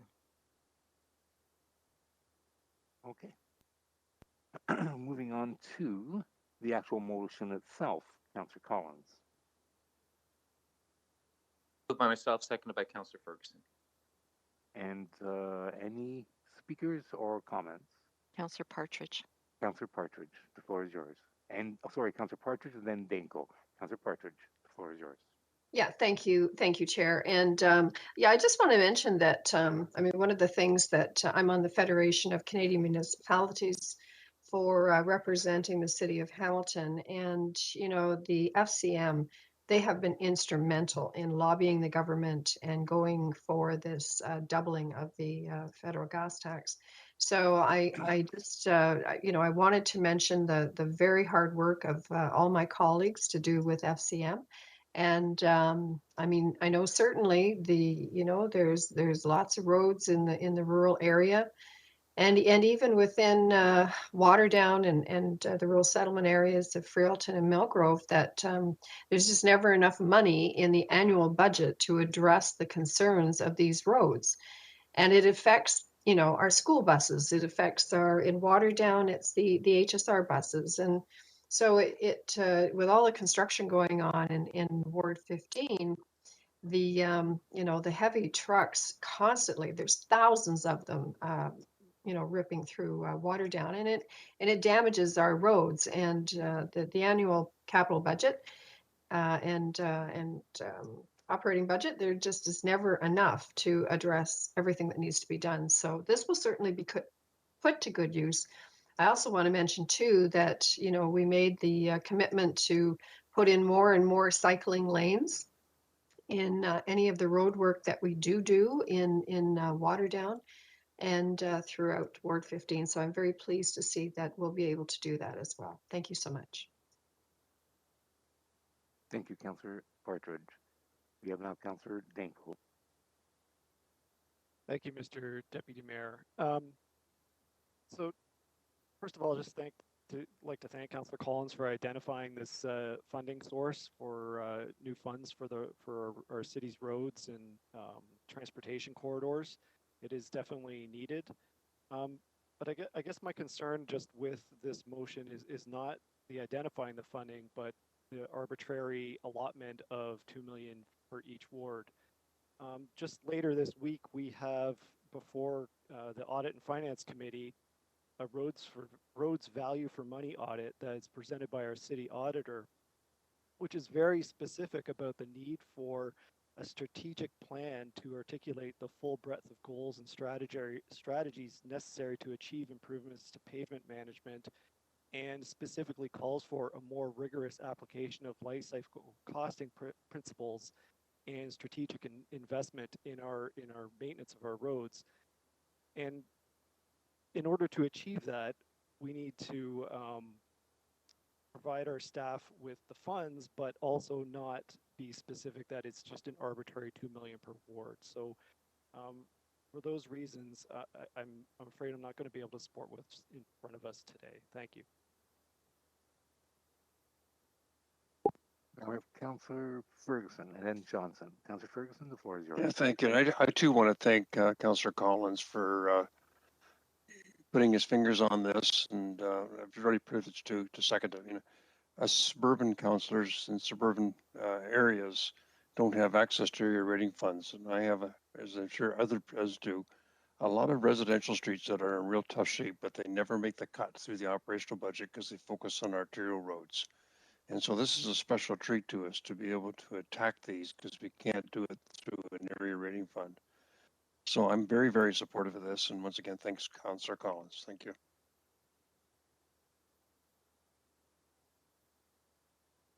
So we have now Councillor Johnson and then Clark. Councillor Johnson, the floor is yours. And then Nan. And sorry, let me just clarify the speakers list that's before me. We have Councillor Johnson, Clark, Nan, and then Wilson. Councillor Johnson, the floor is yours.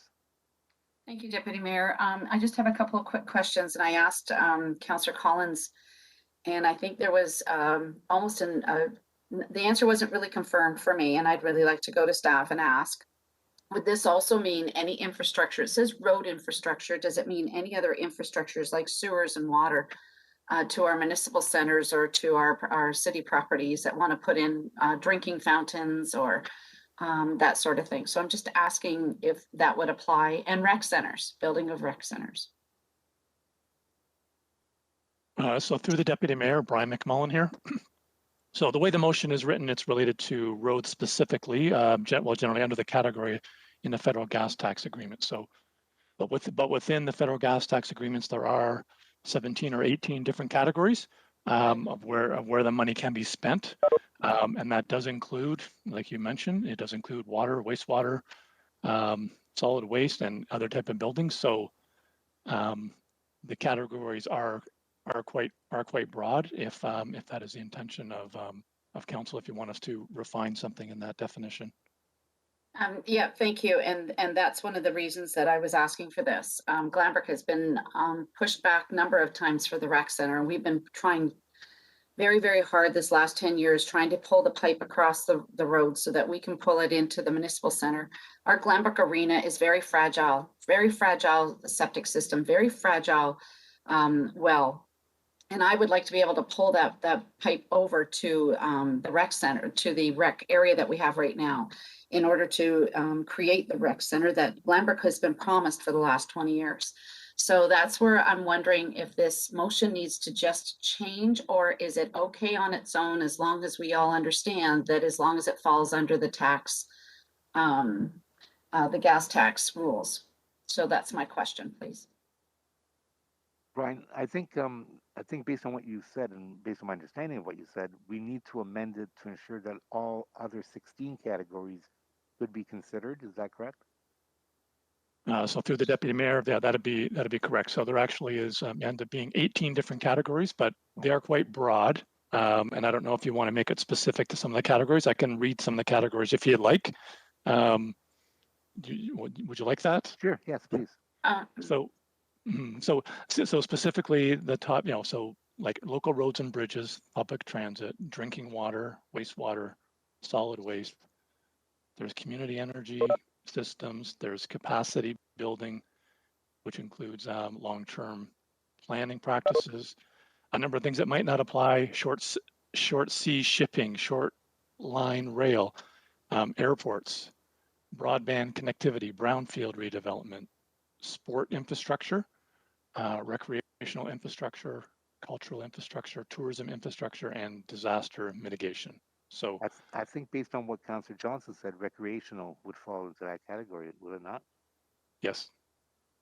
Thank you, Deputy Mayor. So if my colleagues are amenable to this, I still like the fact that we're splitting it up between the wards, but I really believe that if we open it up a little bit more, then those that need more public transit, those that need drinking fountains, those that need pipes and water to come to municipal services, I would just like to open that up a little bit more broad so that it could appeal to all venues, all avenues, and all the needs of all the wards. So that would be my suggestion. And if you want to come back to me for amendment, if it needs to be formalized, or if we can go back to the mover to open that up a little bit, please.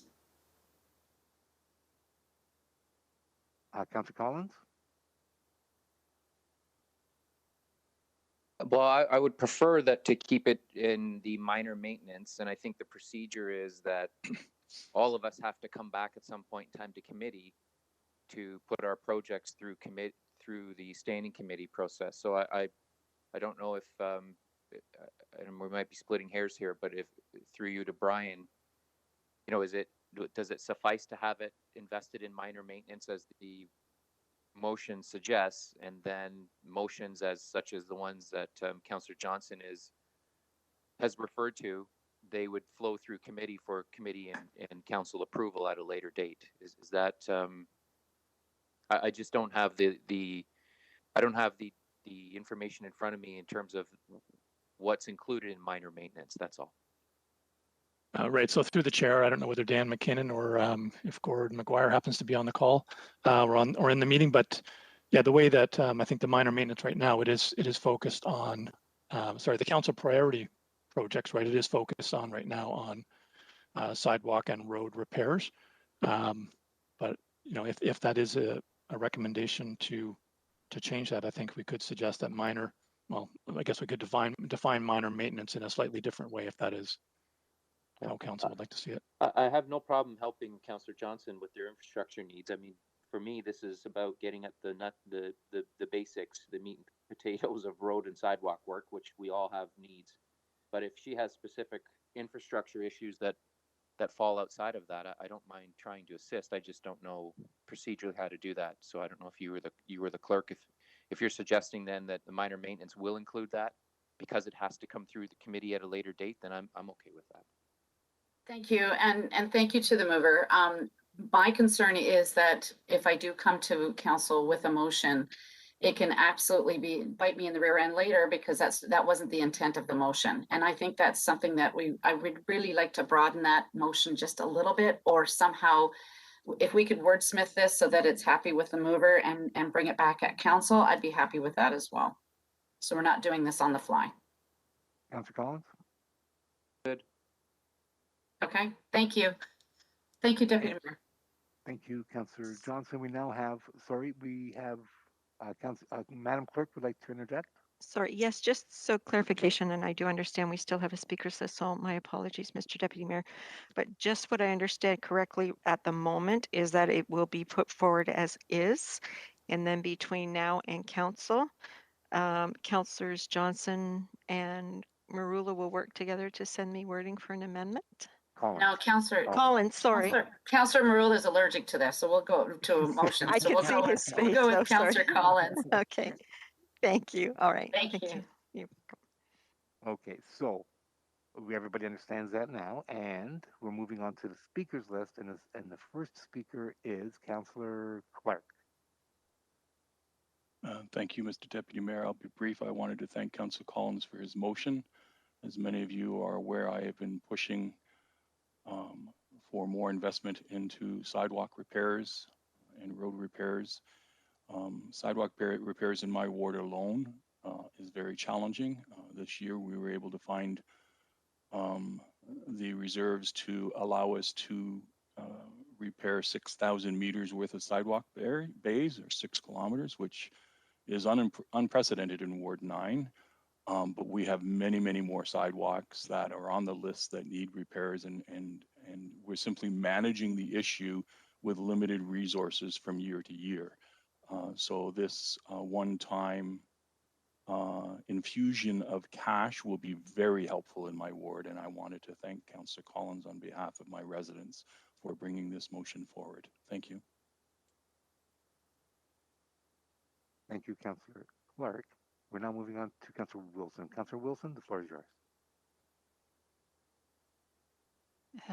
Thank you. If I could, through the appropriate staff, Deputy Mayor, if you could just again summarize for me, I suppose it would be Mr. McMullen, the potential uses of the $32.7 million that is set out by the province.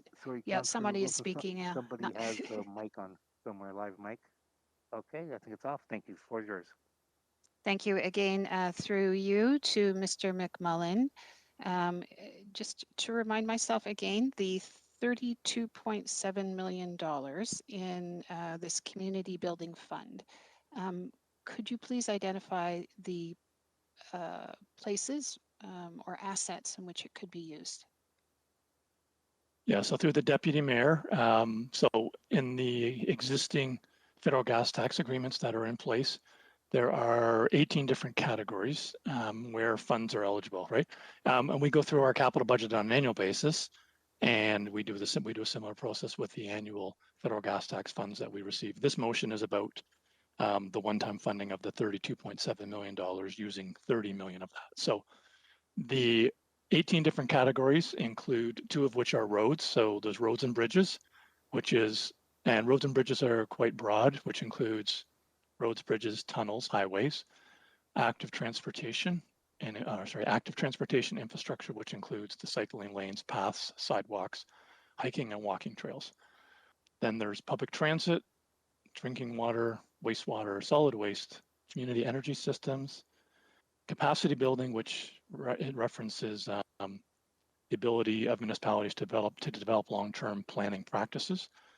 There is number 8, short sea shipping, short line rail, regional and local airports, broadband connectivity, brownfield redevelopment, sport infrastructure, recreational infrastructure, cultural infrastructure, tourism infrastructure, and then disaster mitigation. So there's a broad range of categories that the current existing federal gas tax agreements are open to, where the funds can be allocated. And there's a whole process where we have to we get approval from council to spend the money, and then we have an annual submission to AMO, who administers the program on behalf of Ontario government. There's a whole process where we have to submit our projects, and they determine whether things are eligible or not at the end of the day. And then we sometimes have to find alternative sources for projects that might have been or costs that might be ineligible. Thank you. Through you, Deputy Mayor, to Mr. McMullen, recognizing that Mr. Zagarek is not here today.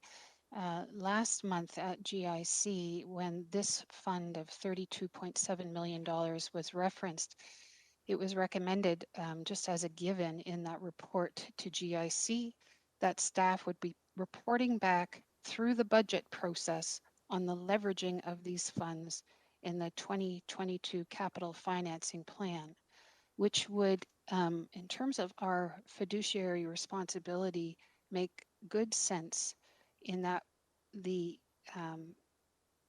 use of $30 million in a motion outside of a budget process strikes me as rather not in keeping with good financial practices and not in keeping with good fiscal management.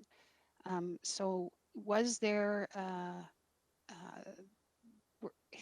using $30 million coming through an elected representative's motion as opposed to a budget process? Have we done that this year? Expended $30 million outside of the budget process in this fiscal year? Through you to the Mr. McMullen. So through the deputy mayor, yeah, and off the top of my head, I can't think of if we've done something similar to this recently, as you suggest. A few years back, and I think it was the 2017 or 2018 budget, we had a need for a number of roads-related projects. There was an infrastructure deficit in particular, so we had a similar fund. I'm thinking it was $20 million, and 19.6 million, I think, was the number. 2018, where it was an election year, right? Okay, thank you. If I could ask a question to you through to, is there anyone here from Public Works who might be able to help me? I have a question with respect to the guiding principles of asset management and where we are on that exercise. Dan? Yeah, through you, Mr. Chair, to the councillor, could I just ask you to expand on the question a bit? Thank you. My understanding is that we are required to put in place an asset management plan, and that asset management planning for the use of funds is based on evidence-based planning, so that we're putting public dollars into those citywide assets that require the greatest help at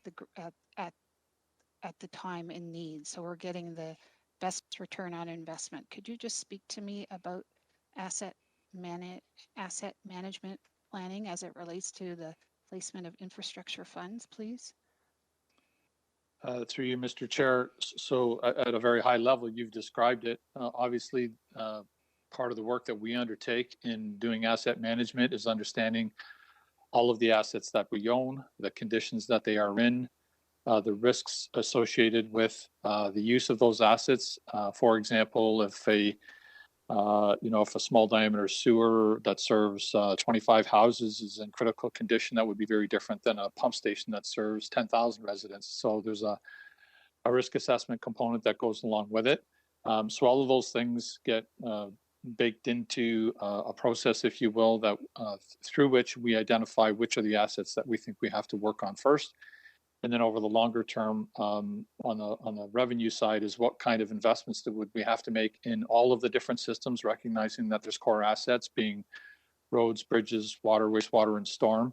But then in addition to that, we have all the corporate and rec facilities and a variety of other assets in the system. So through the process that the province has dictated through Reg 588, we will be developing these asset management plans at this higher level to present to council for approval of levels of service, but it does need to be done in a strategic way as defined by the province. Thank you. Through you, Deputy Mayor. So an asset management plan, it offers council and staff tools and information to make better spending decisions by offering us a clear depiction of what a dollar buys, especially related to the present state of good repair, our growth-related infrastructure, and our service improvements.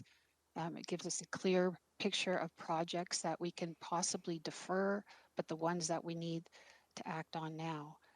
And that would be in keeping with good public finance management and good public policy.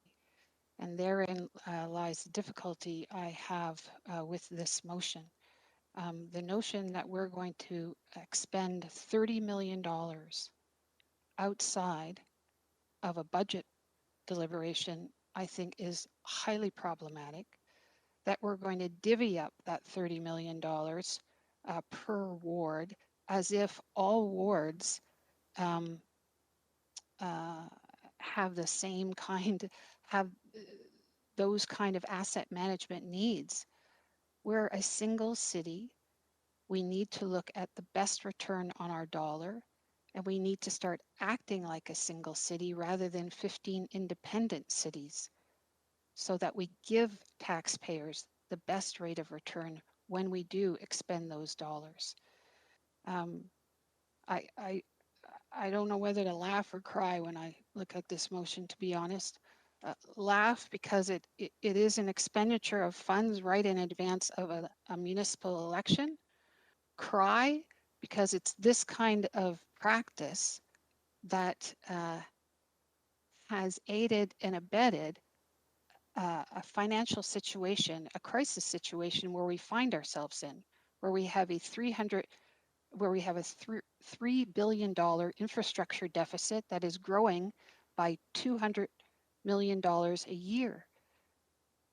And we have to start using these public dollars strategically and start using them on a city-wide basis so that we are getting the return of investment that our taxpayers need.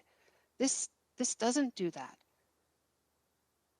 This doesn't do anything like that. And I just think it's not responsible to spend this kind of money when our own treasurer said just to us last month that the deliberation about this money needs to be done in the 2022 budget plan and cycle.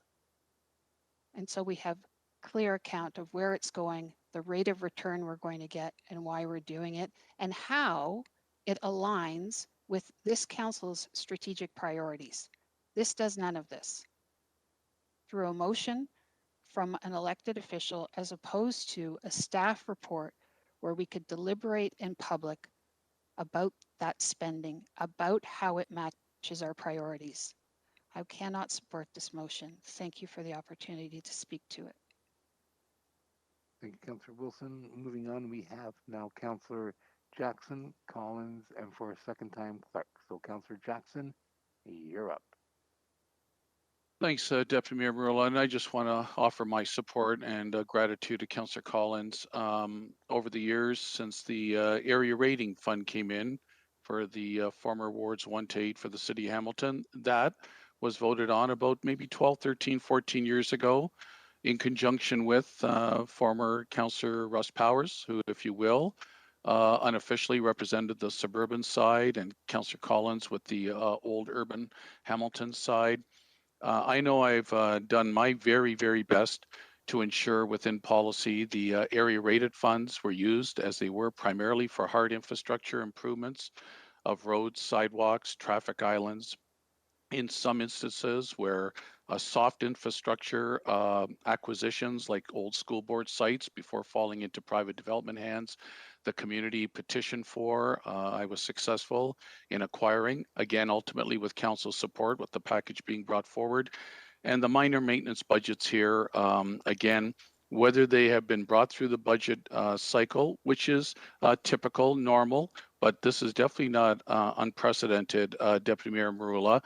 I've been very grateful for the opportunity to, where projects have been delayed, lag behind, we just don't have enough funds, especially again in the hard infrastructure area, which now includes even more cycling lanes, upgrading rail trails that are incredibly popular over in the East Mountain community and in the East Mountain Trail Loop area around Albion Falls and extending right through to the old CNR line down to Caledonia and back. Extremely popular. I've used those funds for that type of enhanced social recreational infrastructure and improvements. And lastly, Deputy Mayor Marula, coming outside the budget process, well, thank God, Council, last week, Deputy Mayor Marula, unanimously supported $19.3 million for the much needed renovation of D-Wing at McCastle Lodge, Nothing here in my report said only if it's referred to the 2022 budget process for consideration. I want to thank all council again last week, said it was very important we get on with this.